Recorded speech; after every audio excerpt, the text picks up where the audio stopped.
Good morning. How you doing? Yeah. All right. So anyway, Artie is not here today.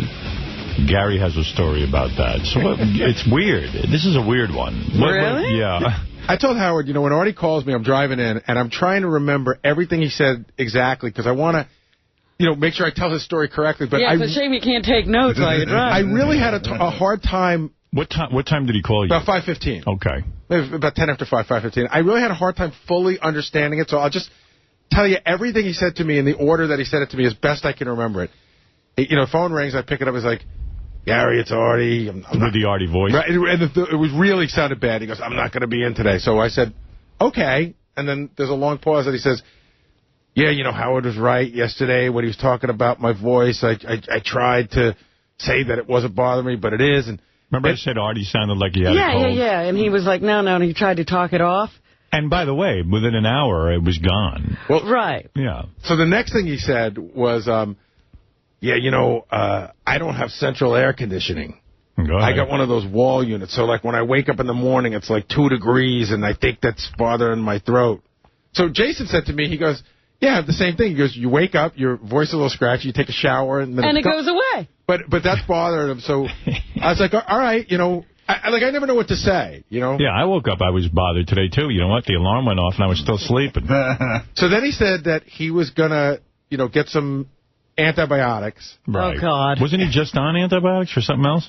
I don't know. I think he's addicted to antibiotics now. Yeah. How does the antibiotics even know once he gets in there with the Subutex and everything else he takes? What do they do? Where do they attack first? Right. So, and then he mentioned again, I'm really going over to my head, then he mentioned again that you were right, that you sort of called it yesterday.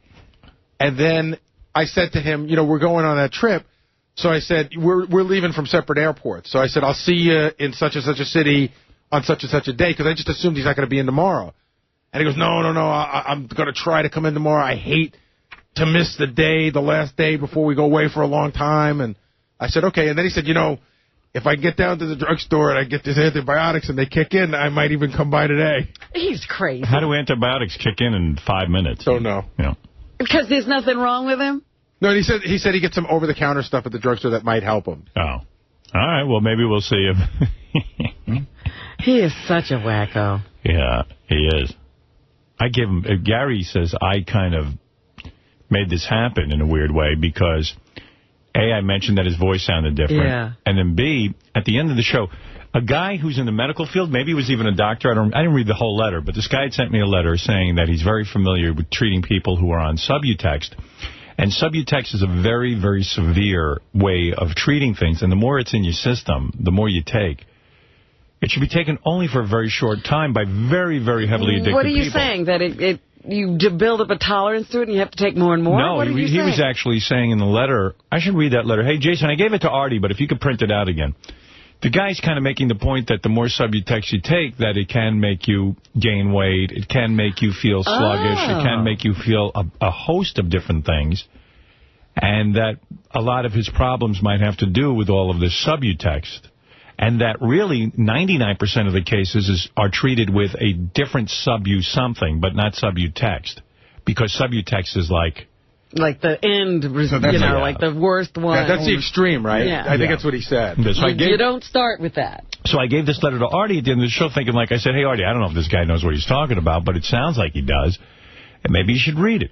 So Gary thinks between me saying that he sounded like he had a cold and that I gave him this letter, it might have sent him right into, I got to stay home and relax. Jason was saying that what you're saying on the air yesterday, you sound bad, was almost like a get out of jail free card. Right. Like a permission slip. Right. All right, here's the letter from the guy, and it's kind of long, so I won't read the whole thing. Tell me when you get bored. I'm an addiction specialist dealing with opiates. All right, so he's not a doctor. I'm a fan of the show, and I've heard of Artie's issues. I deal specifically with giving Suboxone and Subutex to patients. Subutex is used on a very rare basis. That's the stuff Artie's on. I would like to know why Artie was given this more dangerous drug instead of Subuxone. Anyways, I am writing to help. I am sure you will not contact me back, but please just pass this email to Artie. Who won't contact you back either. Or someone who works for him to send along a message. The reason why he feels so poorly so often is the drug buprenorphine, Subuxgan, and Subutex. Are you speaking English? Yeah, I mean, don't ask. I can't even... Buprenorphine. These drugs are meant to take in a constant level, not on a sometimes basis. This is very bad that he's taking it when he thinks he needs it. It works by having the constant level in your blood and being able to reduce this over time. So the guy's saying Artie just pops him whenever he feels like right, he's taking it wrong. If you take the drug like he is, you will feel bad often because of the long half-life of the drug. It stays in your system so long that you don't feel the withdrawal effects for a long time. Oh. He probably doesn't even know why he feels the way he does, because it doesn't set in till over a week after you last took it. Oh. He's used to going through withdrawal hours after his last heroin fix. Well, this is totally different and worse than heroin in some ways. Wow. Yes, heroin is deadly, but as for feeling overall not well, buprenorphine is much worse. Again, the half-life of the drug. Okay, so I don't know how much you want to hear of this. Well, I get the gist. Yeah, what's he saying? He's basically saying you take that drug, it stays in your system a very long time, and those effects that make you feel sluggish and sleepy and dopey and make you eat come up a week after taking the drug. Ah. And plus, he's saying he's supposed to keep a constant level, not... That's how it works, that when you're on the opiates, you keep a constant level of that stuff in your system to maintain a feeling of well-being and not feeling like you're going through withdrawal. Right. But you're not supposed to take it anytime you think you need it because it has this crazy after effect and this half-life. Yeah. So, I don't know. He's got levels of it going up and down and making him crazy. Anyway, so I gave him the letter yesterday after the show, and I said, that probably sent him into a real funk. Yeah, I said, Artie, read this, because it could be important. And then he read it. I don't know what happened. Then he left. That's not at work. By the way, that's always a weird dynamic. Like, you try to give him, you don't even notice it, but like you're really trying to give him something, and he sort of like wants it, but he really doesn't. And it's always a weird thing when you try to give him that stuff. Yeah, well, I don't know. It seemed like it was important. Well, you ought to give it to him. I just don't know how it lands over where he is. Yeah, like how it affects him when he reads that stuff, because he gets crazy about it. I know, and his brain starts working on him. I always think you read something like that, he's going to go to a doctor and get some help. No, I think he's going to take more Subutex. Makes him anxious. Do you think losing Lord of the Anal Rings really shook the guy? I think that too. Universe. He was so proud of having that title for so many years, and Richard just trounced him. And you know what? They made a good point on the wrap-up show that, he gave Richard his hoodie. Yeah. And then Richard wound up smelling Sal's butt. And then Richard tried to give Artie his hoodie back, and Artie said, no, thank you. Artie said, not only do I not want that back, he goes, I don't want anything you've ever touched. Right. Well, I don't blame him. You wore it, I don't want it. Yeah, a lot of people said they're done. They said, this is too gay, and they won't listen. Oh, it was beyond gay yesterday. Funniest thing. Yeah, somebody wrote Artie a email that was mean, too. He said, your loss in anal ring toss is just the latest hole in the self-deluded sports and game prowess that exists only in your head. We saw your physical abilities when you fell on your fat ass, backing up for an easy pop-up, so give it a break. Hit off a woman pitcher, you can't even find your dick, you fat load. That bat would never make it off your shoulder. Want to show us your athletic talent? Try staying awake for a whole show, you fat slob. P.S. You're not heavy, you're a blob. So somebody very mad that Artie lost the anal ring toss title and really just slamming him. It hit the fans hard. Right. It hit everyone hard. Here's a guy who says he complains about my TV viewing habits. Stop watching that nonsense. Bachelorette. What a fucking joke. What do you care what I watch? Why would you care? People are trying to relate to you. The Bachelorette is a great show, and I'll tell you why it's a great show. The people are so desperate for love, it's laughable. I mean, you never saw anything like this. I mean, everybody wants love in their life, but they're completely loony. These people, first of all, how do you get off from your job to go shoot the Bachelorette? That's what, I understood it when it was that Firestone dude, because he's an heir to a fortune. But where do these other people find all this time? One of the guys competing for this Diana is a lawyer. There's another guy who's in real estate. There's another guy who, the list goes on and on. The only guy I see who should be there is this professional snowboarder, because as far as I can tell, he's still a child. And snowboarding season is over. Yeah, I mean, who knows what that is, professional snowboarder. I mean, if you were a woman, wouldn't you head for the hills if you saw a guy who was a professional snowboarder? He'd have to establish exactly what that was. Yeah. You'd have a lot of questions, wouldn't you? Like, hey, dude, is that a real job? And just how do you make a living at that? And what room in your parents' house do you stay in? Yeah. You know, the guy had his own place, but... But what a place it was. Right. Right. Anyway, I don't know how a guy gets off from work for 6 months to go film The Bachelorette. That's insane. One guy's got a kid. He's a single parent. Apparently, he raises the kid alone. And he left the kid for... How long are you on this stupid Bachelor thing? I've been watching it for fucking 6 months. I don't know. And you guys like, well, the closest thing in my life is my kid, but... that kid's so young, he could forget him. And then then he goes back to be... He goes for a home visit, then he goes back to be on The Bachelorette, and the kid's crying hysterically. Right. Of course the kid's crying. He's like, hey, I need a dad. You just left me for 6 months. You're gone again? Yeah. A lot of people were mad. Some people love Joan Rivers, but some people were mad. They said we had her on too much, because I guess she was on twice in 4 months. Oh, really? And then someone said, how come you don't have good guests like Gilbert on anymore? Well, Gilbert's on today. I mean, we had Gilbert on. They called him immediately after seeing your email. Right. We quickly covered up. Gilbert's coming in today, and that guy that paid Fred to read his book is coming in today. Oh, yeah? He paid myself and Will. Did you read the book? Yes, I did. All right. Well, all 450-something pages of it. Did you really? Oh, yes, I did. How much is he paying you? $2,000. $2,000. Is he bringing the money today? No, I already have. Oh, you have the check money. has been cashed. The check was put into the bank account, and I started reading the book, and I wanted to send him the money back. But having said that, he'll get a review today, and hopefully it'll be meaningful to him. Good. Give him a real review, and maybe really it'll be constructive criticism. You know, it's funny. I was telling Will yesterday, the most fun part for me with this whole thing is talking to Will about the book. Right. Rather than reading the book. You have a book club in a sense. It's a book club. Yeah. A very small book club. The Bad Book Club. And Will got paid $500 on right. it then. Right. Right. Although I was talking to somebody and they said, you really got ripped off, meaning me. And I said, how so? It's because look at all the publicity he's getting. He's been on the air like 3 times. Right. And he's going to get a review. And I think that's all he's really looking for, is just to get his name out there. Doesn't sound like the review's going to be all that good. Yes and no. All right. Well, let's wait until he gets here. Yeah. I mean, the guy paid $2,000. Right. He's had a lot of lead time. All right, let's take a couple of phone calls and say good morning to Jack. Jack, you're on in Philadelphia, and then I'll get to a bunch of things I need to play for you.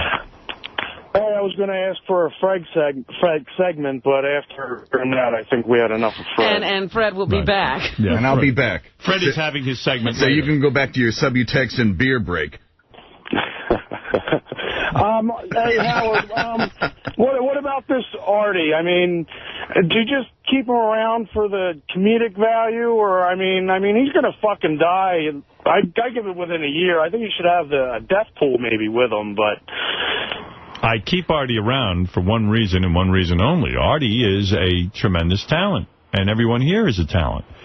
That's the reason why anyone is on the show. Well, I understand. What do you mean? Why do I keep Artie around? I keep Artie around because he's a talented guy.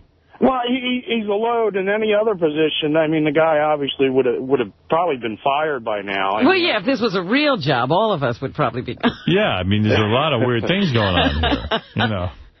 But the fact of the matter is that I keep Artie around because I think the fans love him, and I think I know my opinion of his comedy is very high on the scale. I think he fits into this show perfectly. We all love Artie, but I just think if Artie dies, as you put it, I would be very sad. I happen to like him personally as well. I think we all would. Yeah. All right. Thank you. Well, he's just thinking that, Artie needs some tough love.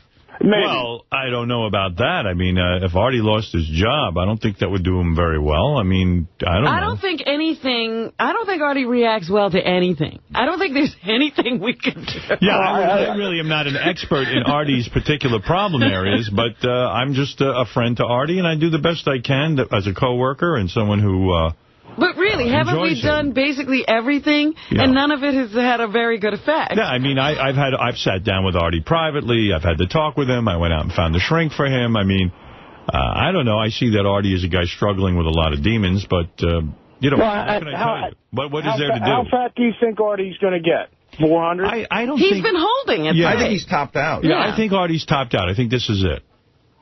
Although, you know, with weight, if he keeps eating like it's not going to get any better. But is that due to the eating, or is it due to, like Robin was saying before, maybe the drugs? Well, the drugs is... Well, maybe the Subutex guy, yeah. down to 300. I think if he went off to Subutex, he'd get thinner again. No, I don't think so. I do. He would, and I think, but he'd have to replace that with, like, either exercise or something. Or heroin. You know what? It would be interesting now that I've read that, heard that letter, to see on the days that Artie takes the Subutex how much he eats. Yes, I'll have to, like an anthropologist. I will study. Put him in a shit contest. Okay. All right, Jack, thank you. Jim, you're on the air in Scranton, Pennsylvania. Yeah, good morning, Howard. Good morning, Jim. Listen, I know you love Artie. Everybody loves Artie. And I don't know why you think that it's so far-fetched that he's doing fucking blow. I'll take a bet with you right now, 500, 1,000, whatever you want, that in the end, if he dies, they'll do an autopsy. They'll find tons of fucking coke, whatever, in his system. I mean, I've done blow 1,000,000 times, and that's exactly what you sound like the next morning, how you feel. You might be all right in the morning, but in the afternoon, you start getting fucking tired. It doesn't matter how much he eats. Well, let's say that Artie is on blow, okay? Then what? I mean, Artie's a big boy. He's 40 years old. I tend to believe what Artie tells me. If Artie tells me he's not on drugs, I believe him. I mean, listen, I don't consider What can we do? I know. I mean, I don't consider Artie a liar. I think he's a pretty... Howard, he's a drug addict. Yeah, but I don't think he lies. That is, it's part of the definition. Right. Well, then say I'm wrong. But I do happen to believe he's telling the truth. But again, what's the difference what I believe? I mean, if this was a religious show, I'd pray for him. That's all. I mean, I understand all that, Howard, but I'm saying tough love, man. You got to somehow... Tough love? I'm not his dad. I just work with the guy. I know, but you know how crushed you're going to be. One morning you get a phone call from somebody saying... Of course I would be crushed. I'd be more crushed. But you're not going to feel guilty. No, I wouldn't. I mean, Artie's a grown man who has his own life. I'm not his dad. Don't mistake. A lot of people do this psychologically. They look for father figures. Artie and I are co-workers. I don't consider, everyone calls me the boss around here, but we're co-workers. We work together on a show. Like Robin and I don't consider myself Robin's boss. Robin's a grown woman. Right. Can be childish at times, yes, but... And act out sexually, yes, and all of those crazy things. Enemas and the such. I do my own thing. Do I ever bother you? Never. Robin is her own woman. Now, listen, I could no more tell Robin how to live her life than I could tell Artie how to live he'd like to stop my coffee enema. Believe me, I wish someone would stop you. I think it's disgusting. But what do I know? Maybe she's right. Not to tell him how to live his life, but do you believe that he's either doing blow, heroin, one of those? I mean, honestly, Jim, I'll give you the straight answer. I really don't know. I don't have any clue about that stuff. I am not a drug taker. He wasn't sitting here grinding his teeth. He just had a stuffy nose. Now, I've always heard, I'm not a cocaine person, but I've always heard that if you do lots of blow, it's almost impossible to be fat. That your appetite is suppressed. But some people manage it. They do. At the time, when you're doing it, you're not hungry. You don't feel like eating. You just want to be high. You don't want to do anything. But the next morning I'm talking about. The next morning is when his nose is all stuffy. You feel like shit. He eats in the morning because you're hungry the next day when you come down off of it. But he eats, and then you get fucking tired. You get woozy. You get all that shit. Yeah, you might be from Subutex and all that, but I'm telling you, dude, the nose thing, I hear it. Well, I listen. And he's an on-the-road comic. You know what on-the-road comics do? They talk about it all the time. Well, he told us he is doing a drug. It's called Subutex. Man, maybe during the day to keep him away from it during the day or to get him down off of it, after a night of But it. he couldn't even get high, from what I understand, with this Subutex. Right, that's the point of it. It's a blocker. 24 hours. Look, Jim, here's my answer on all of this. Artie is out today.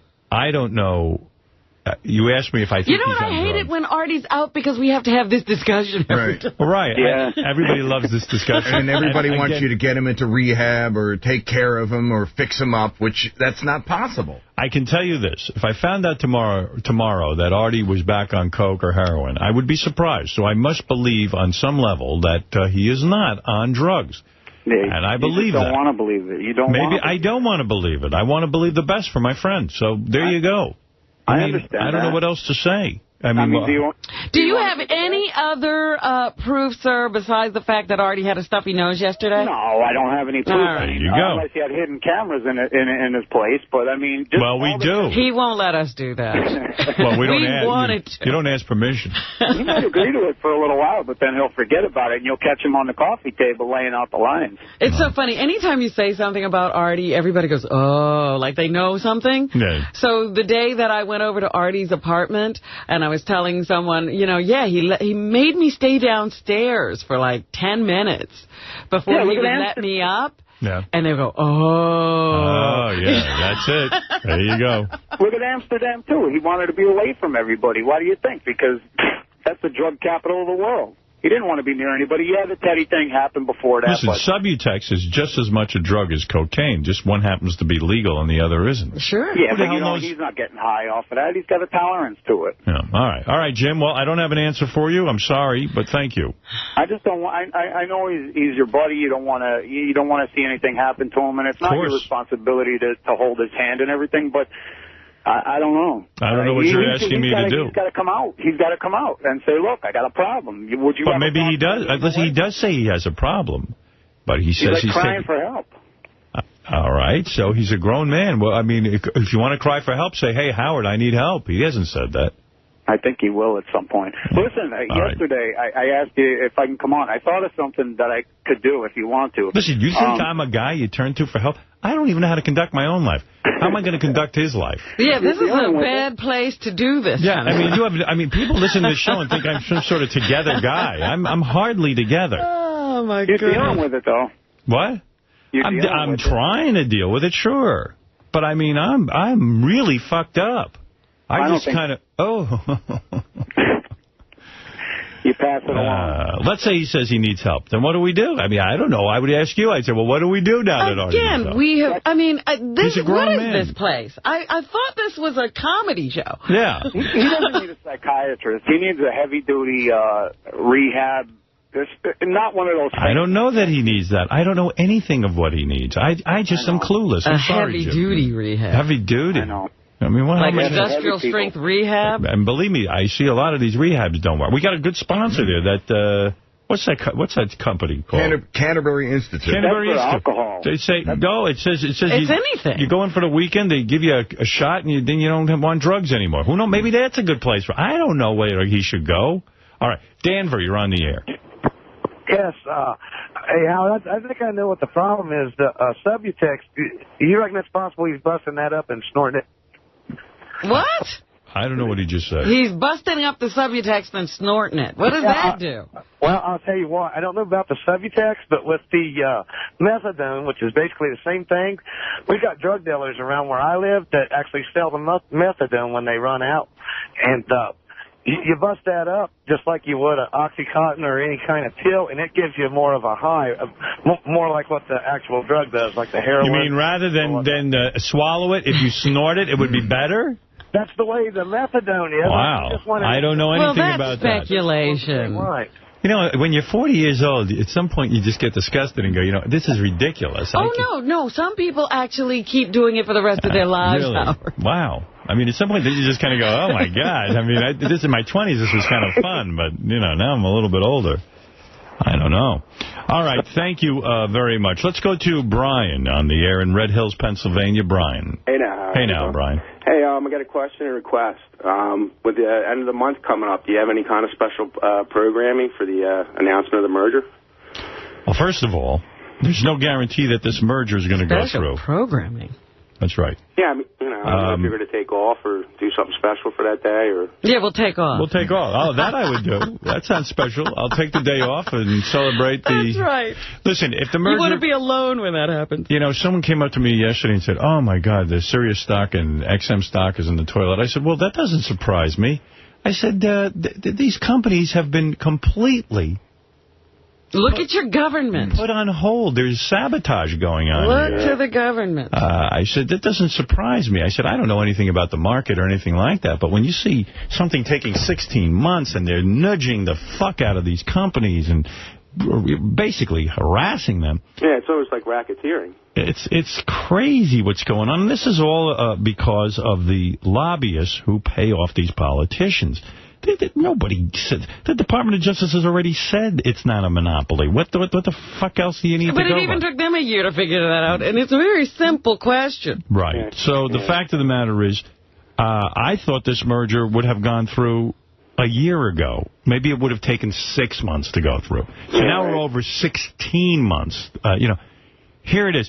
A year later than what I would even have thought. So, and wouldn't those companies have decided to merge because they needed to? Yeah, I kind of back then. Right. I kind of have the feeling that if the merger goes through, it's going to be anticlimactic. Like what would have been this great surge of energy that was going forward. These two companies agreed to merge, and they, you know, I kind of feel like, ho hum, like all right already. It'll be like, it's like enough. It's almost like just a big relief rather than a big celebration. Mm-hmm. Well, you were kind of feeling like that back when you were trying to get your tapes. That wasn't anticlimactic.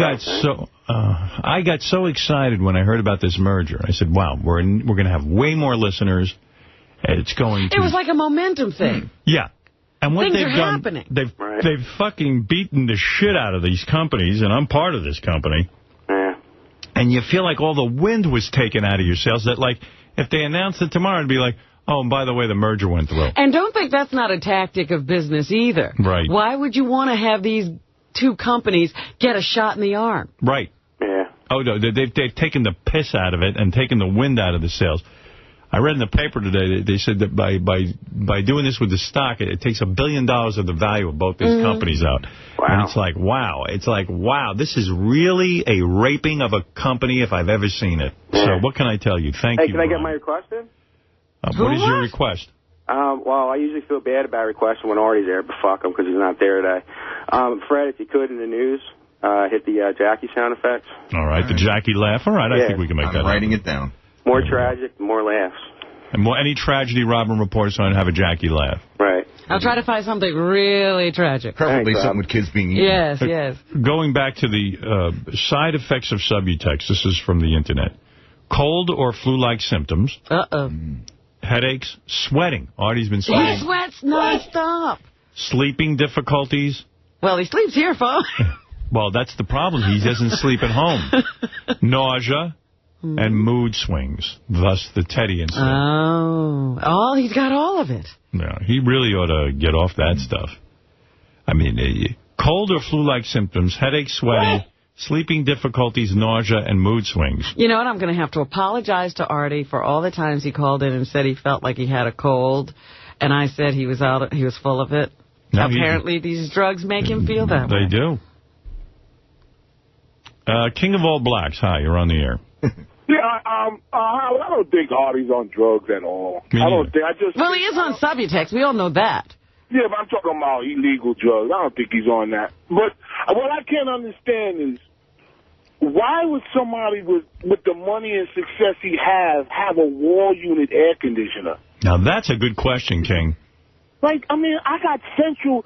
My house is so cold, you can hang meat in there. Wow. In other words, why wouldn't Artie have central air conditioning? That is a good question. And it's a beautiful building. Yeah. Why is that, Robin, that he doesn't have central air conditioning? That was a shocker to me. When Gary said that, I thought, wow, that's crazy. That's crazy. I mean, here's King of All Blacks. The man's a street sweeper. He has air conditioning that will freeze you out of the house. Come from the ceiling. It's like Alaska. And Artie is traveling every weekend making tons of money. Tons of money. I saw his house on Howard TV. Right. I saw his house on Howard TV. Oh, and by the way, I saw your construction of your house on the internet. Unbelievable. Well, there you go. So, well, that's right. Well, we were talking about Artie. What did you want to say? Okay. And another thing. I wanted to just get off Artie for a second. Did you see the BET Awards last night? The Black Awards? The BET Awards. What is BT? BET. You're right, BET. Howard. Yeah, BET means, not BT. Yeah. BT, go home. BET is the Black Entertainment Television. Yo. I didn't see that. JD, you should pull some clips from that. What was going on there? Yo, the body on Mel B. I know you don't like him, like, real full figure like that. Right. But Mel B from the Spice Girls body and her face, she's a beautiful woman. Yeah. She's a very beautiful woman. But why is it all these washed-out British stars have to come here? What do you mean? I don't know. Well, Heather Mills is moving here. Mel B is here. They don't have careers in England. They have careers here. I'll tell you why. Because England is the size of Philadelphia. If you're a star in England, there's no money in it. You can't make a living in England being a superstar. If you're going to make it, you got to make it in America. When the Beatles came over to America, that's when it mattered. People forget. They call, England's a country. That's not a country. That's like one of our states. That's one Philadelphia. That's not even Pennsylvania. It's Philadelphia, the city, the size of England. It's not even Pennsylvania. Pennsylvania would swallow England. That's how big and powerful we are. And you should see how heavy, man, she's a pretty girl, too, but she got so heavy. Who? She's a fat motherfucker. Queen Latifah. And she's doing weight loss commercials. You know, I got to tell you, these fatzos who do these weight loss commercials, they really should be put in jail. Well, you know what's wrong with hers? I don't know if you've noticed. She doesn't even say she wants to be thin in her fat commercial, her thin commercial, her weight loss commercial. She says she only wants to lose 10% of her weight. Yeah. And what's that? If you'd have seen her last night... That's a chair off the Titanic. Right. She wants to lose 10%. Who the hell goes into a weight loss program wanting to lose 10% of their weight? That's just a bad idea. You want to get thin. I mean, at least go in with the notion. I had a procedure. I'll tell you about it if you have me in. You'll see it when I come in. What'd you do? I had a procedure. You got a band? No, I had a facial procedure. A facial procedure? What did you do? Facelift? I had to get my nose redone. Why? It was falling. It looked like it was falling. You had a nice nose. Yeah, they gave me a good nose. I had a white doctor's nose. They gave me a book, and I picked the noses out. And I had I had a nice nose from the beginning, but it was a little fat. You know, black people got that wide.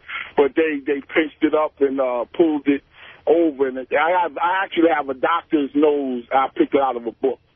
Yeah, that's weird that your nose fell apart. I mean, that's just weird. Were you able to keep a white nose, or did they have to send it back to being a black nose? No. It's still white. Right. It's beautiful. It looks better than before, but it just needed I don't know, it just looked weird. And you know, my medical insurance paid for it. I don't know how that happened, but it went through. I didn't get any reject yet. Hello? Yeah. Yeah, sorry. All right. Well, okay. I'm going to tell you something else. You don't have to worry. If you do get Beth O pregnant, you don't have to worry about having another girl. You would have a boy because she's carrying boy eggs. There's no doubt about it. That's not how it works. Boy eggs. There's no boy eggs. I got to describe the birds and the bees to you, King. Boy. When a man shoots his sperm into a woman, the eggs are all the same. It's the sperm that makes it there first. What? And that the female, the reason there are more women in the world than men, there are actually more female sperm. And they're stronger. It has nothing to do with the eggs. Doesn't have boy and girl eggs. I thought that because I noticed something. I got all girls, and I want a boy. Now, when you go to the projects, when you go to black projects, I rarely go. But when I do go, there's a lot of boys. The girls have a lot of boys. And my theory is that they need boys to protect them in those projects. Because every girl I see, they say they're carrying boy eggs. So that's why. Listen to me. Let me explain to you what scientists have discovered, because you're anti-science. In other words, you don't really know. You just go to the projects and look and see. Listen, here's what's going on. When a man comes inside a woman, the stuff that he shoots out is called semen. Inside the semen, inside the sperm, the determination of boy or girl has nothing to do with eggs. Eggs are eggs. Nothing to do with the women? Nothing. Nothing to do with her. Oh. It's your situation. Oh, man, so we're doomed. I mean, not doomed, but... Yeah, you've been making girls. That's what's happening here. Yeah, I mean, how do you stop that? Okay, well, there's a couple of ways to stop that, or at least help it. The most extreme way that I know of is you actually bring your sperm and the egg to a medical facility. And what they do is, using centrifugal force, they get rid of most of the female sperm, and they can almost guarantee you that you'll have a boy. How much does that cost? That's probably very expensive. Now, the second way is there are several techniques that a man and a woman can practice in order to enhance the male sperm. Okay. Now, I don't remember, you'd have to buy a book on it, but I remember if a woman uses vinegar as a douche before you have sex with her, the vinegar will kill off either the male or the female sperm, depending on what you want, what sex you want the child. I don't remember what the details were. I understand, too, if you tip the woman's uterus, in other words, put her up on all fours and let her shake her ass after you come inside of her. I did that last night. Yeah, that might somehow help having a boy. There are certain theories about this. And I did that last night, and she called. She said, "You're a jackass. It doesn't work like that." And I said, "Just turn it over. What the hell are you doing?" I always took the attitude, whatever happens, happens. I'm not going to sit there and have a woman stand there on all fours and douching and shaking. I don't want to fuck a woman and have her smell like a salad. I mean, douching with vinegar and oh my God, it just seems like a lot. Oh, I just look at her sometimes. I saw her on the internet. I look like she's carrying boy eggs, but I hear you. I've been corrected. Yeah. All right, man. There's no such thing as boy eggs. Thank you. I'll see you soon with my nose. Right. I want to see that. All right. King of all blacks hadn't spoken. Got a new nose. New nose. Will, you're on the air in Southampton, New Jersey. Hey, now. Good morning, Howard. How are you? Good. Hey, you had me up there for the Cindy Margolis thing. I was the alternate, and Artie was gracious enough to let me take a picture with him, and he was just soaked with sweat. It was. He does sweat a lot, and I just saw that the side effect of Subutex, Benji pointed this out, is a massive sweating. He also doesn't seem to be that jolly Artie anymore. He kind of seems to be agitated. Like when that guy, Dave, the meat guy, was in there, he just seemed to be, like, really agitated with the guy. And it was kind of funny. That could be a side effect of the drug. Mood swings. Mood swings. It says it right there. Eric the Midget, you're on the air. Hello. Hello. What can I do for you? Well, Monday, I called in. Stop with that fucking sound effect. Monday, I called in. Was on hold from the point of you interviewing Hansy all the way to the end of the damn show and didn't get put on the air once. Right. And I wanted to talk to Richard Belzer. Yeah, I saw your name up there on the callers when Belzer was on. And you know what? Belzer was doing a good job. The show was flowing, and I couldn't get to every call. Besides yourself, there were many others, Eric, who couldn't get on the air. What did you want to talk to Belzer about? I'll tell you exactly what he wanted to talk about, because I saw the note. It said, Eric wants to tell Belzer he's a big fan of SVU or whatever that show is. Great. SVU. I think it's SVU. Yeah, and as I was doing the interview, I said, I'll try to get to Eric, but I just couldn't squeeze him in. And also, I mean, to hear Eric go, I'm a big fan of the show, and then say nothing. Not all that exciting. Yeah, I'm pretty good at this, Eric. And, I try to get to you as much as I can, but there were a lot of people left on hold. Oh, not only that, but I also watched him when his character first got started with Homicide: Life on the Street. Right. Well, that's all very exciting, Eric. Right. For you. And also, the other thing I was going to talk to him about was the fact that he's a judge on Last Comic Standing and here on the JFSC tomorrow night we do our commentary about last Again. Oh, you're watching that on the JFSC? So essentially you wanted to do a commercial for your JFSC. Yeah, we also had other programs this week that I wanted to promote, but half of them are already over. Right. So what we are here for is as a promotional vehicle for you. Right. That's Eric's impression of this show. I see. You know, and a lot of times Eric's calls, if I can point this out, and this is good for Eric to know and maybe think about, a lot of time when Eric calls in, he states facts. He doesn't actually have a question or anything like that. He just goes, I've watched your show since the beginning, and when you were on Homicide, you know. And then there's never a question, or it's just he's letting people know facts about himself. Well, I probably could have asked what show do you like better, Homicide or... but nobody cares. It's like your call to the Playboy channel. It was awful. Yeah, you're not good at this. So sometimes I have to pass you over, you know? I try to get to you as much as I can. All right, Eric, thank you. That's about, thank you for calling in. And then when I hang up on him, he gets upset. Angry, too. Because he's like, he wants to keep talking. Well, he wants to keep promoting. Right. But, you know, and I'll say, hey, okay, Eric, thanks for calling in. And, oh, boy, do I hear from him. That I'm an asshole. All right, Eric, thank you. All right. Talk to you later. Talk to you later. That's all. That's it. We'll talk again. This is an ongoing affair. Thank you.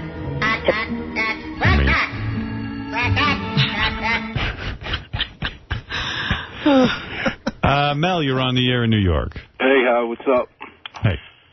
Listen, yesterday on the wrap-up show, Ronnie was saying how you have like a whole new group of friends, and you had older friends that, you know, you were cool when you used to hang out. Oh, yeah, I heard this, Rob. What was this? Oh, I'll play it for you. I have it. Okay. Mel, let me play this for Robin. This is cool, Howard. Ronnie had an analysis of you? Yes, thank you, Mel. You got it. All right, this is great. All right, this first clip, Ronnie refuses to write a wedding essay. I've announced that whoever writes a good essay will get to go to the wedding. And quite frankly, Ronnie knows he's already invited to the wedding. So he's just being a big shot. He's just being an asshole. Yeah. All right, so listen to this. What is that all about, though, that essay thing? I mean, Howard's making a bit out of it. He's like, hey, if you want to come to my wedding, if you write it out. Well, I refuse. I will not write one. Did you write a letter to get your job in the first place? Yeah. Okay. But go ahead. You put in your But time? I didn't write a letter. Yeah, I did write. Ronnie wrote me a mental letter when he got the job. I told you that story. And he got the job anyway. Ronnie, the limo driver, I met him. I was hired. It was early in my career, and I was hired to do a TV show in Hartford where I hosted a night of stand-up comedy. And the part of the deal was, I had no money to get even to Hartford. They offered me a limousine. And who was driving this limousine? They'd hired Ronnie. Mm-hmm. I didn't know how you first met him. That's how I met him. And he gave me a ride to Hartford. I did my job, and he drove me all the way home. It was a good 3 hours in the car. Yeah. And the next day, I get this. I don't even want to call it a letter. It was this weird piece of paper with almost like a crayon. I wish I'd saved this. Was it hand-delivered? Handwritten. No, it was just in my box, so obviously you dropped it off at my house. Right. That's what I'm saying. He didn't mail it. No. And it was... A crayon? Like a crayon, like a weird handwriting, like a child would write. What are you talking about? No, it was like Was it that lined paper they use in elementary school? No, it was like... Was it a grease pencil? Full of misspellings, and I want to be your friend. And no, I didn't say anything about I want to be your friend. Oh, yes, you did. I did not. Dude, you can deny all you want. Break. It was a stalker, psycho letter. I spent the whole... I never saw the letter. I know, but I spent the whole day with you, correct? My wife and I... But I never saw the letter. No, but it wasn't in crayon. My wife and I at the time looked at this and said, should we call the police? Now, I'm not fucking kidding. He so writes, full of shit. I know, I felt something, and I like you. Yeah, and I think we could be I had a burning desire to be with you. Yeah, and I think we could be really good friends. It was like 3 pages, like good friends. I didn't say anything about good friends. What do you claim you said? It looked like a third grader wrote it. I said I was a big fan. We had a rapport. R-E-P-O-O-R. I thought we got along great that day, and I said I would enjoy working with him. That's what I said. I didn't wish say I it didn't want to said be that. his fucking friend. Yeah. And you drove over to his house and dropped this in the No! mailbox? I'm telling you. I did not. In the darkness of night. Dropping this mailbox. So anyway, I'm just swearing to you on a stack of Bibles. Yeah, It was okay. so scary. A stack this of letter. Bibles. I called my agent up. I go, listen, you know that car they sent for me? I said, Yeah, okay. the fucking psycho driver sent me this, like, weird, like, he can't even spell. Yeah, and that's why I'm here 23 fucking years. Psycho. I go, You were afraid, right? I go, the fucking guy's retarded or something. Yeah. First of all, he can barely write. So, okay. So what do? You hire him. Well, let me tell you what happened. So my agent says, I got a letter, too. I go, oh, you did? You did? You wrote to Don, too? He goes, the guy wants to be a limo driver. I said, Wow. yeah. I said, well, No, I sent Don a letter saying that if Howard, ever needs somebody else, because I knew at the time he had another company, and if he ever leaves where he's at, to contact me. That's all. Okay. It should only have been that round. Yeah, right. But bullshit, man. You're making so much sense now. So anyway, I swear. He swears. I wish, believe me, I wish I could bring my ex-wife on to describe this letter. Yeah. Because I'm sure she's still shaking from it. Yeah. Yeah, that's why he let me bring his kids home from the hospital when they were born. Yeah, okay. He was afraid of you. So then, what do you want? So then, what is it, J.D.?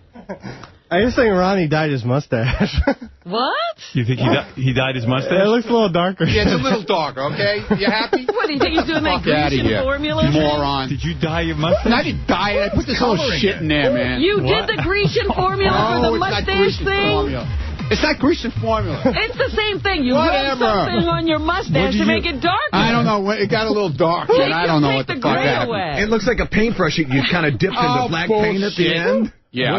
What did you use? Mascara. That's just for men bullshit. Yeah, that's what they call it now. Yeah. Yeah, the Keith Hernandez stuff that they advertised. I heard that you said you didn't dye it, you just colored it. I put that little brush shit. Does it instantly change it, or does it take time? 5 minutes. 5 minutes? Now, does that wash off, or do you have to do it every day? No, not every day. Okay. How often do you do it? I don't know. Is it the first time you ever did it? Second, third time. Maybe a third time. Did you put some in your beard? Very good, J.D. Yeah. Who gives a fuck what J.D. says? I don't care. He's going to Florida this weekend. He's got to look good. Yeah, okay, so? So what? Do you do something? So what? Do you do something to your hair, too? No. No? Wait, Ron. What? What'd you do to your beard? Did you put some of that? I just told you. No, you told me the mustache. Did you do the beard? The whole thing. Well, I'm just going to do one part? But you know I look like a fucking idiot. You're missing a spot. Yeah, You're missing a spot. I still see gray in it. Yeah, but that's the whole idea. You don't goes fucking gradual. do the whole thing. Well, how do you make it gradual like that? He does a circle. You just do little spots. That's all. And then eventually one day... No. You don't do the whole thing. I never do the whole thing. I never did the whole thing. How long have you been doing this? On and off, a little bit here and there. J.D., you picked up on that? I just watch him. No, probably the fucking guys in the control No, room. actually, I will take credit for this one. All right, good. I wasn't so sneaky this time, Ronnie. All right, whatever. In your face. What do you want me to do? You want me to fucking get mad about it? I don't know. This is You funny. sound pretty angry. I'm not angry. I don't give a shit. I'm going to ask you a question. I would, if I was angry, would I answer you? Are your pubes still gray, or do you do those Do you too? do the No. Grecian hair? Get the What fuck is that? outta here. Just for men on your pubes? Did you put just for men? No. I use just for pubes. No. But I don't do the whole thing. I just do pubes the gray? balls. What's that? Are your pubes gray? Absolutely not. And you didn't put any Little just chest hair, yeah, no. You didn't put any just for men on your pubes? Nope. So what does it mean when you do the mustache and the goatee? What do you mean? I mean, why do you do that? Why not? I don't want it to be all white. It's all white if you do... Yeah, probably turn all white. I don't want that to fucking Why happen. don't you just shave off your goatee? I like it. No. How long does it take you to do that? I said it's Five takes 5 minutes. And then you wash it off, or you just... Yeah, it washes off. That's all. I hope that fucking documentary they're doing on you, they get you Did doing you that. get that, Greg? Dude, Greg, I told Greg he should be outside my house at 3:15 when I walk out with the fucking dog. Right. He almost had a heart attack. He couldn't even get.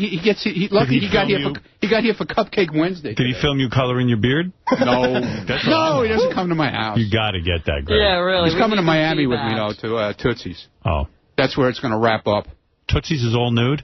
Yeah. All nude? And you could drink alcohol. And alcohol. How come, like, if you go to New York, you can't have a girl all nude and you can't drink alcohol? How come you go to Florida, like, there are no rules? Well, I no, wonder there's different about parts. There's different parts of Florida that have different rules. Different but I counties. wonder about the people who sit there and they decide, well, if you're gonna have a girl all naked, you can't have booze served. Who is the guy who thinks that up? Yeah. I don't know. There's different laws there in Florida in different counties. Well, there's different ones everywhere. Yeah, but some counties you can drink and have all nude, and some you can't. And when you use that just for men, what the fuck, man? Do you ever get dye on the pillow? Like, does it ever? No, it doesn't come off. Shit works good. What do you go buy it? Goodstein uses it too. He does? Oh yeah. Really? He thinks he's got me fooled. He comes in. Some days his hair is like fucking dark as can be, and I say, Doug, what's with your hair today? He goes, what are you talking about? He thinks he got me fooled with his shit. You think he puts just for men in his hair? I don't know what he uses, but he uses something. Greg, what do you think? Come on, Greg. You think Goodstein puts it in his hair or in his beard? No, his hair. His hair. His hair. Yeah, definitely. Just for men. I don't know what he uses, but he uses something. No way. What? No What? way. Come on, Doug Doug. doesn't dye his hair. Yes, he does. He's in his 30s. I don't give a shit, dude. He does. I'm telling you. Just for men, for old folks just like watch you. him. Just watch him. Just watch his fucking hair. Some days it gets light, and then he'll come in on Monday morning. But I've all- never seen it's all gray or dark. anything. He never gets gray. Yeah, but there's something going on there. Just for Grandpa. Right. Whatever. Whatever. Just for old men. Yeah, right. Okay. Wow. You want to know something? What? I think it looks better. Thank you. I didn't even notice it. It looks natural. I got to tell you something. I'm pretty impressed that you can put that shit in and not totally fuck it up. Yeah. That means anyone could do it. Thanks. Well, wait a minute. What were we getting to? We were getting to The letter. The analysis.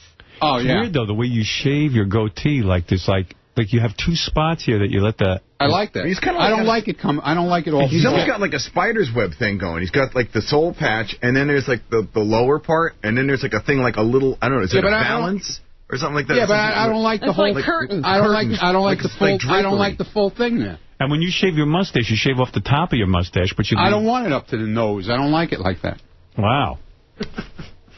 Like you have an opinion on that. I like it the way I like it. That's it. You like the hair to be, not to come all the way up to your Yeah, nose. no, I don't like that. It looks sloppy, I think. No. You should be a magician. Yeah, he looks like a magician with a beard. So anyway, Yeah, getting get back to to the the other story. shit. Well, finish ripping my asshole apart. Go ahead. So Don calls me and goes, he was looking into a limo company, and he goes, I found a guy. I go, you did? Who? He says, the guy who drove you to Hartford. I said, listen, not anyone but that guy. Dude, you're so full of shit because... Let me tell you what happened. No, let me tell you what happened. I'm telling you what You happened. weren't there when he talked to Don. No, this is before... Wait, No, this is listen, before I that go- happened. I go... Wait, let let me me talk first now. After Hartford, he got fired from NBC. Right. Right after that. Yes. Okay? That's when you guys got fired. Yes. And then he started doing the Club Benet shit. Absolutely. And That's then- when I remember you Okay. being around. And then my friend was doing the transportation for Club Benet. Okay? So he calls me, he goes, Howard Stern's doing shows at Club Benet. Do you want to do his limo work? I said, yeah. And then we got back together. Okay. I saw him again. All right, so anyway. And then that's how I saw Don again, because I met him at Club Benet and talked So to let him. me tell you what from my end. Yeah, okay. So Don Your calls me story. up because K-Rock said they would get me the limo. you know? Right. And they said, so I had to go find someone. And Don says to me, this guy who drove you to Hartford wants to, do your work. I said, listen, you got to find someone else. I said, this fucking psycho wrote me a letter after he drove me. He's like Charles Manson. Right. Well, I remember And- even at the Club Benet thing, you go, that Ronnie's a stalker kind of dude. And then, Right. So I watch totally- out for him. And then all of a sudden he was in my life with the Club Benet. Yeah. Yeah. So Me and Neil. So then Don quoted me his price. He goes, look, he's like $2 an hour cheaper than everyone else. I go, he is? okay. I go, all right, hire him. I threw all of my morals. Yeah. All for $2 an hour. That's Yeah, how you okay. got the job. You know That's how you got the job. Yeah, okay. You That's a true did. story. You All said, right. this dude, watch out for him. Yeah. And then you hired him full time. Right. It was all I could afford. It was the worst day of your life. Because they gave a strict budget, and then I had to kick in some money, and I Right, went, hey, right. I didn't have a lot of money for limos. So it was crazy. And I said, well, okay, if he's got the best price, then go with him. It was crazy, and you hired somebody crazy. I did. I hired a guy I totally mistrusted. There you go. There it is. There you go. Well, it worked out. Most people I end up working with, there's always a debate. Call the police or hire them for less. It's true. When you look through this cast. It really is true. All right, so here's Ronnie on the wrap-up show. I'll continue the tape. How you've changed, apparently. I didn't say he changed. And also, I never said that. How he refuses to write an essay, which is fine. You were invited anyway, and you knew that. You know you're invited to my wedding, you fucking asshole. Yeah, but fucking Formula 99. Why do I have to fucking write an essay? It'll be funny. Oh, I'll write you. You don't have to write an essay. You're in already. Yeah, I know that. So why did you say everybody here has to write an essay? Did I say you by name? No. Did I say Rob? You said everybody. All right. Listen. Whatever. You stop interacting with the show. Number one, you're a fucking guy supposed to stand in the hall. I am standing in the hall. In fact, don't even listen to the show. I am standing in the hall. All the guy does. Jesus. I know. I know, you've been taping him for... You're doing the documentary? 3 weeks. 3 fucking weeks. 3 weeks and you're standing in the hall. Yeah. It's like hanging out with your grandpa, minus like the cool World War II stories. Hey, fuck you, Greg. Your light flew out again. I got the studio lights. Oh, my goodness. I had a letter. I wrote a letter to him, and I wrote a letter to Buchwald, both. Okay, so you're saying now you've put in your time, you shouldn't have to do that? It's not even that. I mean, I consider, whether he considers me a friend or not, I don't know. I consider him a friend, considering all the shit we've been through together. I mean, I've been through taking his kid home from the hospital when they were born. That's because that's your job. Who else is going to take my kid home from the hospital? You in your own car. I did that my first time home with Emily. Well, I wasn't working with Emily. Emily was a baby when I met her. And now I have a limo, so I'm like, take my kid home. All right. It's not like he put the kid in there alone. Wasn't there somebody else in the car? It's not like you did it for free. Yeah, okay. You didn't do it for free. I did so. No, you didn't. I did so. Get out of here. I did so. Don't bullshit me now. All right. That's your job. But was the kid alone with you? No. No. Oh, stop it. Oh, no. Please. It's like he goes, I took his child home from the hospital. I've gone through a lot of things. I feed your children every day. Dude, I don't care if you consider me a friend or not. I consider you a friend. Okay. That's all. Fine. You know? Thank you. And I didn't say you changed. Well, I never said that. Let's go to the tape. Well, you have said that before. No, I didn't say that. A lot of other personal stuff, and I feel we are friends, but have you? I don't know. I don't know what's really. I consider you a friend. Okay. Yeah. I mean, get it together. Dude, Pull yourself together. He has those insecurities. You're like a fucking woman. I wasn't even going that way. Why don't you put a dress on? I'll put my dick in. Am I your friend? No, I didn't. I never said that. Jesus. You want me to fuck you? Is that what you No. No. Are we still friends? No. Wow. Yeah, wow. Goes on in his mind. Would you guys say you drifted apart in the last year or 2 years or so? Drifted apart? No, like not as close. We were never that type of friend where we always hung out together. I mean, when I was friends with Neil and we all hung out together, that was another story. Right. But he's gone another route now, Howard. You know, so... He's going for a tall, hot blonde. Yeah. No. Which is an amazing route to go. I'm not even talking about when he met Beth. Right. Even before that, you know. But what do you mean, Ronnie? I really don't understand. He has a different line of friends now than what he used to have. That's and you're true. Not part of that mix? Not in the social standard, no. More, like, I mean, we talk a lot about personal stuff, but he knows I'll never reveal anything, and he would never reveal anything that I talk to him about if I ask him not to. But if you don't get that invite, it would hurt, right? Oh, yeah, definitely. Yeah. It would hurt that I wouldn't even be on Tier 1. But he knows he's invited. You're such a douchebag. Yeah, but Beth dude. talked to you about the wedding a million times. I know that. Wait a minute. You're being a fucking asshole. No, I'm not being a fucking asshole. What are you saying? That he's traded you in? No, I never That's said what he's that. Where saying. the fuck did you say? Ronnie and I used to go. Ronnie and I used to go to the strip clubs all together when I was single. Yeah, but once in a while, it wasn't like we hung out all the time. I said that. Yeah, I used to hang out. You know what it is? What is? I would go to the strip club. No, that's not true. That's not what I'm talking about. And then sometimes we played cards. Yeah, okay. Yeah. So we don't do that anymore. Right. You don't get invited to a card game? Did you hear me crying? I don't see Ronnie putting together a card game. Dude, I've invited you. Anything that I've had at my house, I invited you. Right. Okay. And you don't come, but it's okay. I'm not going to go to that. I know. I want to be at your block party. I don't care. It's the worst party ever. Whatever. Dude, I don't care. You do care. No, I don't. Oh, yes, you do. You're on the wrap-up show whining like a woman. No, I wasn't whining. They asked me a question and I gave an answer. He went down another route. Yeah, he did. Right. So it should be almost Fred, Artie. He doesn't hang around with those same people. Ronnie, like you should be in that set. I feel so, yeah. Right. No, Whether he feels that way, I don't know. I'm always making new friends. That's okay. I didn't say... Sorry. What am I saying? What am I... Dude. Sorry, I'm not sitting in your house with you. You know, you went down another route. It wasn't Ronnie's route. Route? Please. Ronnie was never on the route. Yeah. The Ronnie route. Yeah, okay, dude. Come on. See what else you had to say. Oh, that was the thing about the horseshoes. Let me see what... I don't know. All right, enough of that. You done? Yeah. I didn't know you were dyeing your beard and mustache. So what? You didn't. You share all these personal things. How come you didn't tell him that? Yeah. He never asked. He's your buddy. He never asked. I don't look at you. You got to volunteer You look at me. some You said to me one morning in the elevator when we were coming out up in the elevator one day, and you said to me, "You do something with your beard?" Yeah. And I just said no, and you just let it go. Lied. So you lied to me. Yeah, but you normally it would have been one of these deals where you dragged me in here and said, you know, you doing something with your fucking beard? You know, like. You didn't do it. You just left it alone, which it shocked me. I assume yeah, but you since when do you believe what I tell you? With that kind of shit. Well, when you were friends. Especially when you asked me. I believed you. Obviously, yeah, but obviously you saw something different.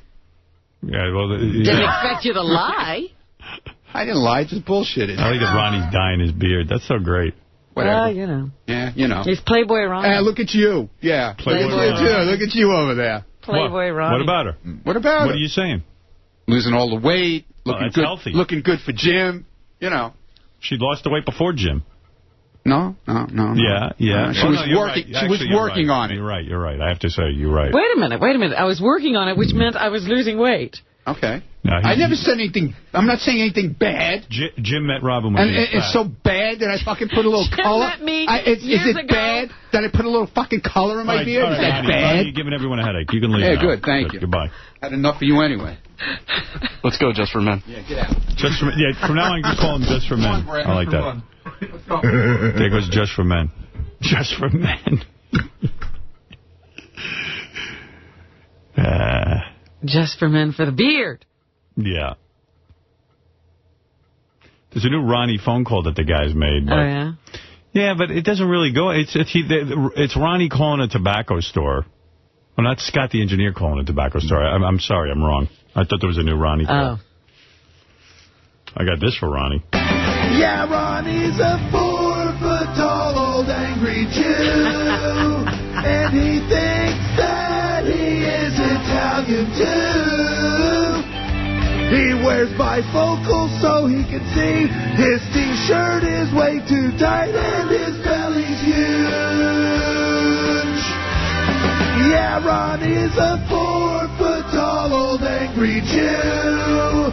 And he thinks that he is Italian too. He wears bifocals so he can see. His t-shirt is way too tight and his belly's huge.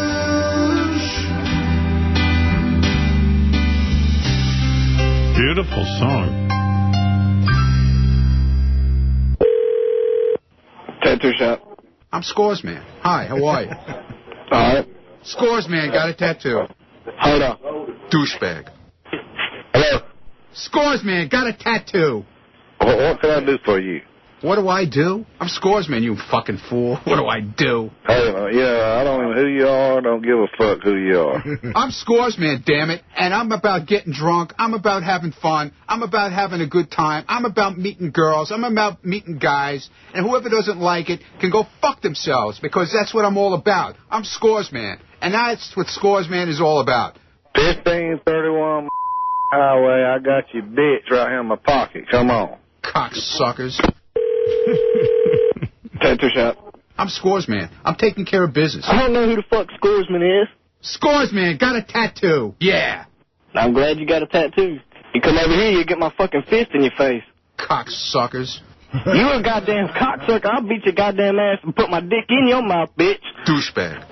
Yeah, douchebag. Fuck all of you who are jealous of me. You're all jealous. You're all fucking jealous. Fuck you. Don't call back, bitch. Tattoo shop. Scores Man is about having fun, motherfuckers. You don't like it? You can go fuck yourself. I'm gonna beat your fucking ass, you cocksucker. Cocksuckers. That's my favorite. Scoresman's all angry, right? Got a tattoo. Got a tattoo, man. That's I'm about meeting girls and meeting guys. Right. Wow. Fun. Scores, man, is about having fun, motherfuckers. Oh, yeah, you sure is. Nothing Scores, man, got a tattoo. Nothing like hanging out with Scores, man. I gotta What tell is you. this about him? About getting drunk. Oh, that's what he does when he goes to Scores. He gets I'm drunk. Scores, man, damn it. And I'm about getting drunk. I'm about having fun. I'm about having a good time. I'm about meeting girls. I'm about meeting guys. And whoever doesn't like it can go fuck themselves, because that's what I'm all about. I'm Scores, man. And that's what Scores, man, is all about. Right. And he thinks he can't write an essay? And who do you believe about that letter story, me or him? You. Yeah, exactly.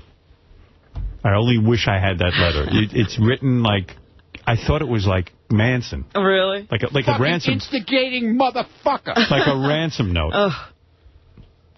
And I still hired him because he had the lowest rate. Yeah, That was money it. will do that. Money will do it, man. Vince, go ahead. You have the last word before the commercial break, and then we have a lot more to get to. Gilbert Gottfried's coming by today. How's Gilbert doing with that whole fatherhood thing? You'll never know. I know. I won't talk about it. Vince, go ahead. Hey, good morning, Howard. Good morning. Hello? Good morning, yes. Yeah. Hey, just a couple of things. First of all, I think that marriage is great as long as you have nothing left to live for. So congratulations. You think it's impossible for a man and a woman to have a friendship and enjoy each other forever? Yeah, I honestly do. Really? How many times have you tried? I've been married once. Well, see? So, but I have no problem living with somebody that I love for the rest of my life without saying I do. Yeah, I know what you mean. And I guess I would have been okay with it, but I don't know. I'm really excited about getting married. I'm not a delusional person in that I believe every marriage is going to last forever. I know they fuck up, but Beth and I seem to be on a good roll. We seem to really be in the right zone together. Well, the one thing I don't understand is how you two people who didn't want to get married are getting married. Yeah, I don't know. You know, it was. I have to say it was my idea. Beth didn't put any pressure on me. She never said, let's get married, or I want to be married, or gave me an ultimatum. I just started thinking about our lives together. Started to think about, you know, a lot of different issues about how, in some ways, it would help our life. It's like some people wouldn't treat Beth that seriously before we got engaged. They wouldn't give her a certain respect, and certain people didn't acknowledge that we were really together. You know, it almost smacks people in the head that, like, this is for real. Mm-hmm. And also, I think Beth, I wanted her to know that she would be secure in the relationship, that, like, I wasn't going to just sort of handle this thing frivolously one day and walk out the door. I wanted her You to can know, still walk out. Marriage Right. doesn't stop people from walking out. I wanted her to know that marriage sort of says, like, this is a little bit more than a girlfriend-boyfriend thing, that I'm in this for the, you know, for the long run. And I think that you guys are great together, and you met the right person, you know. But, you know, still, I just don't see any reason in getting married. I know what you mean. I was the same way, and I'm not sure I disagree with you, but I just felt in this relationship it was the right thing to do, and I'm happy about it. I'm willing to take a shot at it. Why All is Sal here? No, Howard, I just want to didn't ask your opinion, Sal. I know. You're not coming to the wedding anyway. Right, well, that's my point. She's already controlling you. She's telling you who you can invite and not invite to the wedding. I don't disagree with her. You shouldn't be at the wedding. You dissed you lied to my girlfriend. You dissed her. You fucking treated her like shit. And I stick up for her. I stick up for my friend. You should, but... So then what's the problem? What do you think? We all make mistakes. She's not controlling me. Yes, she is. She's telling you. She's dictating who should go and not go. He doesn't disagree. I don't disagree. You make her uncomfortable. You don't disagree because you're uncomfortable. You don't disagree because you're agreeing with her. That's right. I don't disagree. agree with her. I agree with her. If I felt she was wrong, I would say so. She's not. Okay. Yeah, He does not agree with you.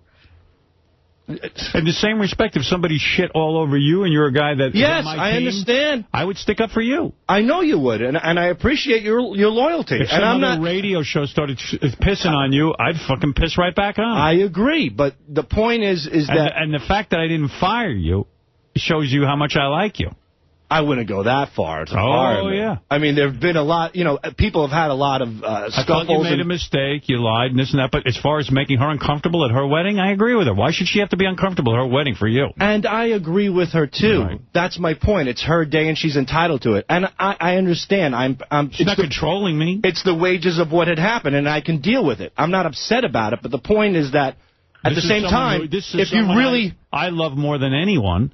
And you should. And you're going to piss on them, and you did, and you lied to her, and you're emailing her, and you're telling her shit. But that was all like, made hey, up. You know what? It was all made up. Yeah, I mean, we made up. That's what I don't She's get. fine. She does. She just said, I don't trust Sal. I don't want him there. And I respect that. And I don't either. I don't trust you either.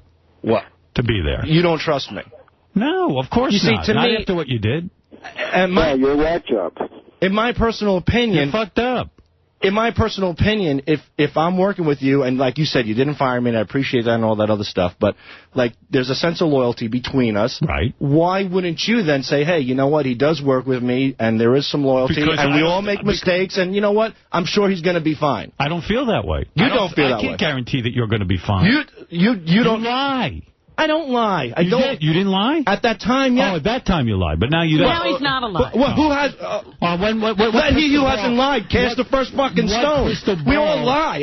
Where's your angelic wings? What crystal ball should I look in to know that you're not going to lie the day of my wedding? Howard, that would be ridiculous. I mean, that would be suicide. I might as well just go in there with a bunch of bombs. You're capable. What you did was suicide. You're writing her letters telling her you're not doing something, then you're out there and behind her back doing it. I did it. Right, I did it. What am I supposed to do?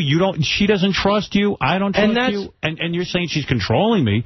I agree with her. I don't get controlled. I don't know. All right, I'm being controlled. No, okay. I'm just saying that this is a wedding between me and Beth. And that's fine. 50% of this wedding. Right, and she's entitled to who she wants at that wedding, especially if somebody lied to her. Should she look out and see some face that she doesn't want to see? No. All right. So here's... But she should say, hey, this guy's my husband. He's my future husband. Yeah. He works with this guy, Sal. And Sal, yeah, he crossed the line, but things have... We've made amends. And out of respect... she should make it easier on you. That's what I'm saying. No. She's putting the pressure on you indirectly. I would never say that to her, because you know what? I'd be the same fucking way. I think subconsciously she's putting pressure on you. Not at all. Subconsciously? Yeah. Not subconsciously. Your name came up. And she said, I don't want him at the wedding. And I said, I understand why. And I understand, too. And I'm not upset about it. And I said, I don't want him at the wedding either. And I'm not, but that's where I think you're wrong. I think you think he's wrong? How can you be wrong? He can't be wrong about what he thinks. How can I be wrong? This is how I feel. I feel you really fucked up, and you kind of made it so that I can't have you to my wedding or to my house or anything. That's ridiculous. Okay. Well, it just doesn't make any sense. I mean... Doesn't make sense. They accepted your apology once, Sal. And it was fine, and we've moved on. Robin, you fucked up again. I didn't fuck up again. That's my point. We made up at your engagement party that you threw, Robin. And then I saw her at Artie's she's not birthday party. With you. I know, and I'm not angry with her. You. And I get it. That's fine. But I'm saying that... All right, so then shut up. What? You're saying that there's people there I guarantee you don't want there. I'm guaranteeing it, but you fight. Oh, I see. Okay. All right. Well, every wedding has that. You know more about my life. No, but I'm saying every wedding has those pain in the asses. There are lots of people who you have differences with, but you stepped over a line that I can't even begin to fucking talk about. All right, and I'm willing to accept that. I didn't tell you to write my girlfriend. I didn't tell you to get... You're looking for fucking a way into my life. No, I'm not. That I'm not looking for. And then you finally got the way in, you're talking to her, and you're fucking lying to her face. Get the fuck out of here. You keep throwing back the lie. But Howard, you keep...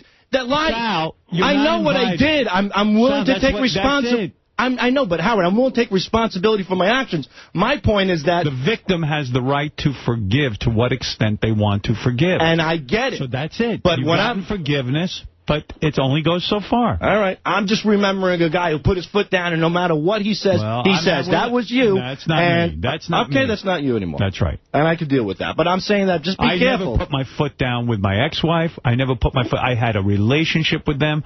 I sit and we talk about things. This is the person I spend the majority of my time with, the person I'm in love with.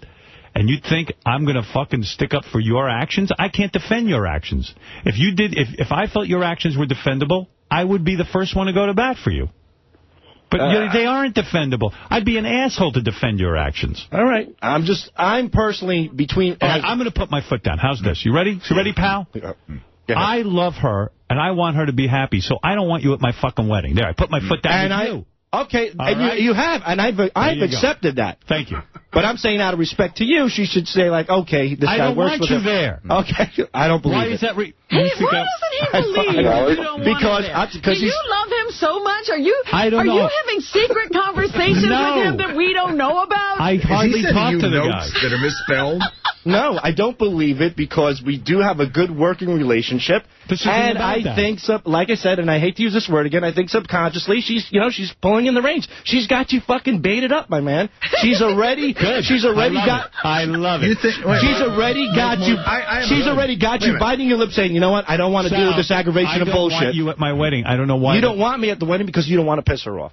No, I don't. And that's what every husband does. Because you pissed me off. Okay, and I apologize. I'm going to repeat it again so you get it through your thick head. I know I pissed you. You pissed me off. Okay, that's why I don't want you at my wedding.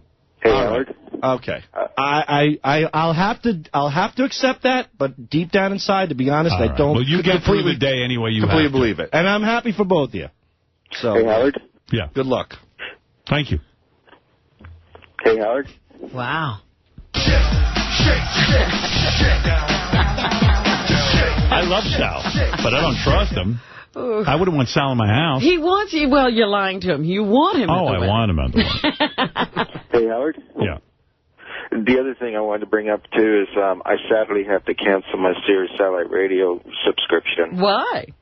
Because I bought the Stiletto when it first came out, and about 6 months later, it just stopped working completely. Something went wrong with it. So I called the Sirius, and they sent me a new one. Okay, that's fair. Yeah, so there was no problem. Then a few months later, that one gave out. So I called them again, and they said that the warranty had expired, and in order for me to get it again, I'd have to buy a brand new one altogether. And after being on the phone with them for an hour and arguing, I just said, you know what, I just want my subscription canceled. So, sorry to lose you. Yeah, that sounds shitty, man. Yeah, it is. And I was just disappointed because I spent, the $350 to buy it, and then I bought the equipment, and I bought extra equipment so I'd have it in the car and the house and everything. And then after spending all that money, I just said, you know what, screw it. And I was going to buy a lifetime membership, too, because there's other channels that I love listening to, other than you when you're not on the air. So it's just a big disappointment to me. All right. So. Well, I'm sorry to lose you, Vince. And yes. Do me a favor, just put him on hold. Why? I'll take his number and try to. Oh, okay. Maybe there's help on the way, Vince. Hold on. Oh, great, Howard. Thanks. All right. Maybe something can be done for Vince. Doesn't sound right. I hope customer service isn't losing us listeners. You know what? I don't know anything about that. I know when I've bought radios in the past on terrestrial radio, sometimes they do break. Well, and you can't call anybody. No. You certainly can't call the radio station. I go out and I buy a new radio. But listen, I don't know. His story might be unusual. What can I tell you? Okay, I got to take a break. Jamie, I was going to say hello to you, but I got to put you back on hold. I'm sorry. I didn't realize. All right, we're going to take a break. We'll be back right after these words. The Howard Stern Show. And now Benji invades the charity spin-a-thon on Fox News New York. There are 100 people on stationary bikes here this morning, including Grandmaster Melly Mel. This is all for a great cause. It's called Health Corps. And Health Corps basically is a program in New York City schools. Tell us a little bit about how this helps obesity for New York City teenagers. You got me. We got Howard Stern guy over here. And we're bicycling against fat people today because we don't like fat people. And you are beautiful. You're hotter than Kelly. What's your name? I'm Ann. Ann, let everyone check this out. Okay. Oh, hey, that is not cool, dude. No, not cool at all. Though I will have to say, I've often said spandex is a privilege, not a right. Well, Ann has earned that. Ann has earned that privilege and that right. When we come back in a moment, we'll check back in with Ann. Why would anybody have Benji on their show? Did they intend to have Benji on? Yeah. Weren't you invited there, Benji? Oh, he's not there. The one time I need him. Yeah. We just had a whole discussion about Artie during the commercials. Weren't you invited to be on that show? Spinathon? Yeah. And then, of course, he acts completely retarded and inappropriate with a woman, and then I get blamed because they call him Howard Stern guy. No. New York Sports Club hired me, actually, to do it. And, but Fox News was covering it. Right, and they were talking they put you on camera, and then... No, they talked to everyone except me. They skipped over me. I have to defend him on that. It's like they invited him on, and then they skipped right by him. Because they know he's retarded. They just look at him and tell. I said I might be a little retarded, and they said... Yeah, but then you're like, hey, check her out, spin her around. But she was hot, man. Yeah, all right. It's okay to say she's hot, but you don't start, like, spinning her around and showing her ass. No, I was just pointing at her ass in the camera. Yeah. They don't like that. Somehow you just make it seem really sick and perverted. No, I know. Like some guy's like, I know I've been on shows and I can get away with it. It sounds like I'm goosing her or something. I wasn't doing that. I can get away with it somehow. I don't know. Somehow would you do it? You have a charm. I do. I must have a joie de vivre. You know what he looked like? He looked like the guys in that pinball rape scene in The Accused. Yeah. He looked like one of those guys who was going to throw up on the pinball machine and fuck her. Exactly. Yeah. It was for a good event. It's for a good cause. He acted like an asshole for a good cause. All right, I have this guy on the phone. This is the guy who called us, I don't know, like months ago, Harry Franklin. He wrote a book, and he said, well, if any of you guys will read it, I'll pay you. So originally, Benji said, I'll do it for like $500. And then Benji said, you know what? I can't do it. Right. I can't read the book, so he turned down the $500. So Fred and Will said they'd read it. Fred agreed to read it for $2,000. And they've already cashed their check, so this guy's legitimate. Yep. And Will said, I'll read it for $500. Obviously, he has money. Yeah. Harry? Although I don't know how he does it. He's a firefighter paramedic. Wow. Is he really? Yeah. I mean, you know what? This guy's story, I think, is kind of fascinating, and I have to hand it to him before we even give the review. He's a firefighter. He's a paramedic. He donates his time to charity for kids who are burn victims and things like that. Real good guy. He seems like he's a really, really decent stand-up guy. And for anybody to actually sit down and write a 450-page book is incredible. That he has that kind of energy and passion. Though that 450 pages. It's almost like mental. You know what? Some people can pull it off, and some of the greatest writers on earth. Although I will say, maybe Harry is there. It's funny. I was having a discussion with John Hine beforehand, and I was telling him this book is probably the second biggest struggle of my life to read. Wow. What was your first? First one, I have to say, and many people go like... Dostoevsky? No. Atlas Shrugged. Ayn Rand. Yeah. It's like that book could have been in 400 pages, and you could have gotten the same point. Not to prematurely review his book, but he could have cut this book by 200 pages and had a better book. All right. So, Harry, Fred points out you're a firefighter. You don't make a huge living, right? No, but there's lots of overtime out there. I see. So you have enough money that you could give Fred $2,000 to read your book. I'm shocked. I didn't have the money sitting around, but I figure with Fred it was cheap at twice the price, you know. Wow. There you go. Well, Harry, your book has not been published, I take it. It is published. It's on the shelves now. It's working its way down to the bookstores, but it's available online right now. Yeah, it's actually 538 pages. Oh, you bastard! In hard copy. The book is called Paradigm Shift. So now you say it was published by who? I went through a company called iUniverse, so it's a self-publishing company. Oh, you published it. You published it. So this isn't like Random House or Simon & Schuster or anything like that. So no publisher bought it. I'm still holding out to get picked up by Simon & Schuster. I was hoping with a little bump from Howard. All right, that's a little bit different. I have a question for Harry. Did you shop this book around to anybody before you decided to go self-publish? For quite a while, yeah. And what was Fred, I'm not going to drag this out. Okay. I want to know a quick review. Okay, you quick read review. this thing, you got paid $2,000 Right. to give the guy constructive criticism. Before I think we should tell everybody what the title of the book is called. Paradigm Shift. Paradigm Shift, and a paradigm is like a thought or an idea or a concept like, and the paradigm shift means like everybody thinks that, in the beginning that the world revolved around the Earth, and then later on we got other information finding out that we revolve around the sun. Right. This is kind of what happens with this story. It's a guy named Hank. He is like one of those special ops guys who loses his leg in Mogadishu. So he's kind of like a James Bond, Jason Bourne, Rambo type. So immediately it's got a good character. He's angry, he's pissed off, but he's also very smart and very resourceful. So he gets involved with this group called the Iconoclasts, which is basically these people who want to get rid of religion. They think religion is slowing down the world. I don't mean to cut you off. By the way, Howard, I just have to mention this. That's why 450 Fred gave me 11 pages of notes on this book.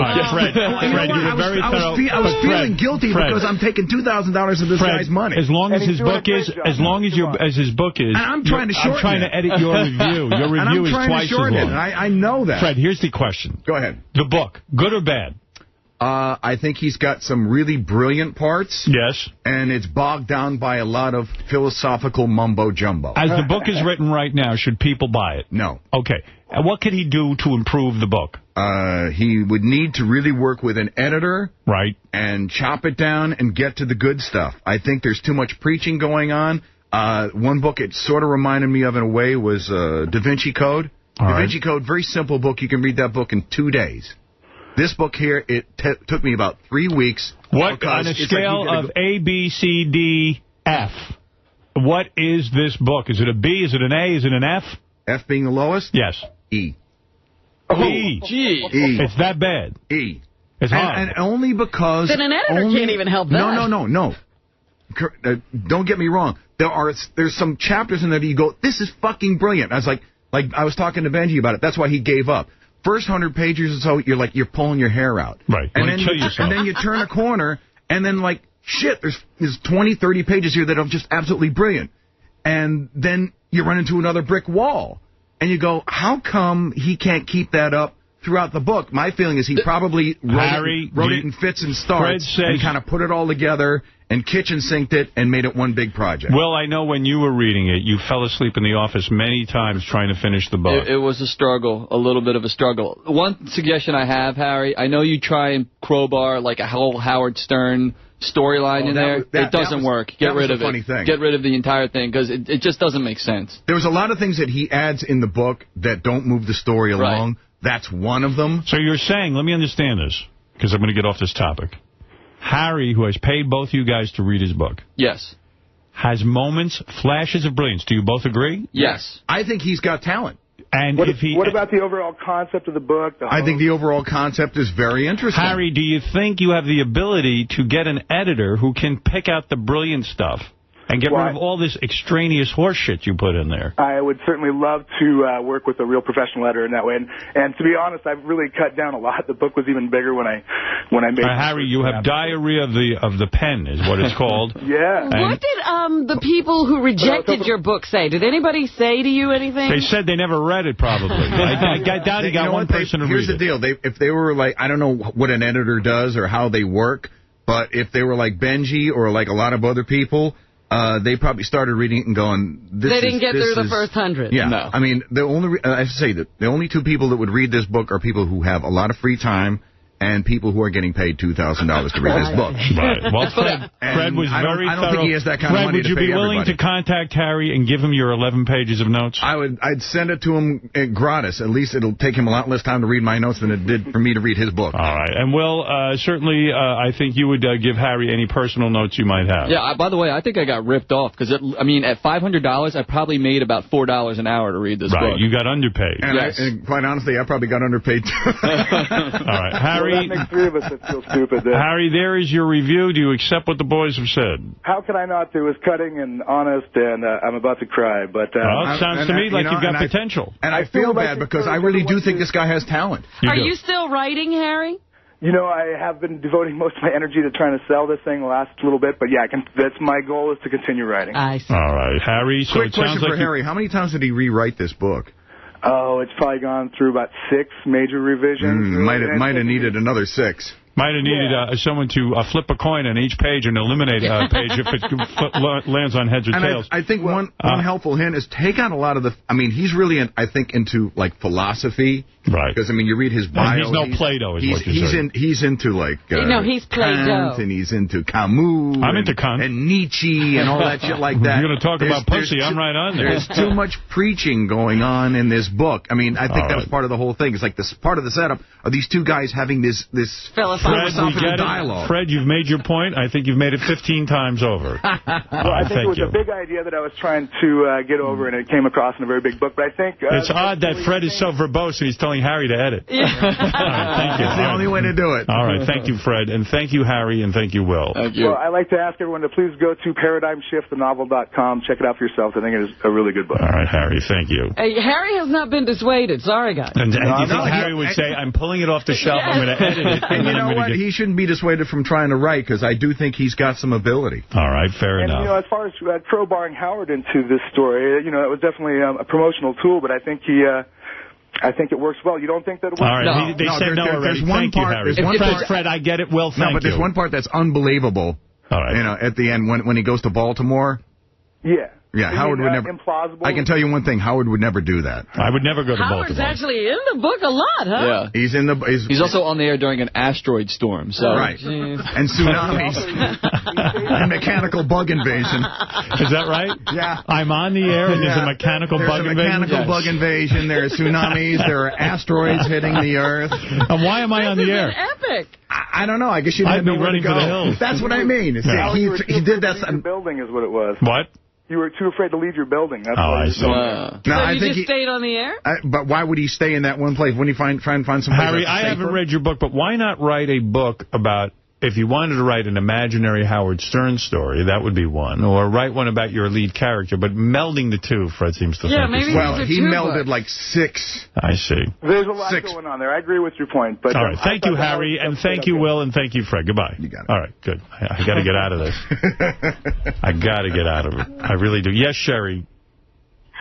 Oh, my God. I am having an orgasmic experience. This is the longest I've heard Fred, and I love his voice. You love Fred. Thank you. I love Fred. No more book reviews for Fred. Oh. I've seen, when I saw your movie and I just saw Fred in it, like when he was playing himself in the younger days, I was like, oh, my God. He turns me on. His voice turns me on. What he has to say turns me on. He has a very sexy voice. He does. Every time he has this little blurb. Oh. Do you know Fred, when I met him, was the overnight disc jockey at WCCC in Hartford because of his melodic, soothing voice. I also work cheap. What do you imagine? What do you imagine Fred doing to you? Oh, whatever Fred would like to do. I think he's quite sexy. You think Fred's a good lover? I can't imagine that. You know what? I think Fred would be a great lover because he seems very cerebral. And it's all. What do you look like, Sherry? Are you a hot chick? Because that helps. You know what? I am a little hot, yeah. Tell the truth. I could say I'm going to be honest. I'm not going to say I'm gorgeous. I could lose a few pounds. Yeah, you sound a little bit fat. You sound like a fat chick sitting at home. No, but wait, thinking about Fred. But how fat, though? I mean, because sometimes a little poundage is okay. Right. I have extra poundage on top. I'm very busty. What do you weigh? Not bad. I weigh about 130, and I'm 5'4". Yeah, that's very busty. So I'm a little, I need to lose a few pounds, but you should be like 110. Yeah, she I'm needs not to lose worried 20. about that. Well, thank you. And by the way, Fred, I would pay you $3,000 never to review a book again. I'll take all comers. Anybody who wants to pay me money to read their book. Right. But you're right about Fred's voice. All of us are affected by it. Benji has a hard-on right now. All right. Thank you. I got to say something. As a guy in radio a long time, overweight girls always fall in love with overnight DJs. Really? Yeah, it's something about overweight and overnight. I don't know what it is, but the phones are filled. The phones are cluttered with overweight girls. Well, they're up walking to the refrigerator and getting horny. All right, thank you. Oh, she's gone. Oh. All right. Well, there you go. Yes, Randy, go ahead. Hey, Howard. Hey, I just wanted to ask Fred a question. I don't think Fred's sexy at all, but anyways, I just wanted to ask Fred, I'm a guy who's never read his whole life, and basically I just wanted to ask Fred what he thought maybe his top 5 books for a guy who doesn't read a whole lot to maybe start out and try to... Fred, do you have a top 5 of books that you've read? 2 books I'd recommend off the top of my head: On the Road by Jack Kerouac and Catcher in the Rye. Catcher in the Rye is, I think, my favorite book. Excellent book. Excellent. Fred, I love you. Howard, love you. Robin, love you. Thank you. You talk a little bit too much, Robin, but that's okay. All right, Robin. Hey, it's a girl thing. Can't help it. No. I got you. Thank you. You need an editor. All right, listen to these words. We'll be right back. Listen, please. Everybody's looking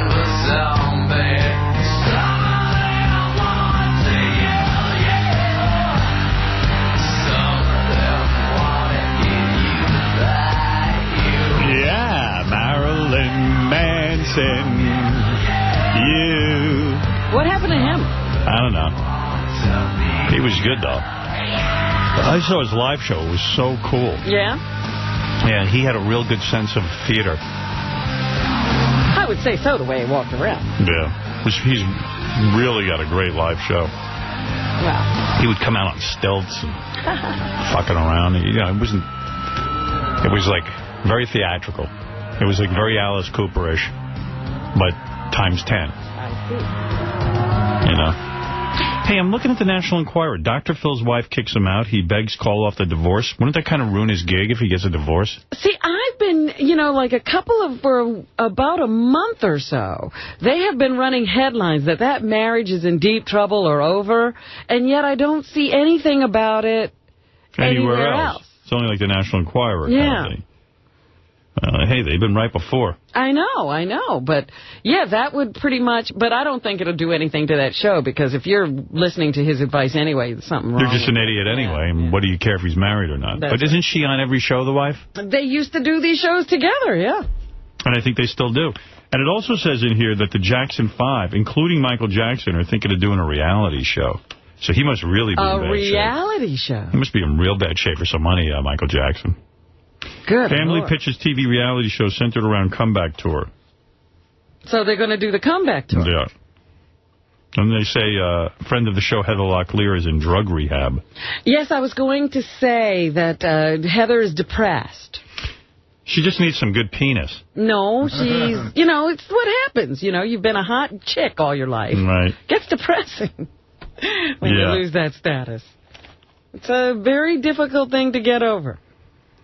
And how about that Anne Hathaway's boyfriend? That's the one who's in Get Smart, Anne Hathaway. She's super hot. She had this boyfriend, and she was madly in love with him. Just a few weeks ago was talking about how they want to get their own house together. And right. They've been living in her place, but now they want to get something together. She got out just in time. Yeah. According to this article in the Enquirer, it's kind of like the family hated this guy so much that they went ahead and hired a private investigator, and they were like, hey, you better get the fuck out. The shit's about to hit the fan. This dude, they say his scam was that he claimed that he was very much a part of the church in Italy and close to the Pope, and he was in charge of selling off some of their real estate assets. And then he'd bilk all these multi-billionaires out of money because they wanted to get in on these incredible real estate deals. Apparently all a scam. Yeah. And they even he hired some guy to pretend he was a priest. No, he hired real priests, but he paid them extra to wear outfits that weren't regular priest outfits, that looked more important. Right. More important religious more outfits. Cardinalish than priestish. That must be a genius. Yeah, what a life. He had Anne Hathaway, he had this unbelievable scam. He parlayed it into a real lifestyle. Yep. But now they say he'll go to jail. Man, after you've been fucking Anne Hathaway and you got to go to jail. And on private jets and the whole thing, he was really living the high life. Yeah. Pretty wild, huh? I got a ton of things to get to. I'm trying to think what I want to do here first. Let's see. Maybe I should play you this stuff. Oh, I know what I could do. I could give away some money right now. You want to do the wedding song game? What is that? I could start with that. This has been sitting in front of me. I got $500 cash courtesy of the Water Club. That's that new signature hotel by Borgata. Really nice. It's Atlantic City's first boutique lifestyle hotel and the first non-major, non-gaming hotel in Atlantic City. Of course, you got the gaming right next door. Right. For reservations, call 800-800-8817. And let's go to Boomer. Boomer? Hey! Hi. Hello? Girl? Oh, Jesus! Thank you, Jesus! Hey, how are you? All right, Boomer, do you want to play the game? I'll play the game, yeah, but I also wanted to talk to you about a couple things. Well, quickly, Boomer. Okay, well, number one is Sal should not go to the wedding. I will tell you that right now. And I think you should invite a random fan like myself and my husband, who's a Vietnam veteran. And I know you always claim to be a Vietnam veteran, but I know you're not. We have been Why, how fans dare for you? years and years and years and years. Will you be having your squad or whatever you call them from Vietnam? My platoon? Yes. Yes. Of course I will. We're the former Marine, we're the Vietnam veteran. Yes, so am I. So what? Oh, I thought so. Big I deal. love you, Howard. We have loved you for years. In fact, I'm going to be getting married in the actual tiger cage that I was held captive. Is that right? For 4 months. Not as much as John McCain, but I was held captive.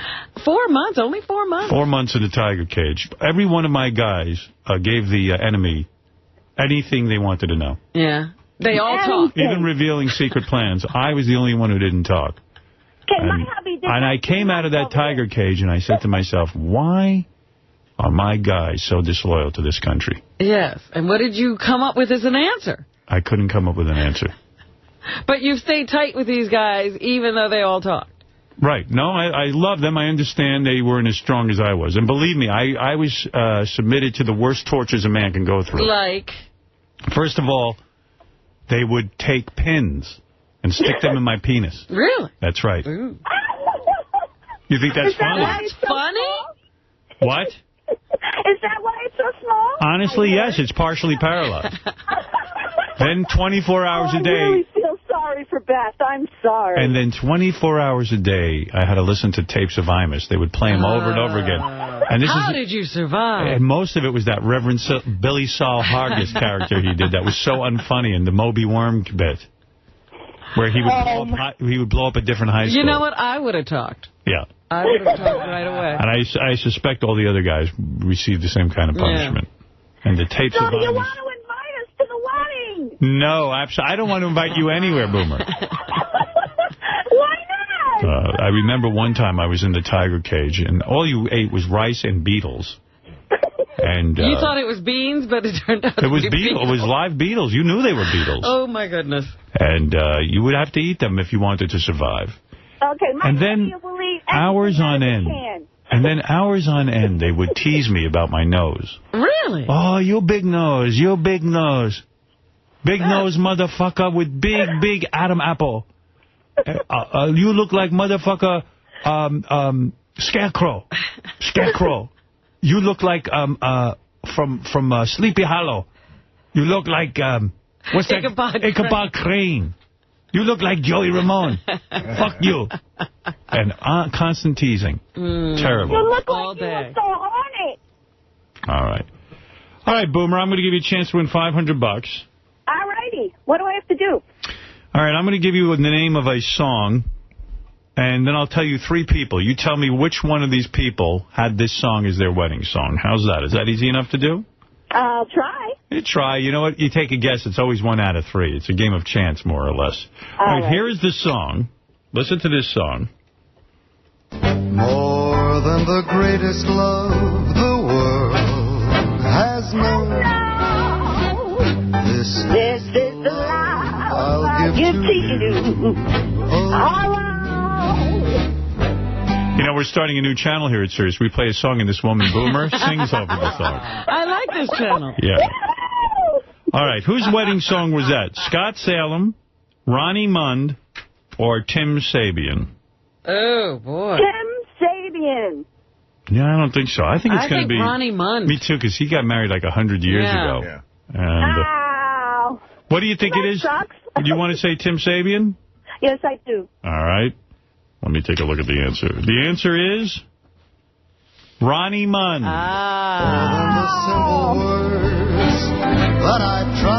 Of course, he's now divorced. Yes, of course. Right. Then it shouldn't count. All right, I'm going to give you another chance. All right. I'm going to give you one more. If you get it right, you get $500. All right, here is a wedding song. Listen to this song. Have I told you lately that I love you? Have I told you there's no one above? Oh, yeah. Fill my heart with gladness. All right, was that me, Howard Stern, B, John Hine, or C, Gary Faladelte? You mean Baba Boy? Fa-fa-fo-fi. Whose wedding song is Have I Told You Lately by Van Morrison? You think it's Baba Booey? Yeah. I think Baba Booey, too. All right, let's find out if it's Fa-fa-fo-hi. You are right, Fa-fa-fo-hi. You win $500. I wasn't sure until you said it was Van Morrison. Fa-fa-fo-fi. You won $500, courtesy Oh, how groovy. of the Water Club, a new signature hotel by Borgata. Oh, my gosh, Howard, I love you, Howard. I wonder what she looks like. Oh, my I'm goodness. gorgeous. Are you? No. I'm gorgeous but overweight. Okay, and do not, I repeat, do not ask me how much I weigh. How much do you weigh?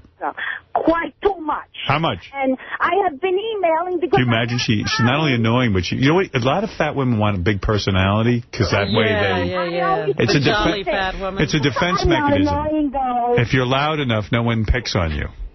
Well, I'm very excited right now. Okay, that's why It's I'm Atlantic loud. City's first boutique lifestyle hotel and the first non-major, non-gaming hotel in Atlantic City. I'm talking, of course, about the Water Club. All right, hold on, Boomer. Thank you. I mean, not only is her name Boomer, which is sexless, she's fat, and she's got that loud a personality. Yeah, when you said Boomer, I thought it was going to be a guy. Me too. Whose wedding song is this, Robin? I'll ask you. Sal Governale, Steve Langford, or Fred Norris. Oh, God. Wedding songs are so funny because it's like... Good Lord. Because after the divorce, you're like, oh, shit. You know what I mean? Right. It's like, wow, we were like so when a man loves a woman. When a man loves... Give me that list again. Sal Governale, Steve Langford, or Fred Norris. I'm going to say Sal because you know it's all about Sal. Like, it's always like when a man loves a woman. It's not a song about two people in love. It's about when the man loves the woman. Right, but I'm going to say Steve Langford. I didn't even know Steve was married. I didn't think anyone married. Oh, he was at the party with his wife and kids. I hit it right on the head. Sal Governale. Is it? I'm telling That's you, crazy. from a psychological standpoint, it's about Sal loving a woman. Right. It's not about the woman loving him. Oh, the two of them together. Yeah. When a man loves a woman, it's also Sal thinking about all the things he gave up, you know? Listen. What did he give up? I don't know. All right, here we go. One more? Mm-hmm. Look into my eyes. Remind me not to have a wedding song. I was going to say, this is so funny. Yeah, we're not doing first dance or any of that None bullshit. of it. No. Oh, we have nothing to goof on then. Right. I'm trying to make it a goof-free wedding. So if we ever get divorced, like you can't go. Remember when you assholes were everything I do? Is that Doug Goodstein, Scott DePace, or Brian Phelan? It's got to be Doug Goodstein. Wait a minute. He's a real doer. Brian Phelan, Doug Goodstein, or... Scott DePace. Whose wedding song is Everything I Do It For You, Brian Adams? Because, you know, he does everything. Yeah, that's got to be Doug. I can't see those other guys He's doing busy that. running down to 9/11. They weren't even looking for him. Yeah. It's got to be. Let me see. Yeah.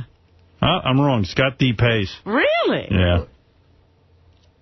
We're wrong. All right, whose wedding song is this?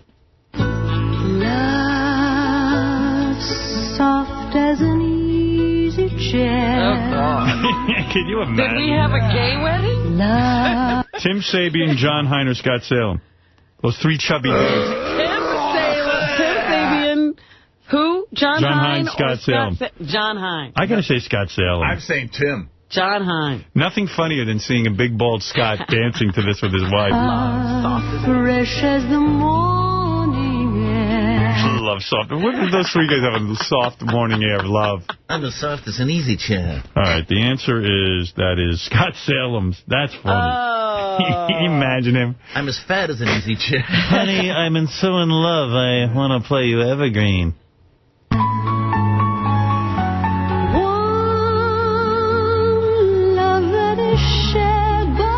That is a perfect romance between Scott and his wife, I have to admit. I got to figure his wife chose this song. Yeah. Oh, yeah. He had nothing to do with it. All right. Whose wedding song is this? There used to be a Graham Tower alone on the sea. Kiss from a Rose. Fred Norris, John Hein, Steve Langford. Oh, God. Give me them again. You're reading them too fast. Fred Norris, John Hein, Steve Langford. Jeez. I'm going to say John Hein. Yeah, because Fred didn't have a wedding. No. Now that I'm thinking about it.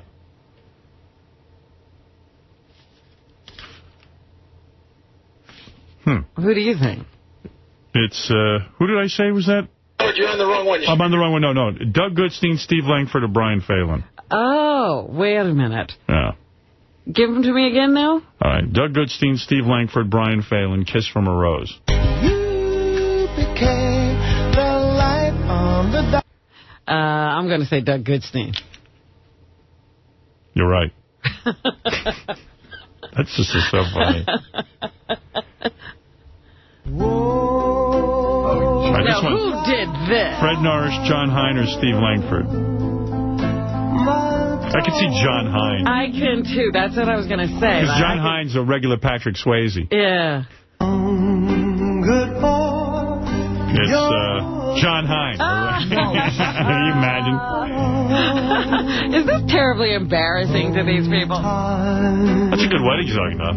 I'm not having a wedding Sure, they're song. Baby and Patrick Swayze. All right, who is this one? I bless the day. Fred That Norris. was you. That's I right. know that. Don't even have That was my wedding song.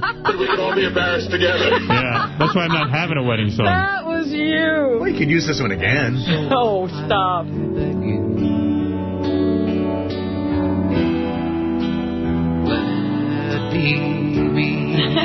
You know what? I had nothing to do with picking that song. I don't even think my wife picked that song. I don't know. How did it get there? They asked us what your favorite song is. No, none of us had a favorite song, and so the guy picked this song. He goes, you got to have a song. Well, we'll just play something. Oh, my goodness. I remember you saying this. Yeah. Don't take and I was like, what song is this?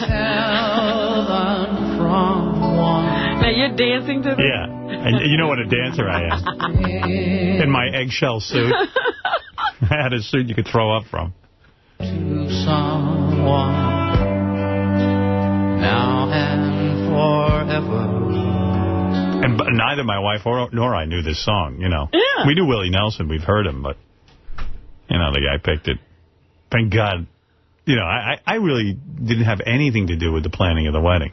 Yeah. Oh, you were an uninvolved spouse at that time? Yeah, I didn't know from weddings. Yeah. That's the last question, but there is another wedding song on that page. Is there? Yeah. Oh. One below. This one? Oh, so long for this night I pray. You know who it is? Yeah. Well, give us some... All right, is it Tim Sabean? Tim Sabean. I say it's Tim Sabean. Steve Langford. I say it's Steve Langford. Or Fred Norris. Oh. Tim Sabean. But what, is that a wedding song? Is it about love? There's a ribbon in the sky for our love. Oh. Tim Sabean. Tim Sabean. That's Steve Langford's wedding song. Oh, God. He's got a big cock. According to that jingle. Nice song, though. Here's a song Sal prepared for my wedding, for a wedding song. All right. Why marriage? Who are you marrying? I mean, who are you proving your love to? You don't dream about banging other chicks now? Come on. You think there's a woman on this planet who is married who doesn't resent her husband? He doesn't do this. He doesn't do that. He doesn't fulfill the needs. It's a laundry list. And eventually you'll go insane. Don't get married. Enjoy your relationship. Get out of here. Go get married. I'm going to laugh at you. That's my wedding song. But let me ask you something. Do you think, because the basic psychology, let's say, of men is that once they have captured their prey, they move on to the next thing. Will you continue to be the attentive I hope so. I do lover really. that you are now? Or will you move on to the next thing to conquer? I'm hoping I'm going to be right. You know, I was reading in the paper today about Ron Perlman. He's on, like, his 5th marriage. Right. I'm reading about this guy and that guy. Everybody gets divorced. I'm divorced once. I don't want to fail twice. I think I'm going to hang in there. I think I'm going to be good at this. But who the fuck knows? Look at these wedding songs. Half these guys are divorced already. Or hate their wives. Right. They would play just the opposite now. That's right. Anyway, thank you. That was a good game. And congratulations to Boomer, who won $500 from the Borgata. Yeah. All right. Ask Napkin Ed, you're on. Howard, I want to know if Riley Martin had the food poisoning again last night. Oh, I have Did to you listen. hear the show? Let me hear the show. I got some of it on here. I didn't hear it live, but I got some Riley stuff. All right. Let's see. Another thing, can I ask if I could come to the wedding? I'll bring some hot dogs and barbecue them or something. Oh, that's very nice. Thank you, but we're kind of full. Let's see. Riley Martin, JD page 2, I believe, right? What page, guys? The Riley stuff? GP1 in green. Welcome to the Riley Martin Show. Welcome to the Riley Martin Show. You're right. How you doing, man? Yeah, Good, right? Hey, check this out. I have to ask you this right off the bat to get it out of the way. And the reason I'm asking you this question is because one of my friends brought me this. And I meant to ask you last week, but we didn't really have time. But a friend of mine brought me an article from the New York Post out of the gossip column. Okay. And this gossip column page reported that Howard's lady was doing the wedding dress thing, right? Because they're planning on a wedding, evidently, for October. Oh, cool. So my question is, are you and the missus planning on attending Howard's wedding? And Ted Eron's a troublemaker. Yeah, because Riley probably hadn't even thought of it. Going to be getting them a wedding gift. He has never bought me so much as a hot dog, nor invited me out to the airport while he was patting his foot and waving on the stools and stuff like this. So I don't expect that he would invite me over there. Nonetheless, I wish them well. And I give it 2 years before that he'll have to pay through the nose because he's under the facetious belief that someone actually loves him for something other than what he can do for them and his money. However, I wish him well. That was nice. Okay. All right, people, you can call Riley Martin with questions. He is a bitter, angry man. Oh, he's not a fan, no. I haven't done anything for him. I'm the only guy to give him a radio show. But did he answer? Oh, I guess he figures he's not going to be invited. Okay. Yeah. Yes, Dominic Barber, the bloated divorce attorney. Yes, Dominic. After being a divorce lawyer and criminal lawyer for 37 years, being married 3 times, I 4 wonder if times. you're going through. You've been married 4 times. Well, same wife twice. That doesn't count. Yeah, I mean, yes, it does count. It sure No, it does. doesn't. No, I sat there and watched you get divorced. There was an engagement between the marriages. Right. No, there wasn't. Yes, there was. This fucking guy Dominic is so out of control. He was married twice. Yeah. Then he got married the 3rd time. Leslie, who I love dearly. Then he breaks up with her and he's engaged. Right. Then he breaks off. Then he breaks off the engagement and then he remarries Leslie. Right. And I'm very happy, and I'm very happy she took me back. But here's my question. Do you ever sometimes when you're all alone just think about, and I know your ex-wife's happy and remarried, about the issues of, like, that was so much part of your life, and here you are marrying again, and kind of like... You always think about the fact that you used to be married. There's constant reminders. First of all, I have 3 children. Yeah, but not only that you were married, but that it's like a major part of your life is now over. Like, you're into the next phase. Of course. You think about that all the time. Yeah. Absolutely you do. You wouldn't be human if you didn't. Yeah, but I don't think about it all the time. I mean, it does. It's something I do think about. Robin, you know what I mean? It's like that experience, not only is it over, but those years of your life are over. I'm 63 and Howard's 54. Are we in like the last 9?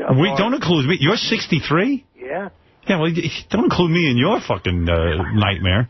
You're still young, 54. Well, you know, I'm 63, and how are we? What do you mean, we? White man.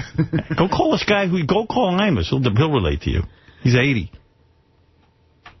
That's Riley Martin. You want to hear any more Riley show? Sure. What else was Riley talking about? You know whose show was on last night, too, was John the Stutterer. He got the angriest I ever heard this guy. Really?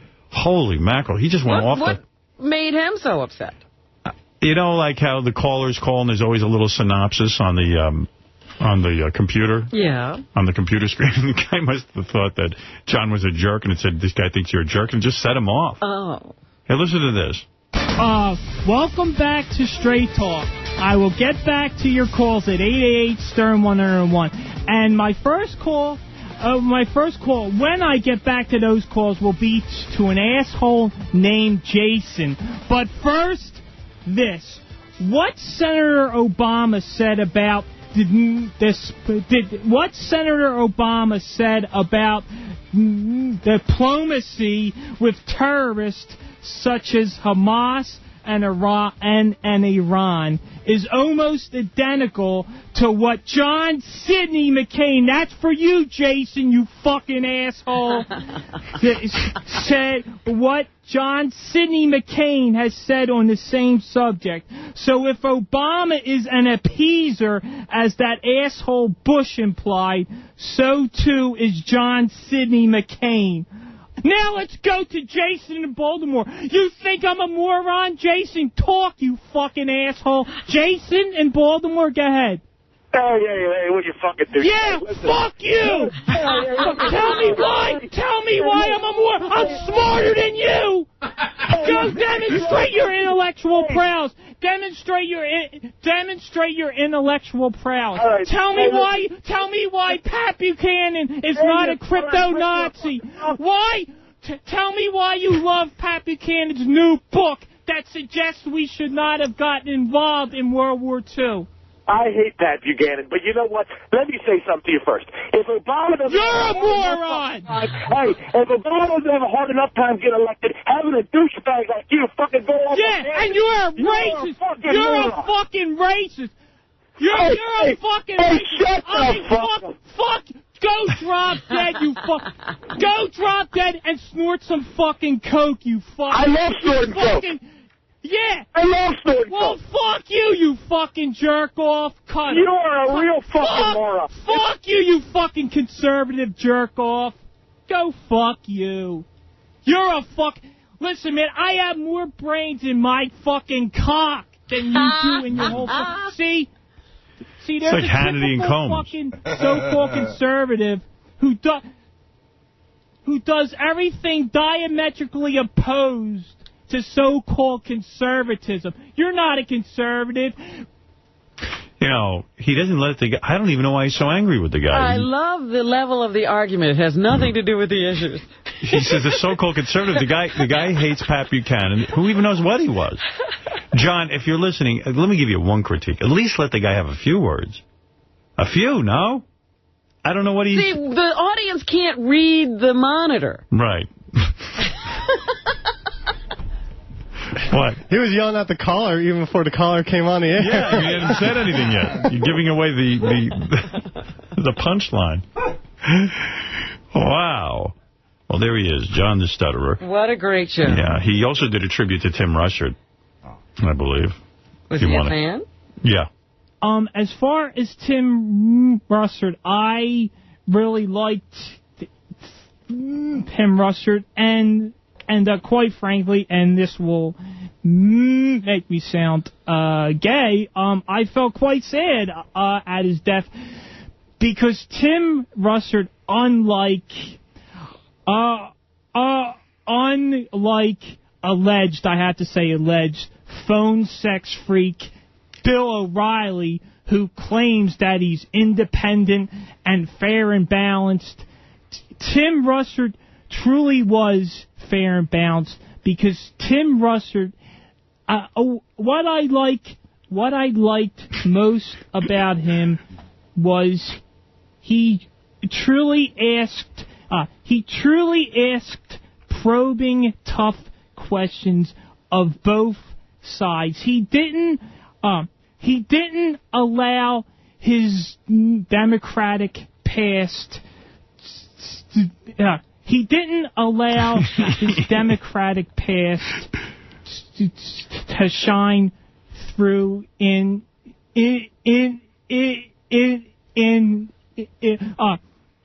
oh man, I'm getting stuck here. See, I'm not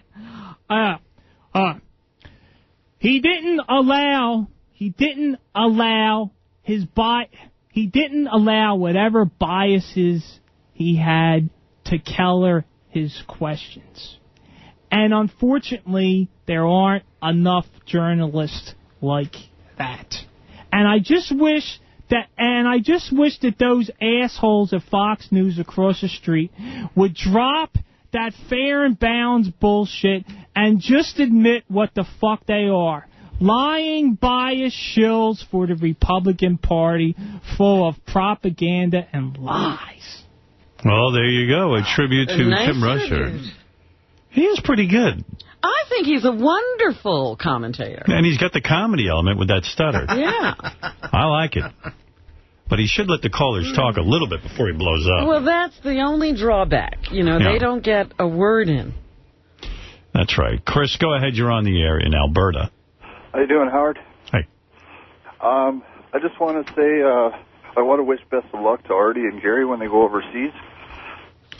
Yeah, well, that's one of the things I was saying to Robin. You know, someone called in and pointed out that Artie is out today, and they said, "Do you know every time you guys have a vacation coming up, Artie is out? He misses a day. He misses at least one day during that week, and it's never the day before the vacation. Right? He somehow makes it in that day. Yeah. Conveniently sick. Yeah, and you know." I guess this came up. So who asked me that question? I came in and said, my driver says he's noticed that. And then Gary said, yeah, somebody else brought it up the last time we went on vacation. And someone was asking me what the psychological implications would be. Yeah, we were all standing there, and I think Gary must have said, well, what does that mean? And I think what it means is that there is a separation anxiety. That, sometimes it's very hard for people to separate and go apart. And I think probably we mean more to Artie than he really even consciously knows. And what? I guarantee you do. Yeah, and I think that the idea of separating, and also I know he has a lot of anxiety about going over to Iraq. I mean, he agreed to do this thing. It was his idea. And now that it's coming up, I think he's having tremendous anxiety about it. Yeah. Is there any way he could back out at this point? No. I mean, and he'll probably enjoy it, but... And, in fact, it's something he really wants to do. I think it's just, where it is and I think if he lives through it, he'll probably be very glad that he did it. But I'm really concerned about his health. And I remember when he first announced it, I said, maybe you should lose some weight. Maybe you should get more into shape, because I really do fear for his life going over there. Not taking a bullet either, just dropping dead in the heat. If they have to dodge something, Artie can't get out of the way. No. Oh, hell. Neither can Fafafui at this point. Or any of those guys, except maybe Jim. All right, well, we do wish them the best of luck, and yes, I think it's a great thing that they're going over there. All right, thanks, Chris. Hey, Howard? Yeah. Would you give me a chance to read my paragraph? You want to go to the wedding? I don't think it's open to you. Chris, now, this is just for the guys who work here. Oh, okay. All right, thanks. Shot in the dark. All right. As a matter of fact, I got my first paragraph in. Oh, really? Who was it from? I really can't invite all the people that work here because I'm having a small wedding. But High Pitch Mike wrote his paragraph. Ah. And it was really moving. And in fact, really? I read it to Beth last night, and she goes, you should invite him. Ah. And then... but wait a minute. Don't you need to see all of them? I do. I'll read it to you if you want. This was High Pitch Mike's submission as to why he should go to the wedding. Okay, here it is. Watching the birth of my child, reaching the top of the TV radio industry, walking down the aisle with a beautiful bride at my side. All things I may never get to experience, but Howard Stern has had the good fortune to have them all. Over time, I've grown accustomed to not being invited to parties and social events. Even here, as Robin left me out of her summer shore house party that everyone was invited to. As wedding season for Will, Jason, and Howard grew closer, I knew I didn't have a chance going to the wedding of the king of all media.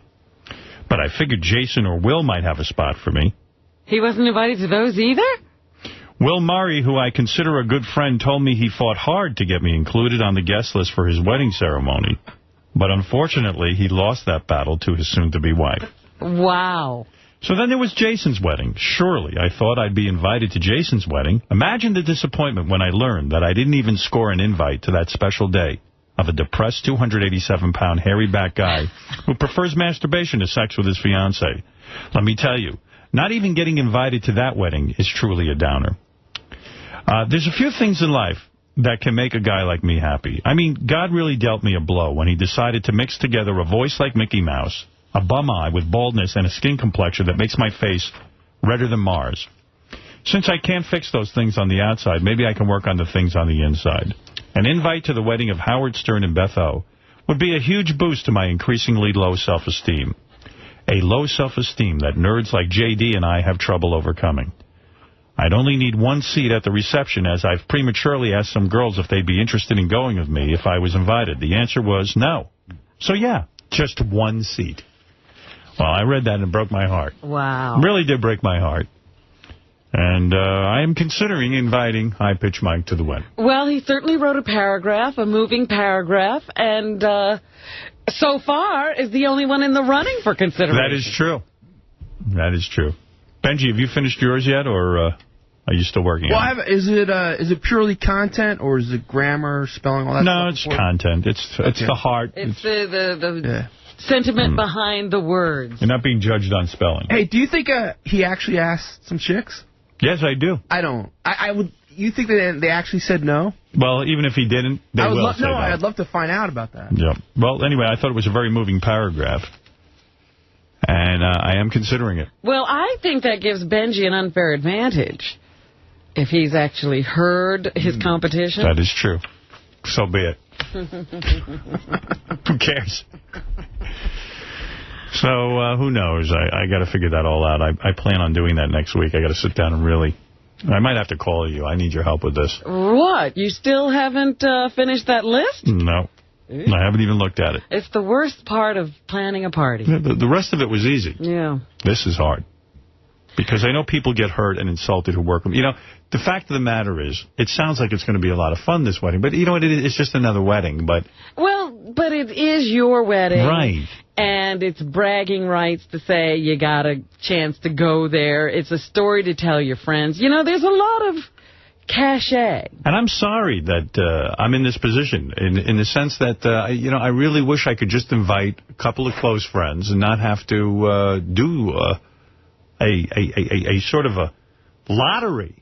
I mean, how pompous and arrogant of me to have an essay contest. It's horrible. It's absolutely horrible. The people who work with me. I mean, it's horrible. But to put them in competition with each other. I feel like a horrible human being. And I have to admit, I am having a few celebrities there, but not a lot. But I kind of feel compelled, too, because, let's face it, people expect this kind of thing. Is that true? Are you really bowing to peer pressure to... Well, no. I mean, I do know some people who are famous. I do. And I do have a friendship with them. Uh-huh. So it's really your friends. Right. Okay. You're not just stacking the wedding. No. Gotta hope not. All right, let's see. What is it, Gary? Would you like to say something? Just one more thing on the wedding. You know, Jerry O'Connell listens to the station like 24 hours a day. He emails him a lot, and he sent a note because he heard the wrap-up show yesterday.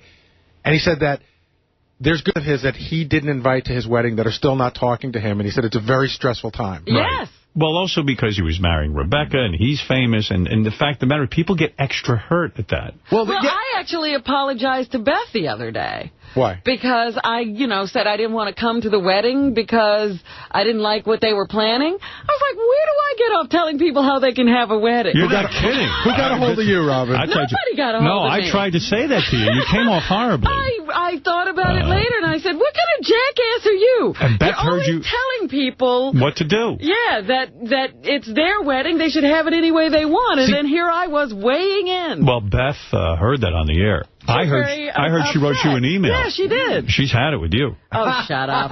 But I will tell you something, Howard, because I went through this on a much lesser level on my wedding. Once it was known that you were coming to my wedding, suddenly people who I was like sort of friendly with, but not that friendly, because you were going to be there, it sounded more exciting. Right. And your wedding is sounding exciting. Like Billy Joel might be there, and you've invited some other people. Now people want to go, and it just gets to be a big deal. But I'll tell you, Mary and I looked at our wedding pictures. There's at least 10 people. I don't know that Billy Joel's going to be there. But I will invite him because he invited me to his, and I do have a relationship with him. Even the thought that he might be there gets people excited. Yeah, so now I got this pressure. What if he isn't there? No one's going to be excited. Right. It's not going to be. Let me make a statement now. My wedding is not going to be exciting. In fact, it's very, very boring. You're going to make sure it's boring. I'm going to go out of my way to make sure it's boring. Really, there's nothing. You know what? You want to know something? It's really just a dinner. That's it. But it's more than that. It is. It's a dinner. To you, it is. I'm not having famous people. I'm not having famous people. I understand what you're saying, but I'm saying that outsiders are looking at... Here's the famous person. Joan Rivers has been after me to go. And I do know Joan, and I would feel funny not inviting her at this point. Is Belzer going to be there? You said... I told Belzer I'd invite her. Are Jimmy Kimmel and Sarah... Well, they're very good friends. I'm just... But yes. I'm not giving you a hard time about who you're inviting. I'm saying outsiders looking in like a Sal are like, oh, my God, I'm missing this unbelievable party. That's not... Listen. No offense to Jimmy and Sarah. I mean, they're fun people, but, to sit in a room with Jimmy and Sarah, that's going to make somebody's evening? Well, again, Howard, you sit in these rooms with these people all the time. You vacation with them. Who was telling me the other day that they would find it very exciting just once to be invited into a thing like that? And I said, you probably would hate it if you were actually there. Yeah. But the idea of it sounds exciting. Right. In fact, I'm figuring how I can get out of there early. I know. You're going to leave us all at your dinner. Yeah, I'm going to be the first one to leave. I'm telling you right now, I'm hardly going to be there. But, Howard, the other thing I started to say... You will make an appearance, though, won't you? I will appear, do my thing, and then leave. Out by 9:30. Right. The other thing, Mary and I were looking at our wedding pictures. It's shocking how many people that were at our wedding that, had to be there that we just don't talk to anymore. Not that we're not... They just, time They were falls the away. people in your life at that moment. That's right. Of course. And we look at the pictures and we're like, oh, my God. Like, there was one person, I was like, do you know that person's name? And we had to, we couldn't remember the person's name. Right. But it was so important at the time. At the time. It was like somebody worked with. Let me play the rest of these tapes for you. There's a lot of stuff to get to. All right. First of all, here is... Oh, I don't even know if I should play this for you. What? All right, do you guys want to hear Smokey Martling one more time? Because Sal and Richard have been bugging me every day to play it. Smokey Martling? Yeah, remember they did the Jack and Rod show? Oh, yes. All right. This is where they use... Will the Farter came in and farted. And they... I love that one. All right, this is the last play on this one. That was brilliant. All right, this is Will the Farter's fart noise. And Smokey Martling, if you remember, is a guy who has no voice box. Right. He's a guest talking to a voice expert or something. Right. Okay. Listen to this one more time, then I got a couple other things I got to play you. And we're back with the Jack and Rod Radio Show. Today's special guest, Dr. Yu Chen. She's the author of The Voice and Medicine. How you doing, Dr. Chen? Fine. I'm here. Give us a brief background on Chinese medical practices. Yeah. Chinese medicine has about 3,000 years history. That's fascinating, Dr. Chen. Now I'd like to introduce our special guest. He's been smoking for 87 years and recently had a tracheotomy and now speaks through a cancer kazoo. Please welcome Smokey Martling. Hi. Smokey, how are you? Hi, Smokey. Are you still smoking? Yeah. First of all, I think you have to stop smoking, okay? Okay. I think you can use the scalp acupuncture, okay? I think you have to interpret that. I really admire your spirit. Thank you, Smokey. Any more questions? One more thing, Smokey. Okay. Well, I'm sorry, you didn't answer his last question. What is the last question? Oh, my God. How can you get help? Is that right? Yes? Yeah, good. Do some acupuncture. Try to speak. You can do it. You will speak clearly later. But you do need some treatment. That's for sure. You know, Dr. Smokey just said that he wanted to give you his phone number. Do you have a pen handy? Yes. Hi, Smokey. Give me your phone number. Smokey, due to the phone number has to be very precise. Yes. The 7 371 22. Okay. Smokey, you can ask Jack and Rod get my phone number too. Yeah? Are you interested in that? No? I wish you good luck. Okay, thank you. Bye-bye. That is a classic, isn't it? Amazing. Yeah. Yeah, that's a good one. Here's a voicemail that came in. I'm going to give you 2 voicemails. All right, first is Wendy the retard is depressed. We haven't spoken to her in a while, and I think she's saying farewell to the show. Really? I think she's frustrated with us. But she calls with these voicemails. She doesn't call into the show. She calls voicemails. Yeah, I don't think we ever get to talk to her live anymore. Right. Hey, Howard, it's me, Wendy. I was thinking, maybe, maybe I'll quit. I give up. I'm so depressed and, whatever. My family's falling apart, so I don't care anymore. I don't care anymore. I don't give a whatever. I don't care anymore.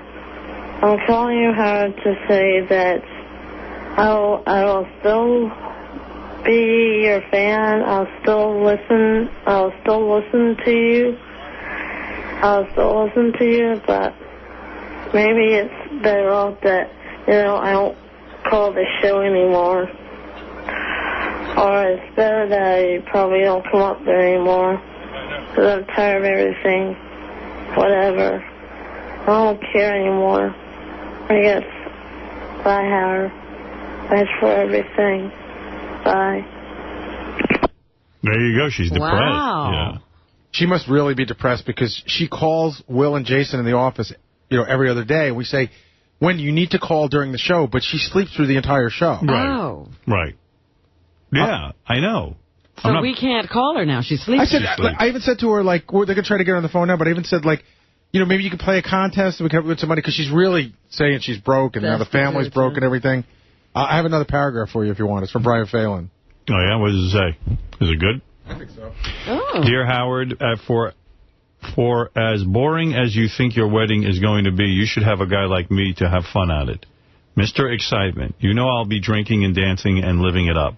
Also, I have 3 kids and need a night out of the house. And so, in conclusion, I need to be there. Brian Phelan. Oh. Yeah, that's a good one, too. Fair point. That's a good point. And he makes the point that he doesn't get out of the house that much. This would be a great night out for He's them. always fun and never embarrasses anyone but himself. That's right. And he's always giving us a story. Right. Every party. See, this is why I hate my wedding, because I love Brian. Hey, put these on file for me, will you? I love Brian. I love this guy. I think he's so much fun. I don't get really to hang out with Brian except that one time in New Orleans, but I loved hanging out with him. And, He's always fun, though. Yeah. I like him to be there. See, that one appeals to me, too. These are all good guys.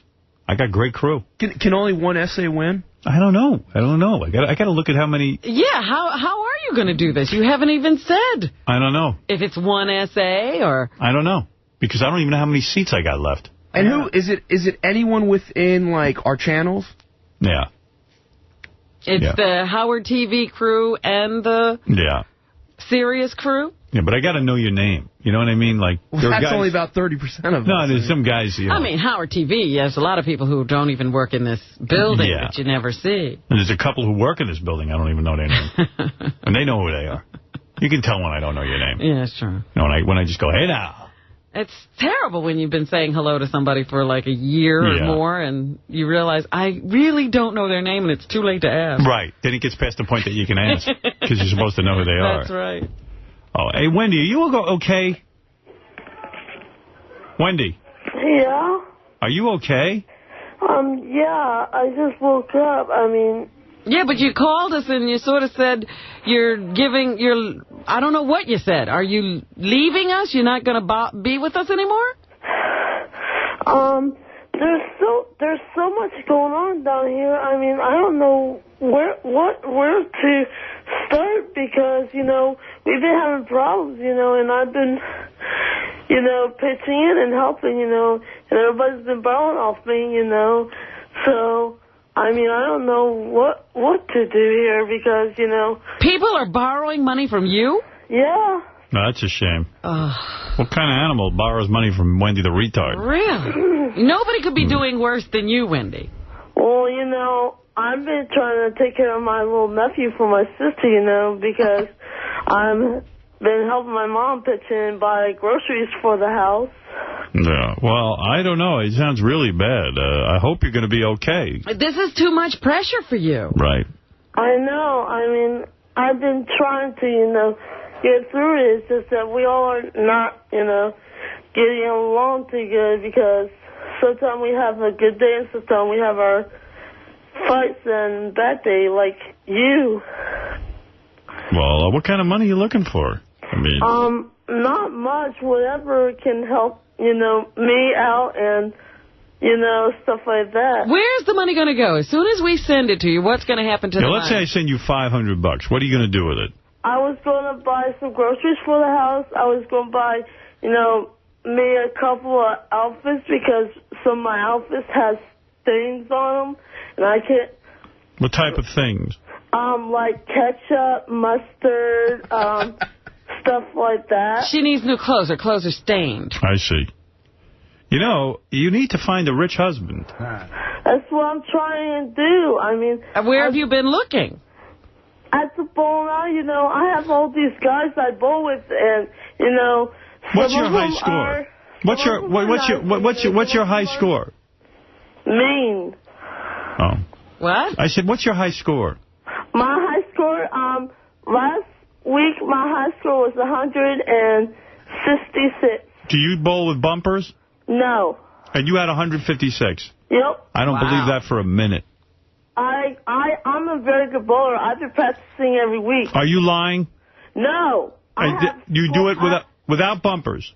Yes, without bumpers. Now, this is real bowling, not duck pins. Scores and everything to prove it.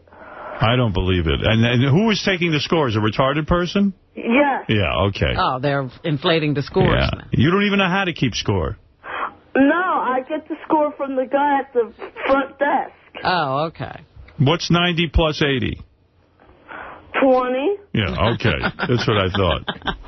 I don't believe that score. You know what my high score is in bowling? What? 147. And I'm of normal intelligence. I have a lot of score papers in my room. Yeah, well, you don't even know what 90 plus 80 is. You think it's 20. It's not even 20. I know it's more than 20. I don't know exactly what it is, but I know it's more than 20. Do you really know your high score? Yes.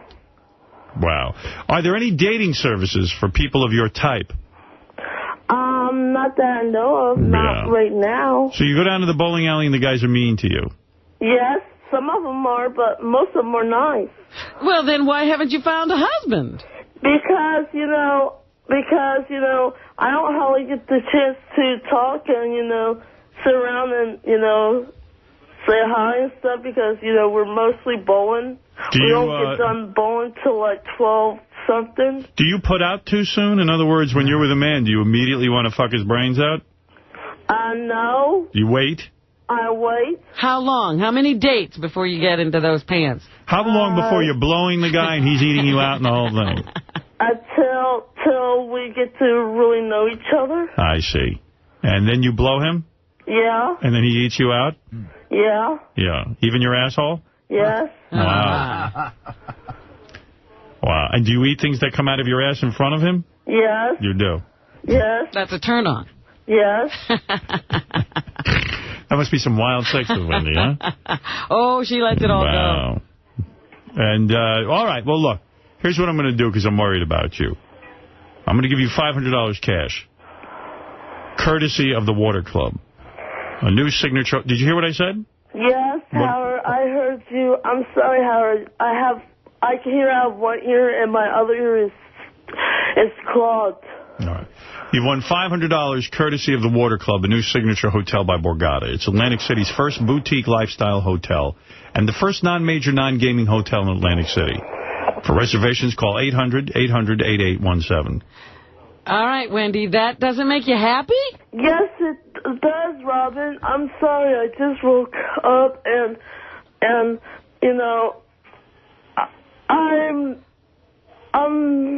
right. Just woke up and all right. I don't know where I'm at right now. All right. Well, I guess, Robin, your advice about getting a rich man and Wendy hooking up is not going to happen anytime soon. Well, keep trying. Right. And don't, what do you babysit for, your nephew? Yes, I babysit my little nephew. All right. And listen. Sometimes I babysit Jesse Jr. for my brother. All right, don't eat your nephew or Jesse Jr. I won't. All right, good for you, Wendy. Thank you. All right.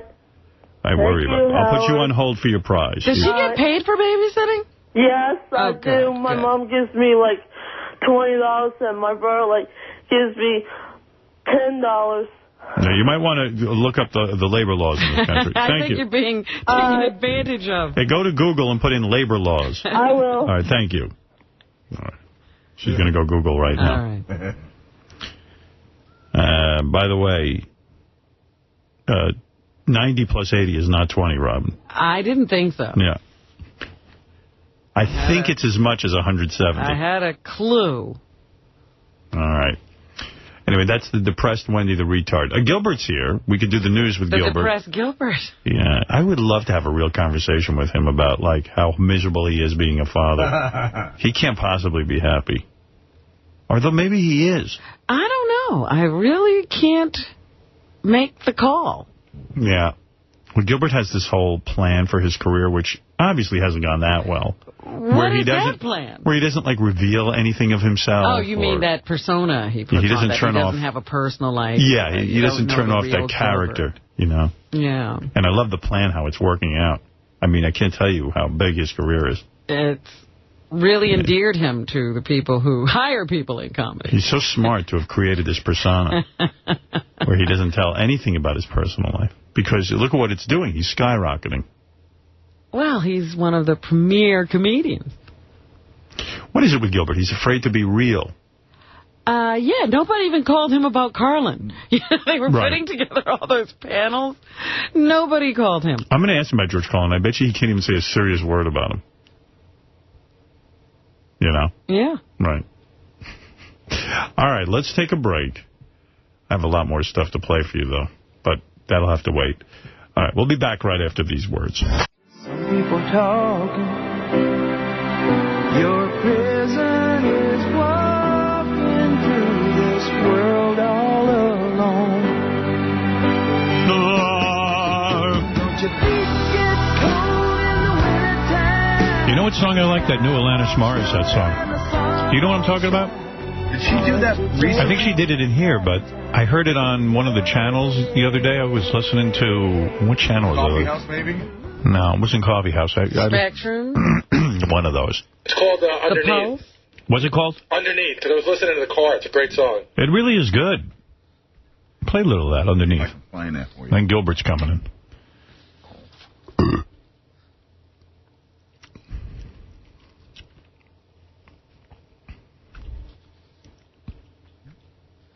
I found myself singing along.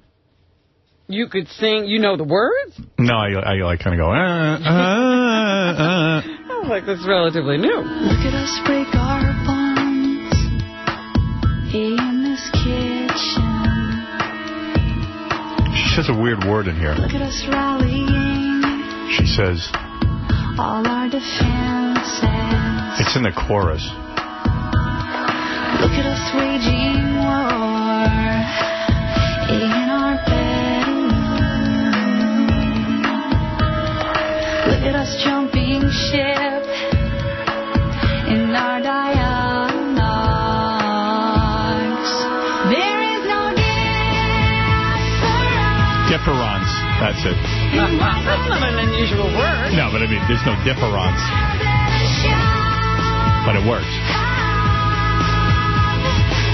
Difference.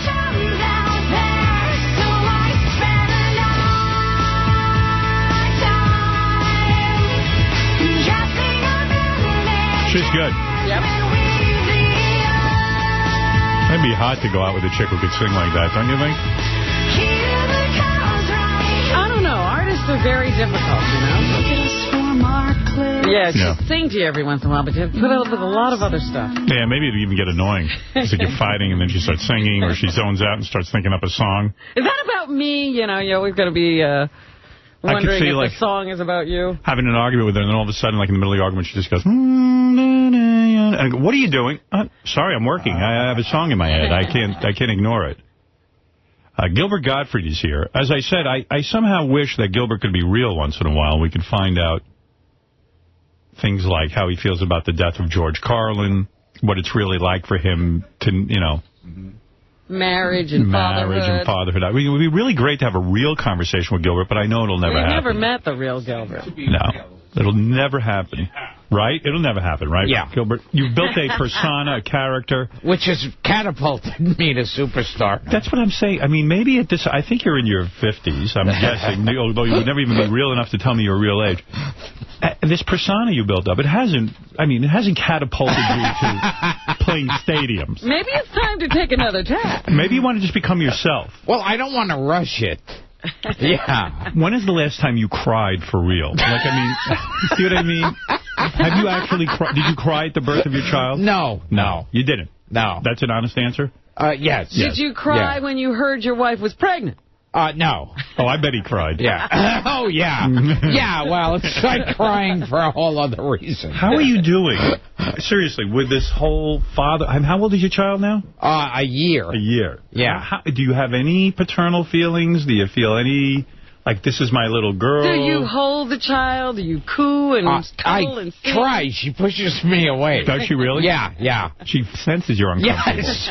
Do you like holding her at all? Do you enjoy it? I don't know if she likes it. But do you like it? Do you enjoy it at all? Up to a point. Yeah. Then she hits me. How long do you last, like, holding the child or doing something like wheeling her in a carriage? Like, can you last more than 5 minutes? Yeah, not too long. Right. And then you hand over the baby? Yes. Do you have help living with you? No. Because you're too cheap, right? Yeah. Gilbert's so cheap. It's unbelievable. You'd think that he'd want the help. He was so excited to get his free bottle of water when he came in. Yes. He got 2 of them. Well, he said to Gary, you think I could have 2? Oh. Well, yeah, okay.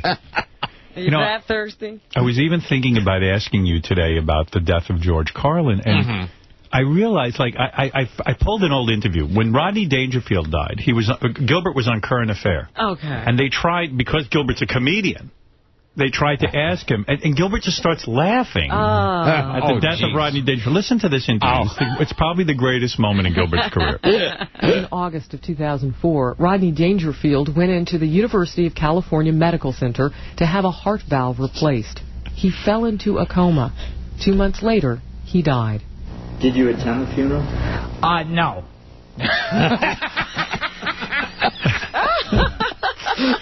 Now, they asked you if you attended the funeral of Rodney Dangerfield, and you laughed. I mean, it was a bizarre reaction. I couldn't even get invited to the funeral. Is that why you were laughing? Yeah. That you're so unimportant? Do you have feelings about George Carlin that he died? I remember one story. This is the last time I saw George Carlin. All right.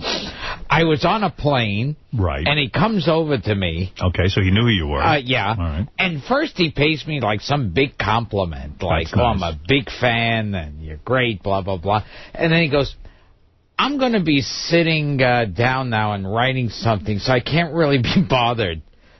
So it was basically like he went out of his way to tell me to leave him alone. Right. It was a preemptive attack. Right. Yes. You weren't bothering him in the first place. Yes. And but just the idea. Just in case that you Well, he probably assumed a comedian like yourself would want to be talking to him. That's right, to get his great wisdom. Right. So just the thought of me coming over to him. Do you think he was shocked that you were in the same section as him? Is that a real come down for him or what? So you won't offer us any feelings. Like, I know when you were a young man starting out in comedy, yes, there must have been someone who influenced you. You probably heard a comedy album somewhere. Or why are you a comedian? Yeah, London Lee. Was it London Lee, the poor little rich boy? Was that your influence? I liked London Lee. Oh, yeah. I thought he was funny. I liked him. You didn't like London Lee? He always just sort of struck me as like... what? That's when I started to wonder, do you have to be all that talented? So London Lee, it was your inspiration because you said, gee, I don't have much talent. Yeah. Maybe I could be a comedian. Exactly. Oh, okay. Yeah. All right. Well, that makes sense to me. You know, so many people point up like Richard Pryor, George Carlin, or Rodney Dangerfield.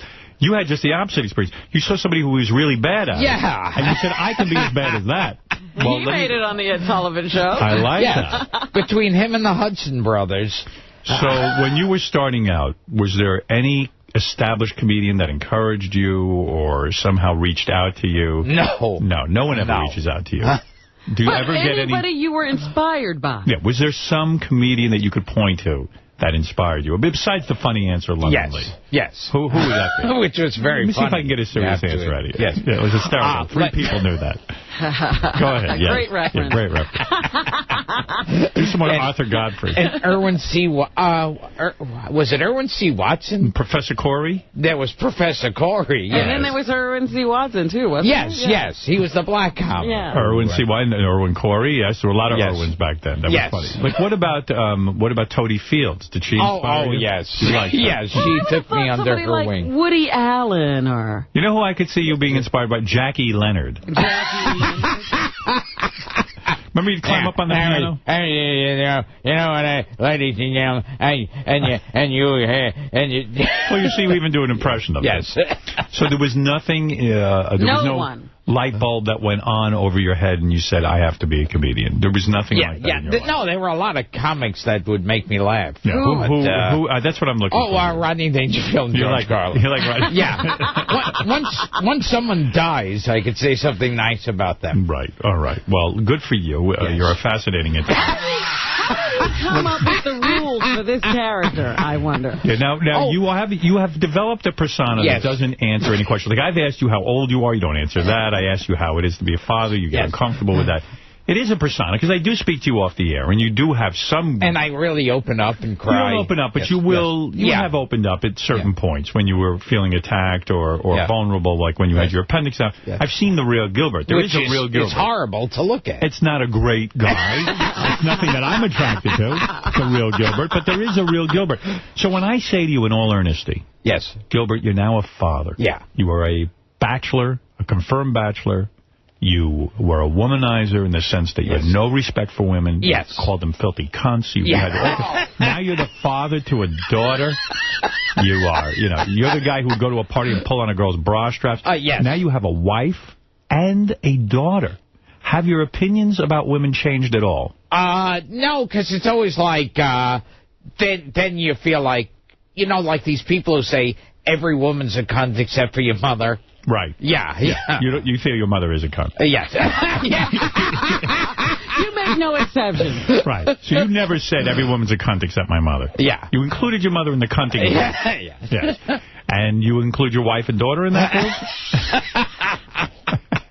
You're an amazing man. I'm teaching her that word early. She already knows it. Yes. Do you curb your language around the house? Do you try not to curse in front of your young daughter?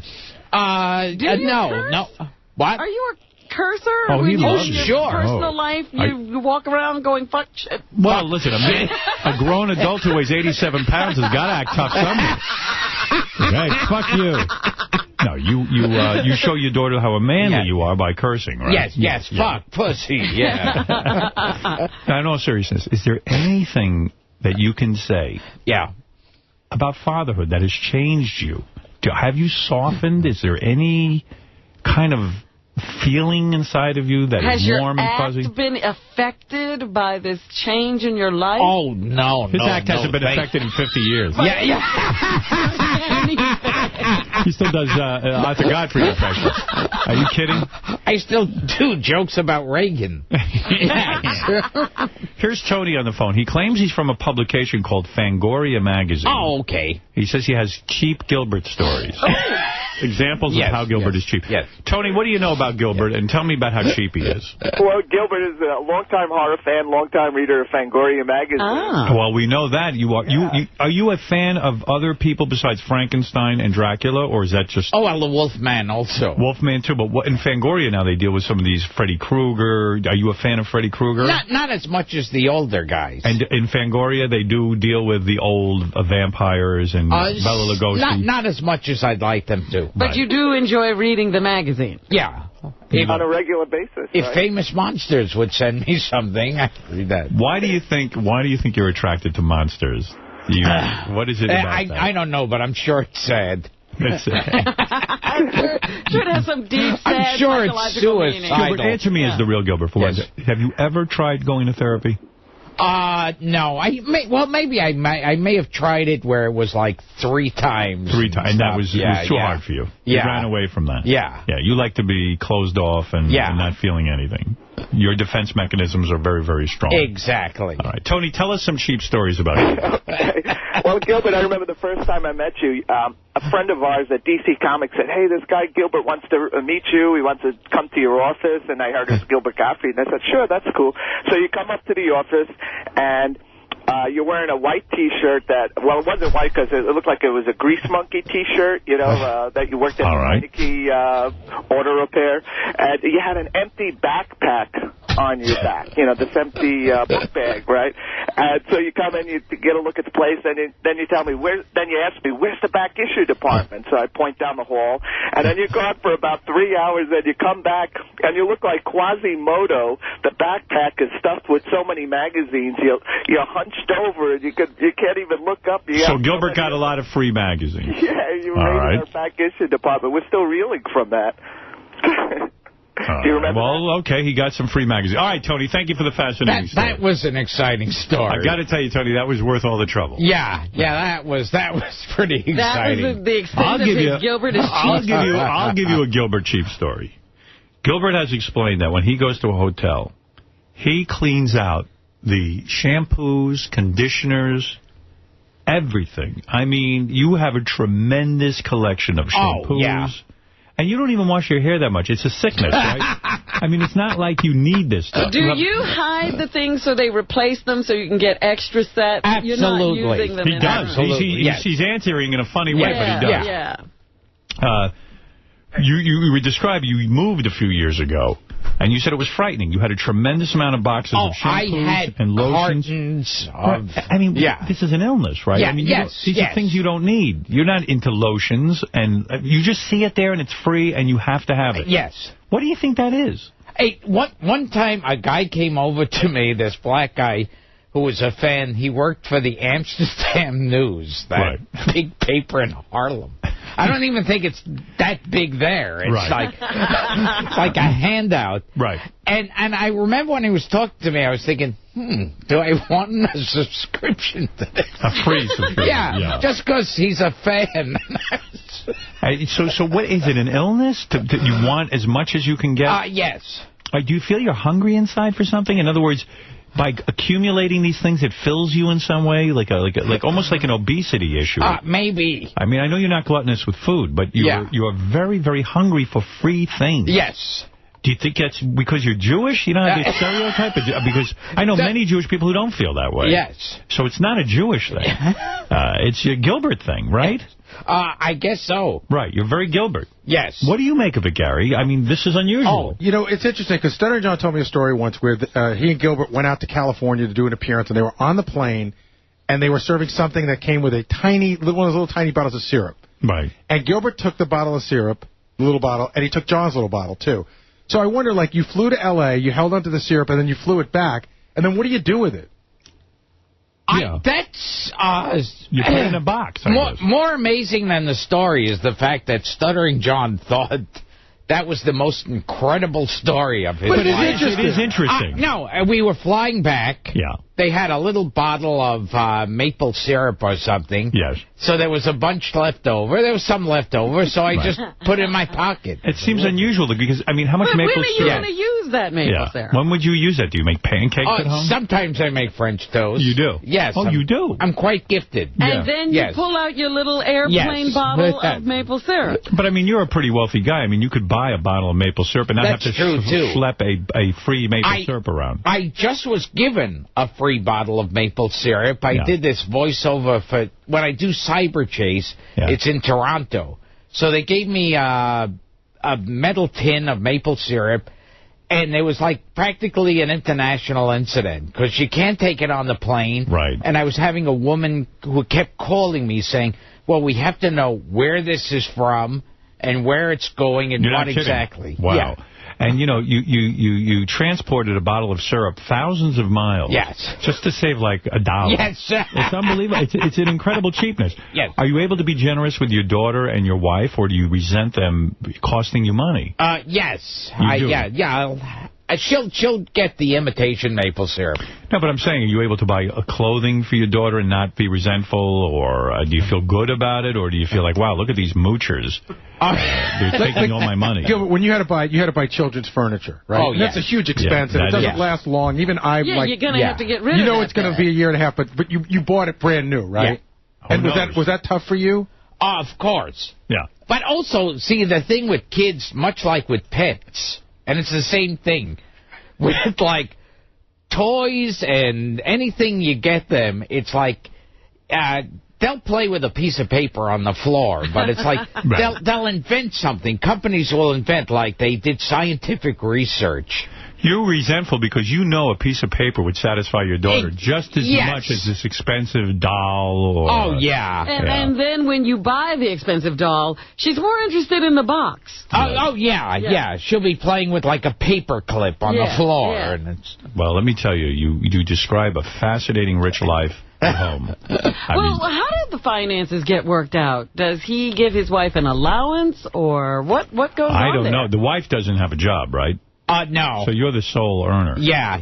And how Don't does it remind work? me. Now, do you have to give her a certain amount of cash each week so she can take care of household expenses? Or? She pretty much deals it each week. Really, how does she get money? I can't imagine her asking you for money. Oh, yeah. I mean, it would be horrible to ask you for money. Does she have to go to you every week and say, honey, I need more money? No. How do you work that out? I don't... She works out the finance. No, but wait, so she doesn't have access to your bank account. No. So how does you have to get the money to her. How do you get the money to her? You have an envelope sent to her every month? Is that right? Your accountant handles I that? have my secretary. I just wonder how that works. Yeah. What's going on there? I mean, you're not a generous man. You know that. No. Right. Does she ever say to you, Gilbert, we need food? Yeah. Why? We ate last month. I mean, it's unbelievable. And let me tell you something. I know Gilbert. His daughter will be 17 years old, and she'll still be forced to sleep in a crib. The legs will be sticking out as she sleeps. Because he's going to say, I paid for that crib. You'll use it. Perfectly good bed. That's right. Well, let me tell you, you're a fascinating man. Yes. And I have no idea what goes on in your life. I think you have to drop the persona at one time. One time. Well, you know, give me the real interview. I've had a bunch of requests for reality TV shows. Okay. Really? Yeah, I think it would be great to see you at home with your wife and child. I think it would be fascinating. And what do you say to these people who ask you to do this? So far, no. No. Yeah. Because you feel it is so bizarre. Yeah, so I'll be Gilbert Gottfried. It's complicated. Right. Yeah.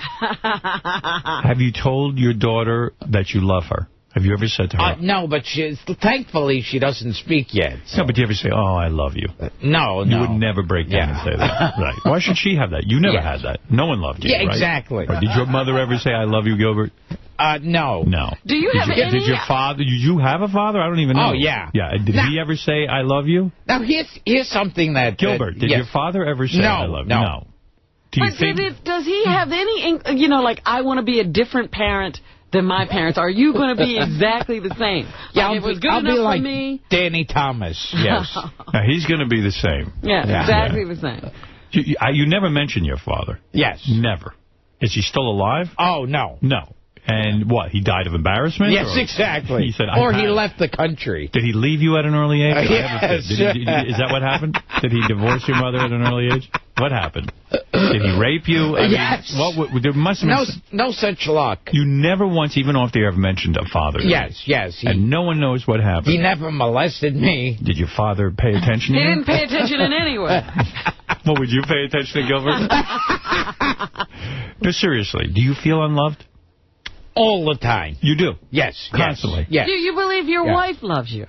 Perhaps. You do think she loves you? I feel like I'm on a game show. Perhaps. Do you think your wife... Is there something I find in my house? Do you think your wife loves you, or are you just a big fat paycheck to her? I could be, yeah. You don't know for sure. You can't tell what love is. Yeah. Yeah. Are you in love with your wife? Yeah, because, Oh, yes? Oh, I don't know. Because I once heard that with cats...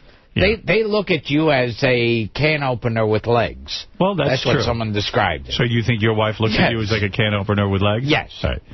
Now, you never mentioned a father. You even get uncomfortable as I bring it up now, don't you? Yes. Yeah. What happened there? When was the last time you saw your father? How old were you? When is the last time you saw your father? When he went off to join the Merchant Marines. And then he never returned? Yes. Was your father a military man? No, I wish. Yeah. That would have been a good one. He was a coward, like yourself. Yeah. He actually was in the Army. He was? Yeah. I didn't think any Gottfrieds had ever served. Yes. What is your best memory with your father? Let's see. Watching him in concert. Your father was a musician? I'm just saying. Did you ever have any moments with your father? I'm sure I did. Yeah.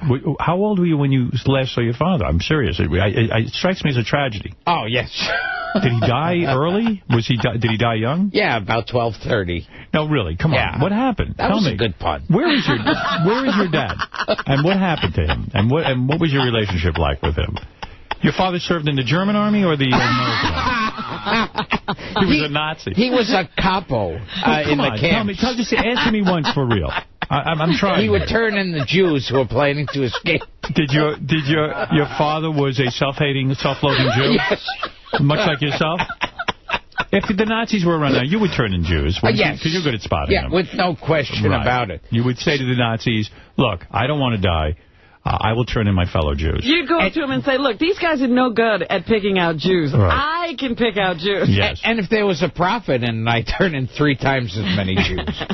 So you identify with traitors of their own race? Yes. Okay. All right. That's fair enough. That's an honest answer. Gilbert, honestly, can you tell me something? Like, were you a young boy and your dad left home? Yes. Is that what happened? I can't tell. God. You see what I mean? How old were you when your father died? This is painful. It was years ago. How many years? Were you a little boy? No, I wasn't little. But for some reason, I get the feeling he might have left the family. Is that You correct? think he didn't even die? You had no male role model. Is that why you're an awkward kind of guy? You don't have a male role model? No men ever embraced you or did your father ever put his arm around you and say... Did men ever embrace me? Yes. Men did embrace you. That helps your life when men Were you molested as a child? Is that what happened? When your father died, did you say the Kaddish for him? No. Yes, you did. No. What did it sound like? Yeah, okay. I don't usually like to talk about this, but okay. All right, go ahead. It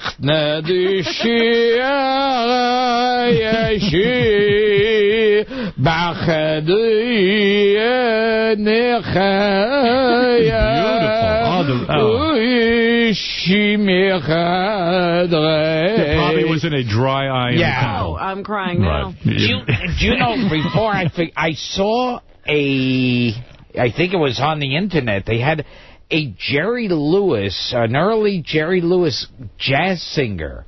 Really? And it's where Jerry Lewis sings at the end. Well, like in the Al Jolson one, it's like really sad that he's singing the Jewish and it's like the father's dying. With him and with Jerry Lewis, and now it's no longer blackface because that would be offensive. So he's in a clown face. All right. He's a clown, and his father, the rabbi, is offended. And when he's singing the big sad song at the end in Yiddish, it's like that typical Jerry Lewis of Yesh Gedei Machaloi Achne Shiva. Is he in a clown uniform? It's very scary to watch. Now, your daughter's name is Lily. Yes. Did you name her after anyone from the Munsters, Lily? Is Lily named after one of your relatives? Yes. If I have another daughter, she'll be Marilyn. So there'll be Lily, Marilyn, and then a son named Eddie. Yes, and Herman. So you want to name your kids after and all the another Munsters. son named Grandpa. I respect that. All right, here's what I'm going to do with you, Gilbert. First of all, I'm going to remind our audience why you're here. See Gilbert Gottfried July 10th at 8 p.m. at Caroline's on Broadway in Manhattan. That's going to be a big show for Gilbert and really a lot of new material, I'm sure. You cannot do the same stuff over and over again. For tickets, you go to Carolines.com. Will you talk about your father if the people go to Carolines? Yes. Well, I was thinking, everybody was talking about George Carlin and how prolific he was and a new hour every year. Gilbert, I mean, you haven't come up with a new hour yet. No, but I'm switching around the old stuff. You've got to come up with a new hour. Come on. In honor of George Carlin. You could do it. Now you have all new experiences. That's right. You have a whole new world to talk about. Now when you sit in your apartment all day, there are other people in there. They asked me to comment on George Carlin, some radio thing, but I passed on it because I remember it's like with me, when they asked me, it's like they want it on tape in case they can't get anyone better. Right. You don't want to waste your time. You didn't really know George Carlin. Yeah, but, like I met him a handful of times. Right, I understand. Well, let me Do tell you you. have any bad stories? We were saying the other day that everybody had nothing but nice things to say. Well, about Gilbert's was George pretty Carlin. bad. Gilbert's was pretty bad. George Carlin came over and said, don't bother me. Yeah, that's it. See Gilbert Gottfried July 10th at 8 p.m. at Caroline's on Broadway, Manhattan. For tickets, go to carolines.com. And to purchase Gilbert's comedy DVD, Dirty Jokes, go to gilbertgottfried.com. Okay, gilbertgottfried.com. There's a lot going on there now. Oh, yes. Yeah, everyone's excited about it. It's more professional than ever. Yeah. Have you ever seen it? You're on the internet, though, you say. Yes, there's so many bells and whistles on it. You like the internet. He was blogging now. Yeah. Are you blogging still? Sometimes. Yeah. I have to read that. For a while, I was just putting in knock-knock jokes. That's pretty much it. Right. Okay. Let me take a break. Okay. We'll come back. We'll do the news. Maybe you'll add something to it. Possibly not. And no one cares. No pressure. No pressure. Quite possibly nothing All right. witty. We'll be back right after these words. The Howard Stern Show.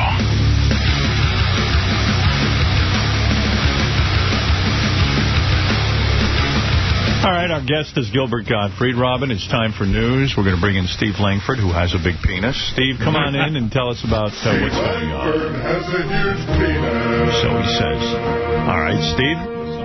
Steve, you got to turn on your microphone if you're going to be on this show. Go ahead. All right. Just some of the stories we're working on in the Howard 100 newsroom. What happened to Eric the Midget Night at Arco Arena in Sacramento? A promotion labeled Meet Eric the Actor appeared to have been scheduled for July 10th. When the Monarchs meet the LA Sparks of the WNBA. Here's what the special offer included. Exclusive pregame autograph session and meet and greet with Eric the Actor. Right. Plus, the first 100 fans would get a special limited edition Eric the Actor t-shirt. But now, sadly, it seems Eric the Actor night has been postponed or canceled, possibly because of a complete and total lack of interest on the part of the public. Eric, is that true? Oh, it's been pushed back. You know what, Mike?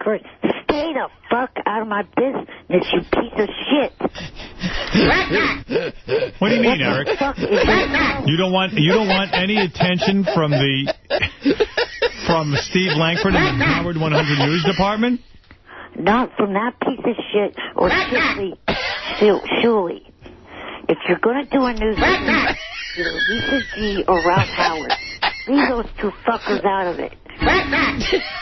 Well, Steve, what is this animosity coming from Eric the Actor?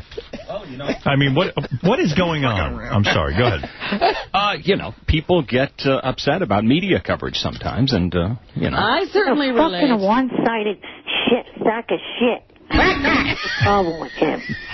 You don't like his sources, huh? Well, Eric, is it true that your special night was canceled because of low attendance? Maybe, yes, it is. Well, what do you have, Steve? What are you holding up there? This is the actual offer, which appears to be dead. Right. Well, why would you object to him covering that, Eric? Are you embarrassed? No, I just cannot stand that. I heard there wasn't enough crowd control. Send him the fuck back up to Canada. Well, Eric, you know if you're going to call into this show, the Howard 100 News team is going to take an interest in you.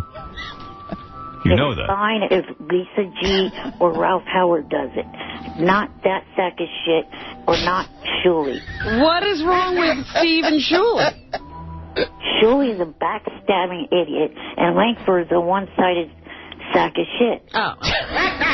Just wanted to make sure I understood. Why? I mean, I'm not hearing why Steve Langford's a sack of shit. Because he gets one side of the fucking story, and that's it. What's your side of the story? Well, it's nothing on this one, but the other one earlier this year. Plus, he fucking fully fabricated the whole thing with Diana DeGarmo. That was nonsense. Complete fabrication. Nonsense. Shut the fuck up. Go back to Canada.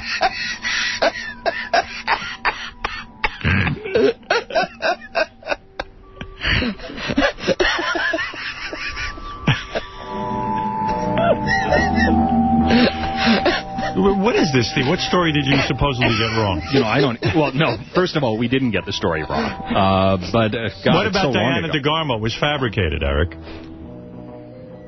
Well, geez, I guess since I got to spend time with her and her mom that they don't have any fucking problem with me like this sack of shit says they do. All right, well. All right, I don't know where this is at, but Eric, thank you for clearing that up. All right. Thank you. That's Eric, the actor. Eric, the acting midget.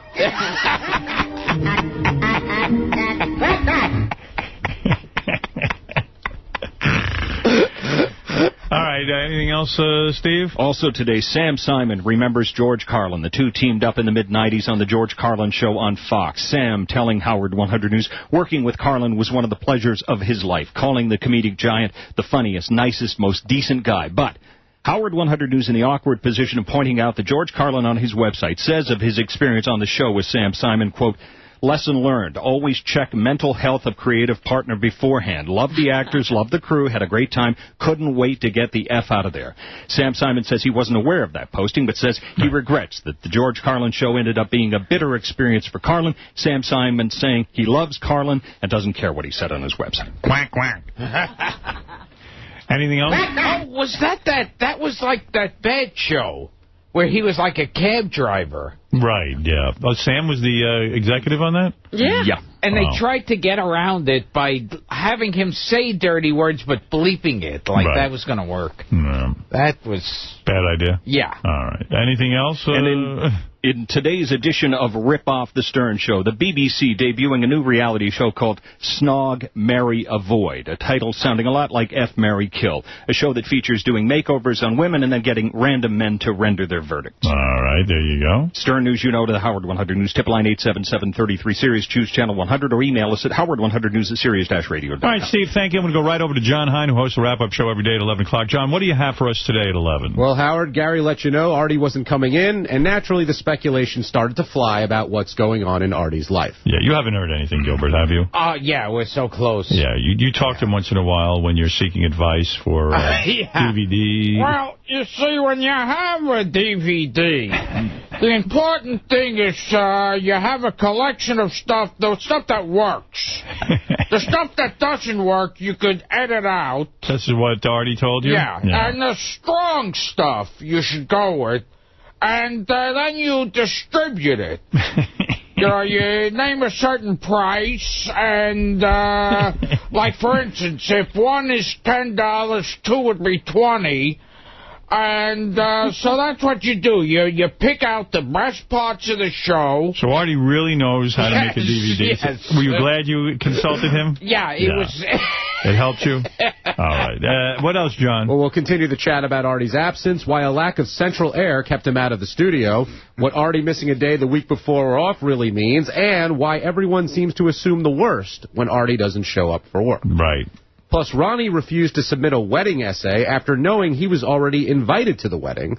But the real news was J.D. spotting that Ronnie has been dyeing his mustache and beard. Did you know that? Ronnie, the limo driver, is now dyeing his mustache and beard.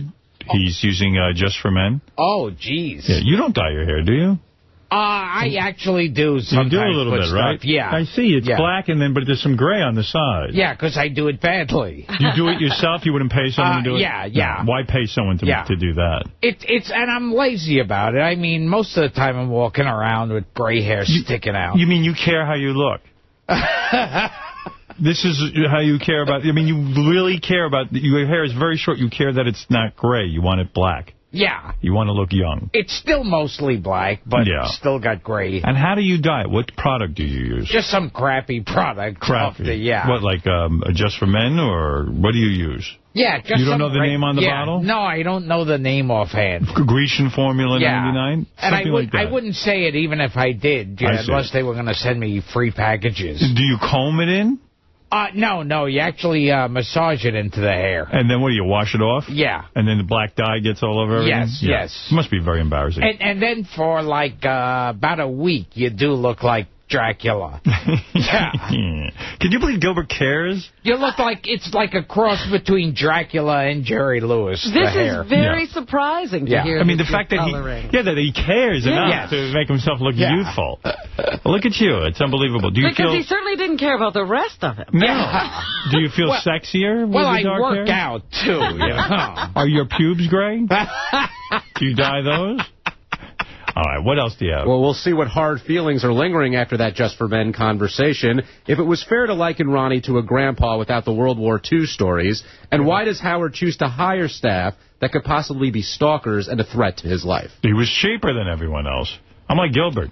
What else do you have? Plus, Fred gives an E to Harry Franklin's lengthy book, and Howard ends up having to edit Fred. Wedding essays are trickling in, but Sal feels Beth subconsciously controls Howard and is preventing him from attending the wedding. Robin laughs at everyone's wedding song. Wendy the retard is depressed but $500 richer. Proud, cheap, hair-dyeing father Gilbert Gottfried cites zero comedic influences and laughs at the death of any great comedian. And everything else that happened on today's show we cover on the wrap-up show. All right, there he is, John Hein. He knows how to conduct a show. That's been proven. 11 o'clock every day is the wrap-up show. It's a great show. Everybody tune in. Let's get right to Robin and the news. Robin? Robin, turn around. Let me bang your butthole. It's so soft and brown. Let me bang your butthole. Let me bang it. Robin, girl, you look so pretty. I wanna fuck your ass and squeeze your big round titties. When I see your butt, it makes my V6 swollen. And I wanna stick it deep inside your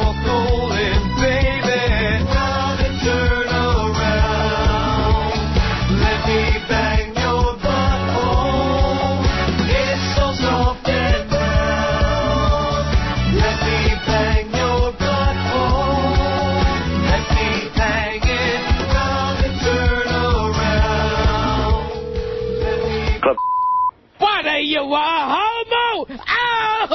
Ow! Tommy? Yes. Hickory dickory dock. Ow! All right, say something worth listening to. Or... Ow! You fucking dickwad. Please stop annoying me. Why don't you come on in here and then we'll talk. You fucking asshole.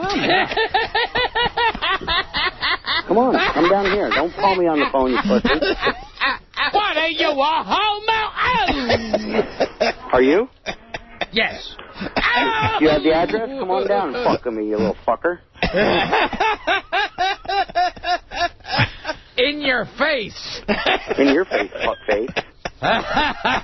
Come on down here, motherfucker. Come on, pussy. Hey, that's the best you can do. Come on down here and say it to my face, you motherfucker. Okay. Do it. Get down here. Hurry. Fucking knock your neck split, motherfucker. Oh, I love this.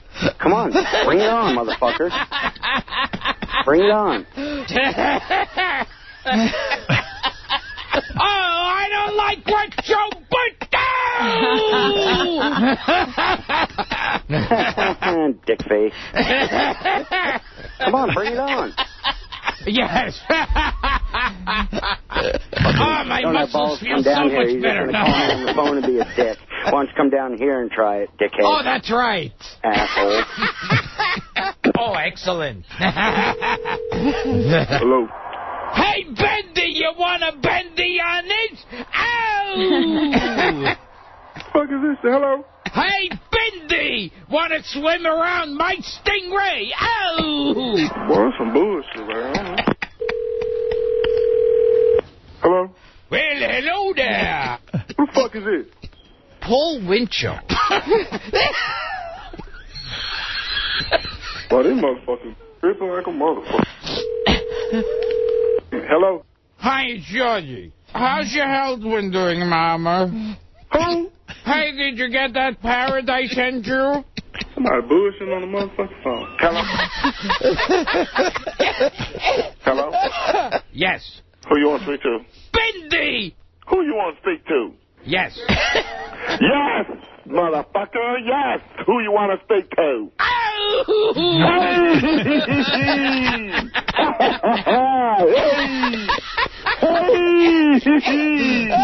Oh, yeah. Oh, yeah. Oh, take it. Oh, hell yeah. Oh, yeah. Oh, yeah, baby. Oh, yes. Yeah. I fucked Desi on this. Yeah. Now you're just being silly. Do I trust you? Oh, sure. Oh, yeah, sure, I trust you. I fucked your mom last night. Holy mackerel!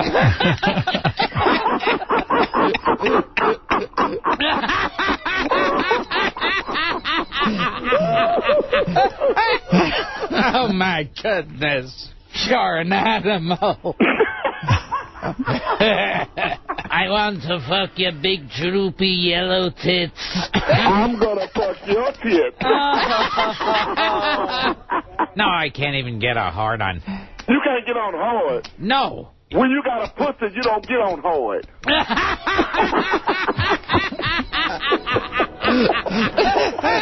Are you gay? Yes. You are gay? I have sex with figs. You have sex with pigs? Yes. You fucking asshole. You offended him. All right, now it's time for news. We've already had a song, Brad. Oh, come on. We have to reintroduce you. Let Gilbert sing. Well, I get up every morning with a heart on 'cause I'm horny. Grab my Vaseline and then get busy. Then I hear a voice I love. I grab my cock and start to rub and think I'm Robin with those big round titties. I dream of tickling Robin's clitoris every day.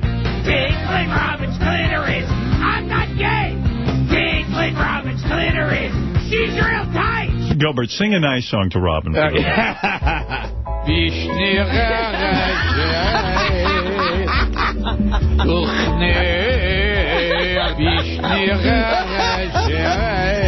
is beautiful. Were you on Hannah Montana? Did you tape an episode of that? Oh, yeah. You did? My goodness. Yeah. And were you a pain in the ass there? That was the story going around. That was? Yeah. Were you demanding? What was going on?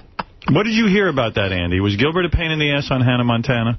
Oh, man, a buddy of mine said he knows another guy. I can't say anything, but they said he was a real prick, demanding this, demanding that. Well, listen. And he wanted free stuff. He wanted a limo ride. Is that right? You asked for a free limo? Hey, Howard, I got to ask you something else, too. I saw Gilbert 3 times in the last 4 years. Yeah. I want to know if off the air, can he give me a refund back? Because it was the same freaking material. No, he can't give you a refund. That's impossible. Howard, they could have just put a DVD up of the same shit from 2 years ago. Absolutely not. How dare you insult my friend? Well, wow, Hannah Montana, that's a very popular show.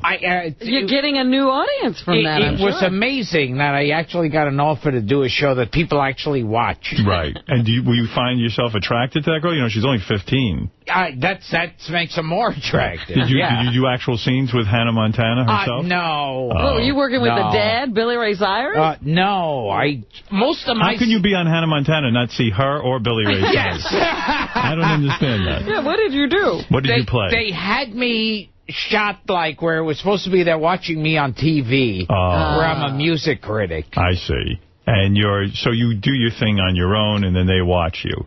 Yeah. Yes. Oh, all right. They didn't want you in the room with Barney 50-year-old. Bittman. Yeah. Marty Bittman? Barney Bittman. Barney Bittman. Right. Okay. So Are you a recurring character? No. I was just there to critique her concert. And did you do Sesame Street recently as well? Yes. You did? Yes. A lot of children's programming. Yes. You're popular with kids. Yes. Yeah. They love you. And even though you make pedophilia jokes, they don't mind? Somehow they let it slide. You didn't walk around the set saying, I was in Hannah Montana and nothing like that? I love going, I was on Hannah Montana, in Hannah Montana. You like saying And that? I did Hannah Montana. You like saying, I did Yes. Hannah Montana? Yeah. I think she's an attractive girl, but She's she's very young. attractive. Very young girl. Yes. Did you see her at all? You didn't meet her? Yeah, I'd run You into did. them on the set. I see. Right.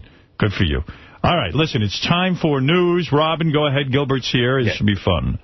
And, Well, I think this is fascinating. The world's first building in motion is set to be built in Dubai. An Italian architect has announced that he's going to build an 80-story tower with revolving floors that give it an ever-shifting shape.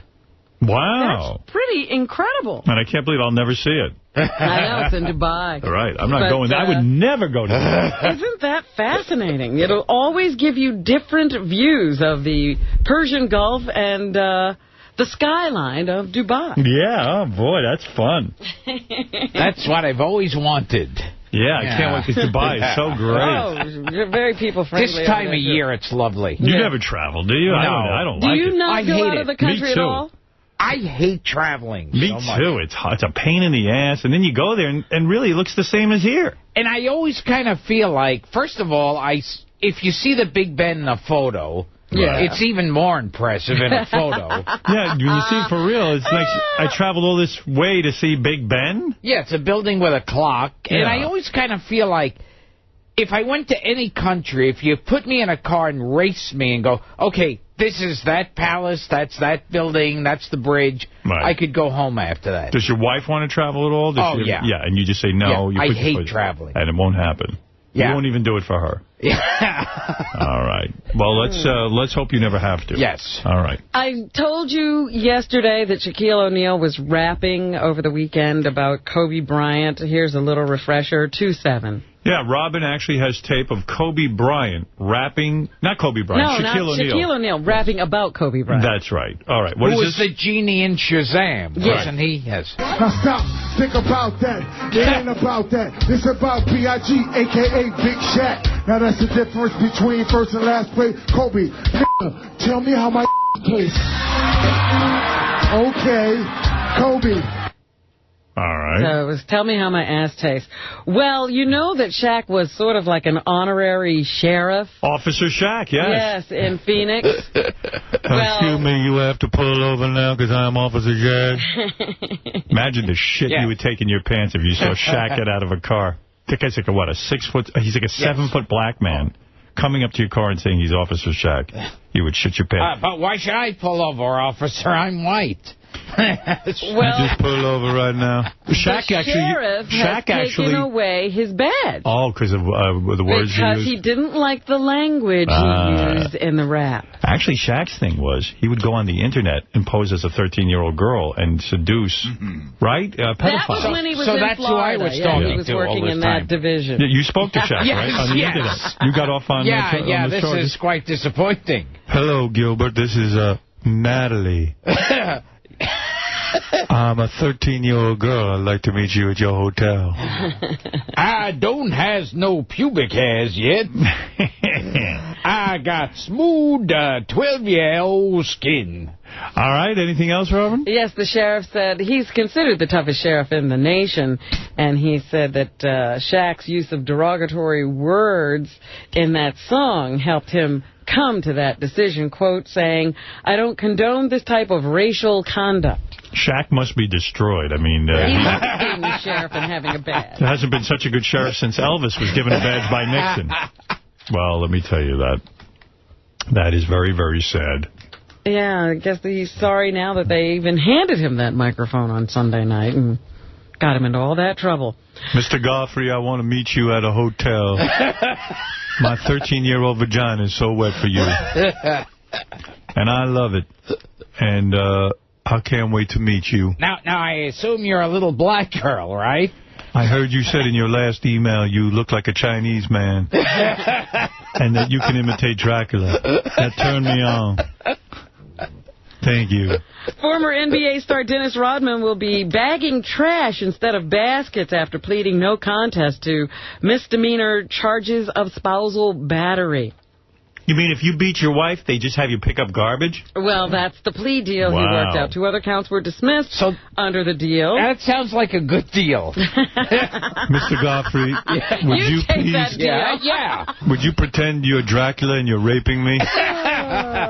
Oh, you little black bitch. Oh, thank I like you. sticking my vampire dick into your black pussy. You're turning my ass on.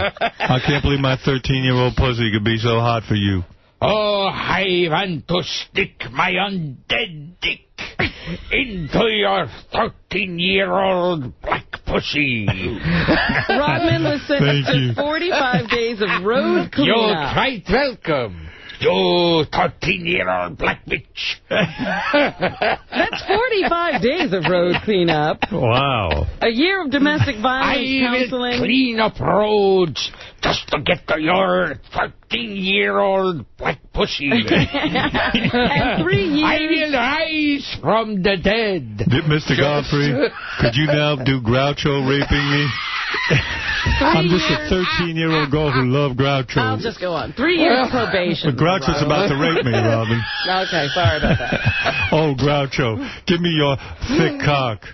Well, I'm sticking my big dick into a nigger pussy. Oh, whoa. Yeah. Gilbert, why do you have to say the That N-word? wasn't me. That was You should be on the Imus show. That was The 47-year-old Rodman was arrested at a Los Angeles hotel in April. Well, wait, we can't let that slide. Yes. Are you trying to say that Groucho was a racist? Yes. Oh, you are? All right, but that's not you saying the N-word. It's not You me. would never All say right. It was and he was senile at the time. All right, so you're trying to say... He wasn't racist during his great years. It's Alzheimer's. Because I don't like the N-word. When I don't he like had that. Alzheimer's. All right. Okay, as long as you explain it, I understand. Well, he was at a Los Angeles hotel back in April when Peterson reported that he struck her during an altercation. You're saying if Groucho was senile, he would use the N-word? Yes, All right, yes. But you don't know that for a fact. Goodness, do I dare bring up the BET Awards? Please do. I'd like to hear that. And really, Gilbert, please. All right, yes, what about the BET Awards, Robin? Well, they were held last night, and Kanye West is a two-time winner following those awards last night. Okay. But he showed his humble side at last night's event when he got the nod for Best Male Hip-Hop Artist. West brought his tough competition, Lil Wayne, on stage to pay his respects as he accepted his award. He also gave up big props to T-Pain during his acceptance speech for Best Collaboration for their hit, Good Life. But his ego also surfaced as he praised the up-and-coming star. 2-3. All right. I'm not even sure what you said. So this is Kanye West. I got a 13-year-old black pussy. Oh, You know, a lot of times people try to get real fickle about what they're hearing because the person got a lot of songs on the radio. But we blessed to be in this man's presence. And I'll let y'all know because I'm one of the kings of this game right now. And my opinion counts. He's always congratulating himself. You know, it's hard for other people to get any props when Kanye West is in the house. Right. They say also that Alicia Keys was a big winner last night, Chris Brown, Usher, and Barack Obama's name came up a lot, apparently. So, are people excited about him on the BET? Are they're excited because he's a black guy? well, the host was D.L. Hughley, and he touched on topics from R. Kelly to Barack Obama during the night's show. Is Obama a Mac Daddy? I believe so. What? Daddy. What? Obama is a long-legged Mac Daddy. I see. Obama pimps white women and black women. Notice Obama! That's where you first saw his name. That's the first place I saw it, on two great big old tits. Please, Gilbert, no more Groucho raping a 13-year-old girl. All right, please. It didn't go over well. Some of the other awards. Best Actor went to Denzel Washington. Okay. Best Actress to Halle Berry. Fair enough. Best Male Athlete of the Year, Kobe If Bryant. Halle Berry was 12 years old. All right, come on. Come on, Groucho. See now, Groucho. Really, I don't approve of that. All right, what else, Robin?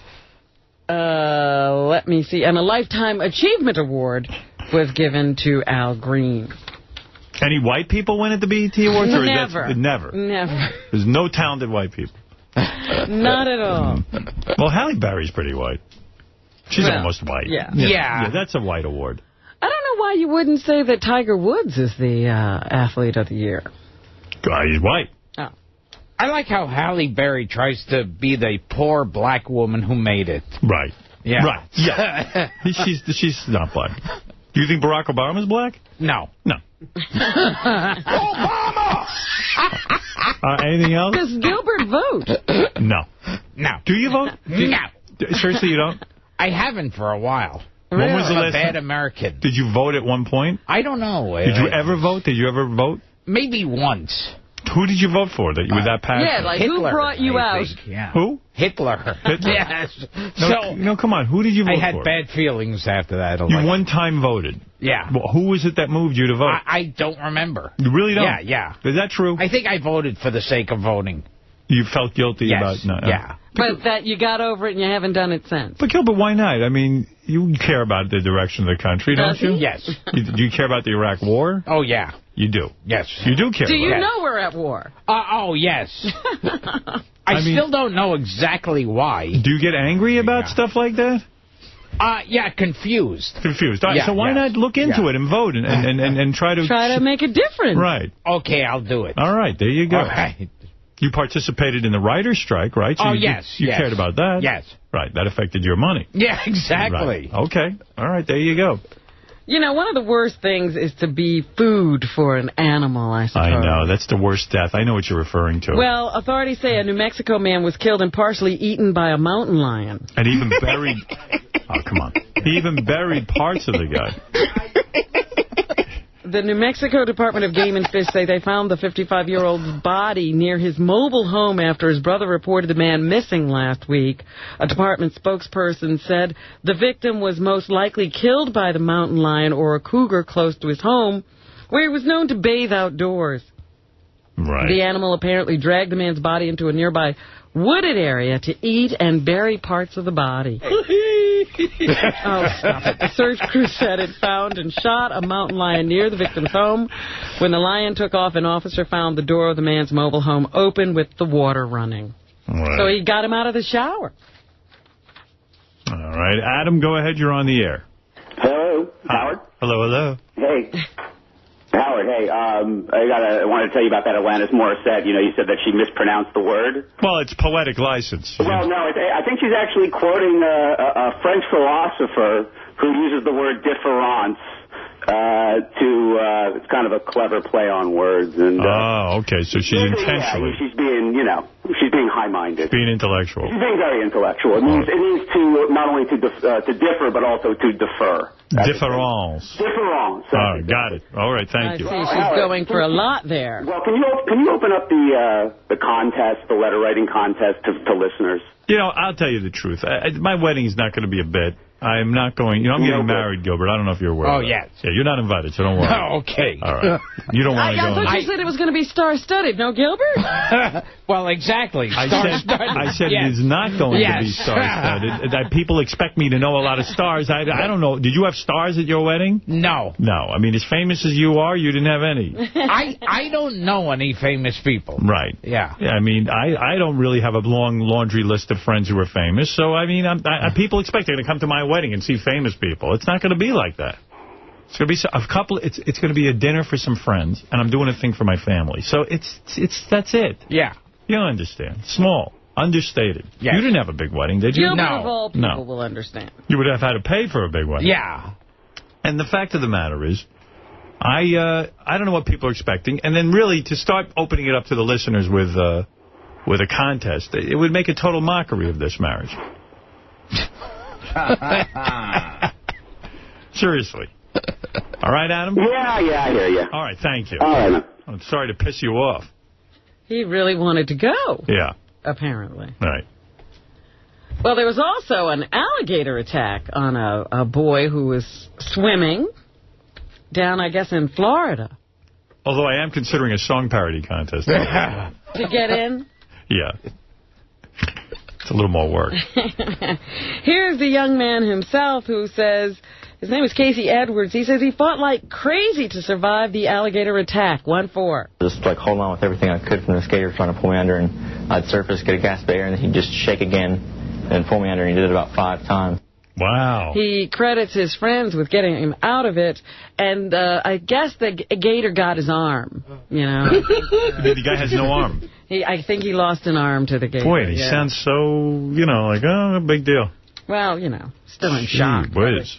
Probably doesn't even realize what happened to him. He's just happy to be alive. Wow. So. Why was he around an alligator? Where was he? He was in Florida swimming. It was like maybe the alligator got into one of those canals. some place that he wasn't necessarily supposed to be. Yeah, it was in a canal. I would never swim in a canal. Never. Someone told me there were alligators. Not in Florida, maybe. You're not kidding. Especially where there's alligators. Who would take that chance? What am I, Tarzan? I'm amazed, too, how calm he was about that. Right. It's like, yeah. I'd be like, yeah.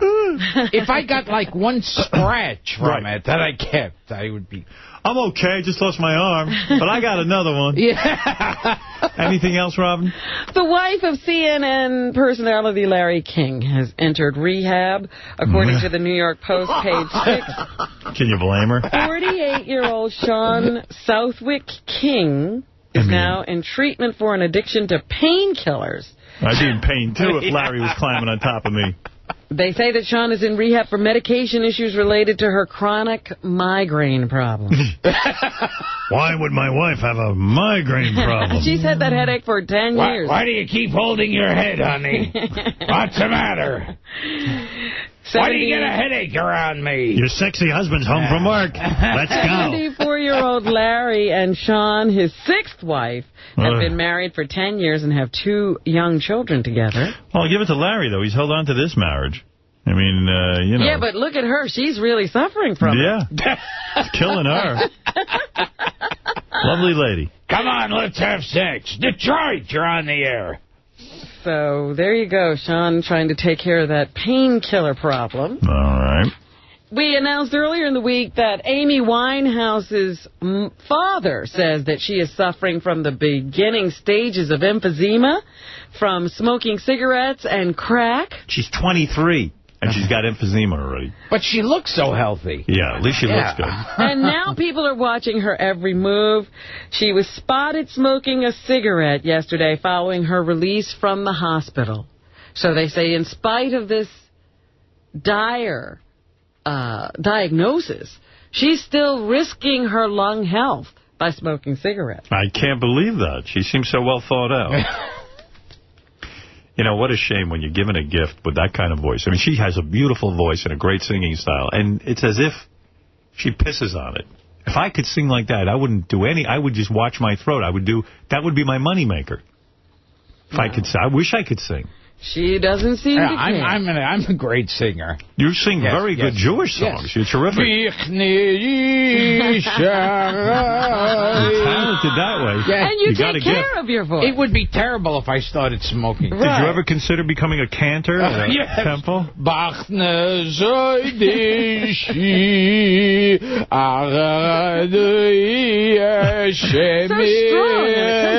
Sounds like somebody in your childhood made you go to temple every weekend. Winehouse was reportedly caught puffing in between rehearsals for 2 upcoming performances.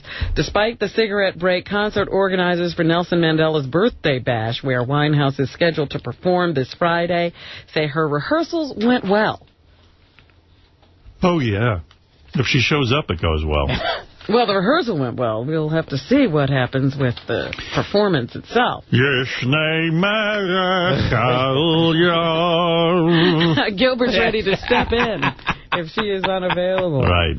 Italian businessman and ex-boyfriend of actress Anne Hathaway faces federal charges for allegedly setting up a real estate company to scheme the Catholic Church out of hundreds of thousands of dollars. It sure pisses me off when a guy like that gets a hot piece of ass like Anne Hathaway. Like, you know, what about good guys like me and Gilbert?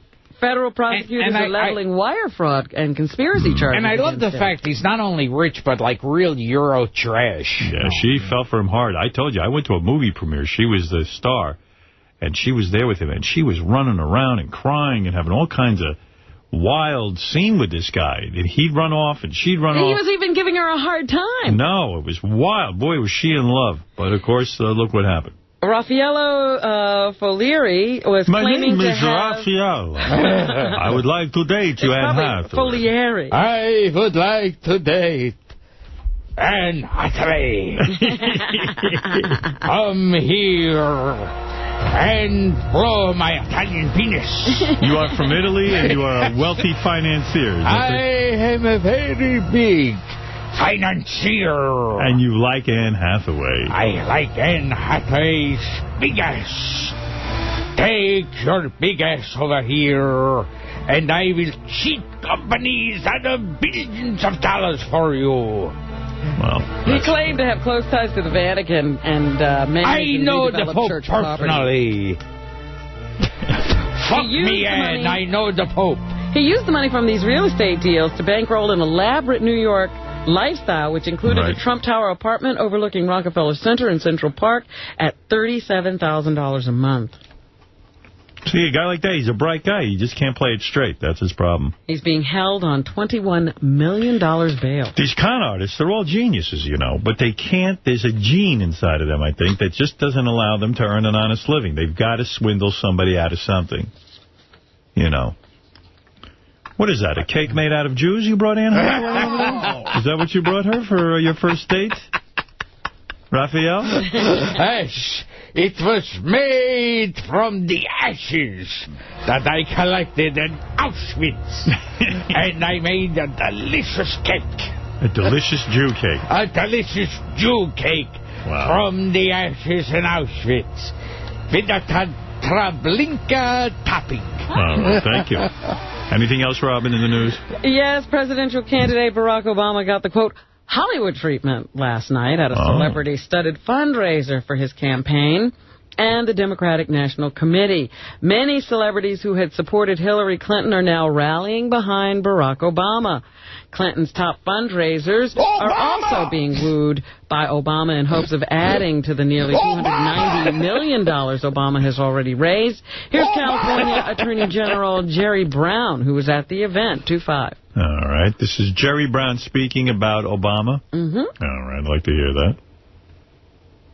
Here we go, Gilbert. I know you're anxious. I saw a lot of key Hillary people there, and when he walked in, the enthusiasm, the applause, it was real. It was genuine. This man is a unifier. All right. So they say he's bringing the party together. The guest list included Samuel L. Jackson, Sugar Ray Leonard, and singer Seal, who performed.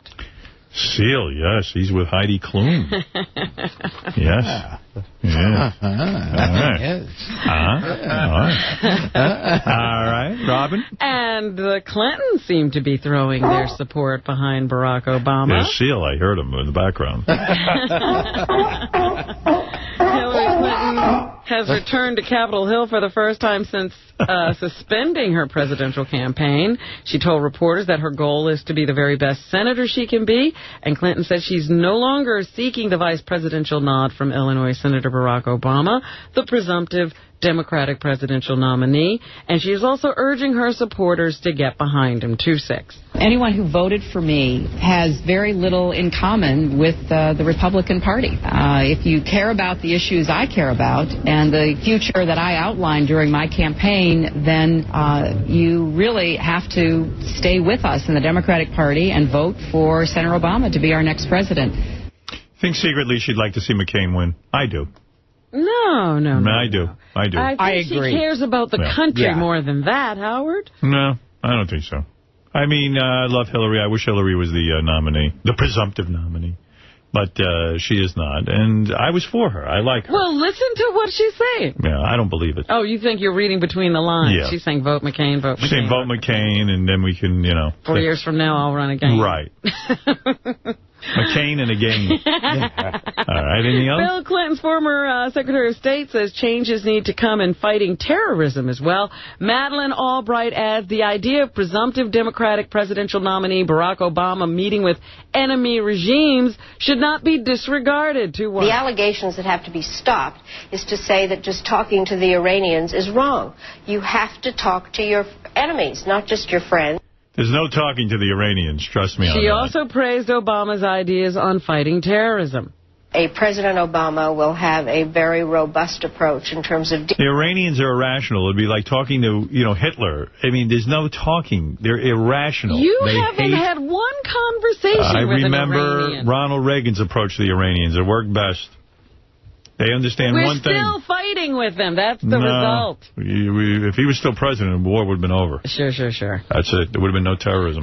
He would have been sitting there going... No, come on. Now you're being disrespectful. He had Alzheimer's. Come on. I'm not going to stand here for that. I'm not going to do that. Anything else, Robin? Iran's Revolutionary Guard is warning the United States it will face a tragedy if it attacks the Islamic Republic. Well, we have the Morian Guard. In a statement today, a senior commander of the elite guard says, quote, "We advise U.S. officials to be careful not to face another tragedy." No, we're shaking in our boots.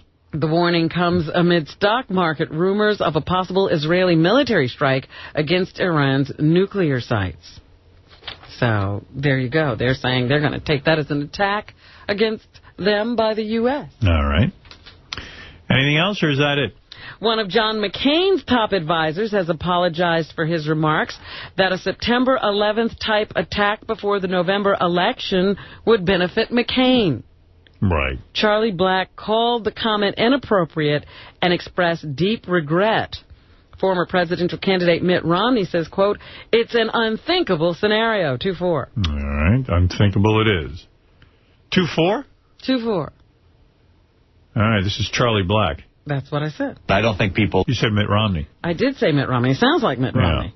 Who are running for office want to be characterized by that kind of punditry, if you will. Instead, they want to be characterized by their positions on issues. So, yes, they're saying, and some people are calling for McCain to fire this guy for making such a statement. But You going to see Gilbert July 10th at 8 o'clock at Caroline's on Broadway in Manhattan? I would love to. Well, okay, then go to carolines.com for information. That's what he's here for. And he's got that Fakakta DVD, Dirty Jokes. Go to gilbertgodfrey.com. They're saying that they've come up with the first vaccine to treat lung cancer in Cuba. Wow, how's that possible? We have great medical facilities, top doctors, and Cuba's come up with a lung cancer treatment? Yes. I don't believe it. I'm sure it's not for real. Scientists say they have a drug that has been shown to significantly improve the survival rates among patients. Unlike traditional chemotherapy treatments for lung cancer, the drug has few side effects and delivers a modified protein which attacks cancer cells. All right. I'll believe it when I see it. They say it's the first vaccine for lung cancer registered in the world. The Cubans coming on in medical research. Wow. That's amazing. Anything else? Golf superstar Tiger Woods has successfully undergone surgery on his left knee. The procedure was performed in Park City, Utah, and came 8 days after Woods captured the third U.S. Open title. No timetable has been given for his recovery. They expect he will miss the season's final 2 major championships and the Ryder Cup while recovering. That's a big blow to golf because Tiger Woods brings in so many viewers. There was nothing wrong with his knee. He had a broken leg. I don't believe it. When he was playing, and he won the U.S. And he won, Open. then that should officially not be a sport. He could win the U.S. Open with a broken leg. He's hardly an athlete. I never heard of that. That's insane. What else, Robin? The Taliban doing very well. They made $100 million last year from Afghan farmers growing poppies for the opium trade. Well, that's what it's all about. That's what we're fighting. They can raise $100 million to fund, the rebuilding of an army. Right. They have so much money in the heroin trafficking. That's why they... crazy. I think we should go there and talk to them. Yes. I think people should stop taking drugs in this country. You know we're the biggest market. Well, talking... If you care about the troops... That's why talking sounds so reasonable. I'm sure if we sat down with the Taliban... They will listen. Yeah. Right. No, I'm telling Iranians, too. All those people with those little ribbons on there, stop taking drugs. The Iranians don't want to wipe us off the planet and... No. See an all-Muslim world? It's a misunderstanding. Right. The two of you are so bright. So once Barack sits down at the table with them, everything will be cool. Sure, I think once he says, look, it's a misunderstanding... We feel this way, you feel this way. Are you saying they won't build any nuclear power plants and have the atom bomb? No, you say, hey, let's have a compromise, fellas. All right. Look, he got white people to vote for him. He obviously is a persuasive guy. Well, he truly is. Robin, is there anything else? But white people are rational. Really? Which ones have you met? What are you talking about? All right, go ahead. Not on this show. A health expert says the health of poor Americans are being devastated, is being devastated by worms and parasites. I believe that. Such diseases as dengue fever. You know, I had pinworms. And Chagas disease may become a bigger issue in the U.S. as the climate changes. I got some dengue fever. I'm itchy. Anything else, Robin? The expert says this disease and others keep people locked into poverty because the effects can last years, decades, or even lifetimes. I'll tell you what. eat cake without parasites. That's the answer. He says the diseases occur predominantly in, quote, people of color living in the Mississippi Delta and elsewhere in the American South and disadvantaged urban areas. The findings can be found in his report for the journal Public Library of Science Neglected Tropical Diseases. Right. Oh, stop that. Well, he has dengue fever. Oh, my goodness. Gilbert. It's very wet back there. Try up that area, Gilbert. You can fight it.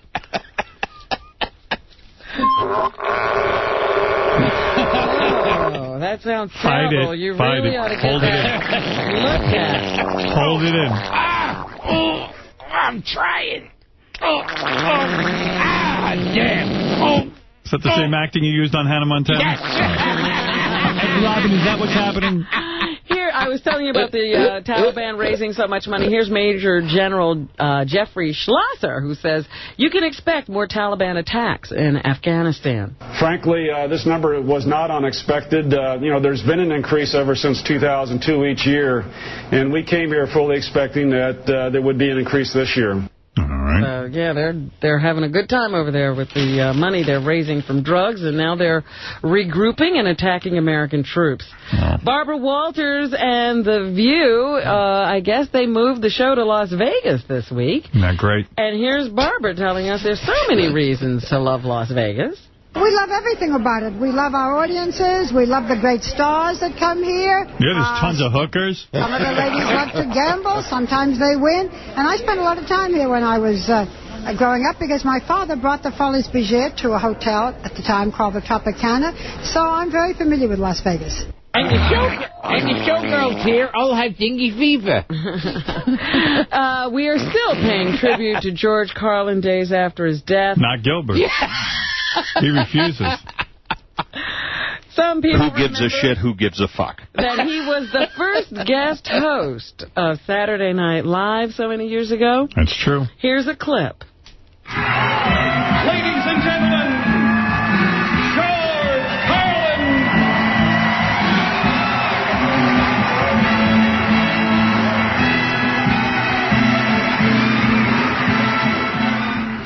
And here's a little bit of his opening monologue. Talking about a live show. Wow. Nice to see you. Welcome, and thanks for joining us live. I'm kind of glad that we're on at night so that we're not competing with all the football and baseball games. So many, man. All the time. And this is the time of year when there's both, you know? Football's kind of nice. They changed it a little bit. They moved the hash marks in. Guys found them and smoked them anyway. All right. Wanted. Look at Gilbert writing that down. George can't use it anymore. All right.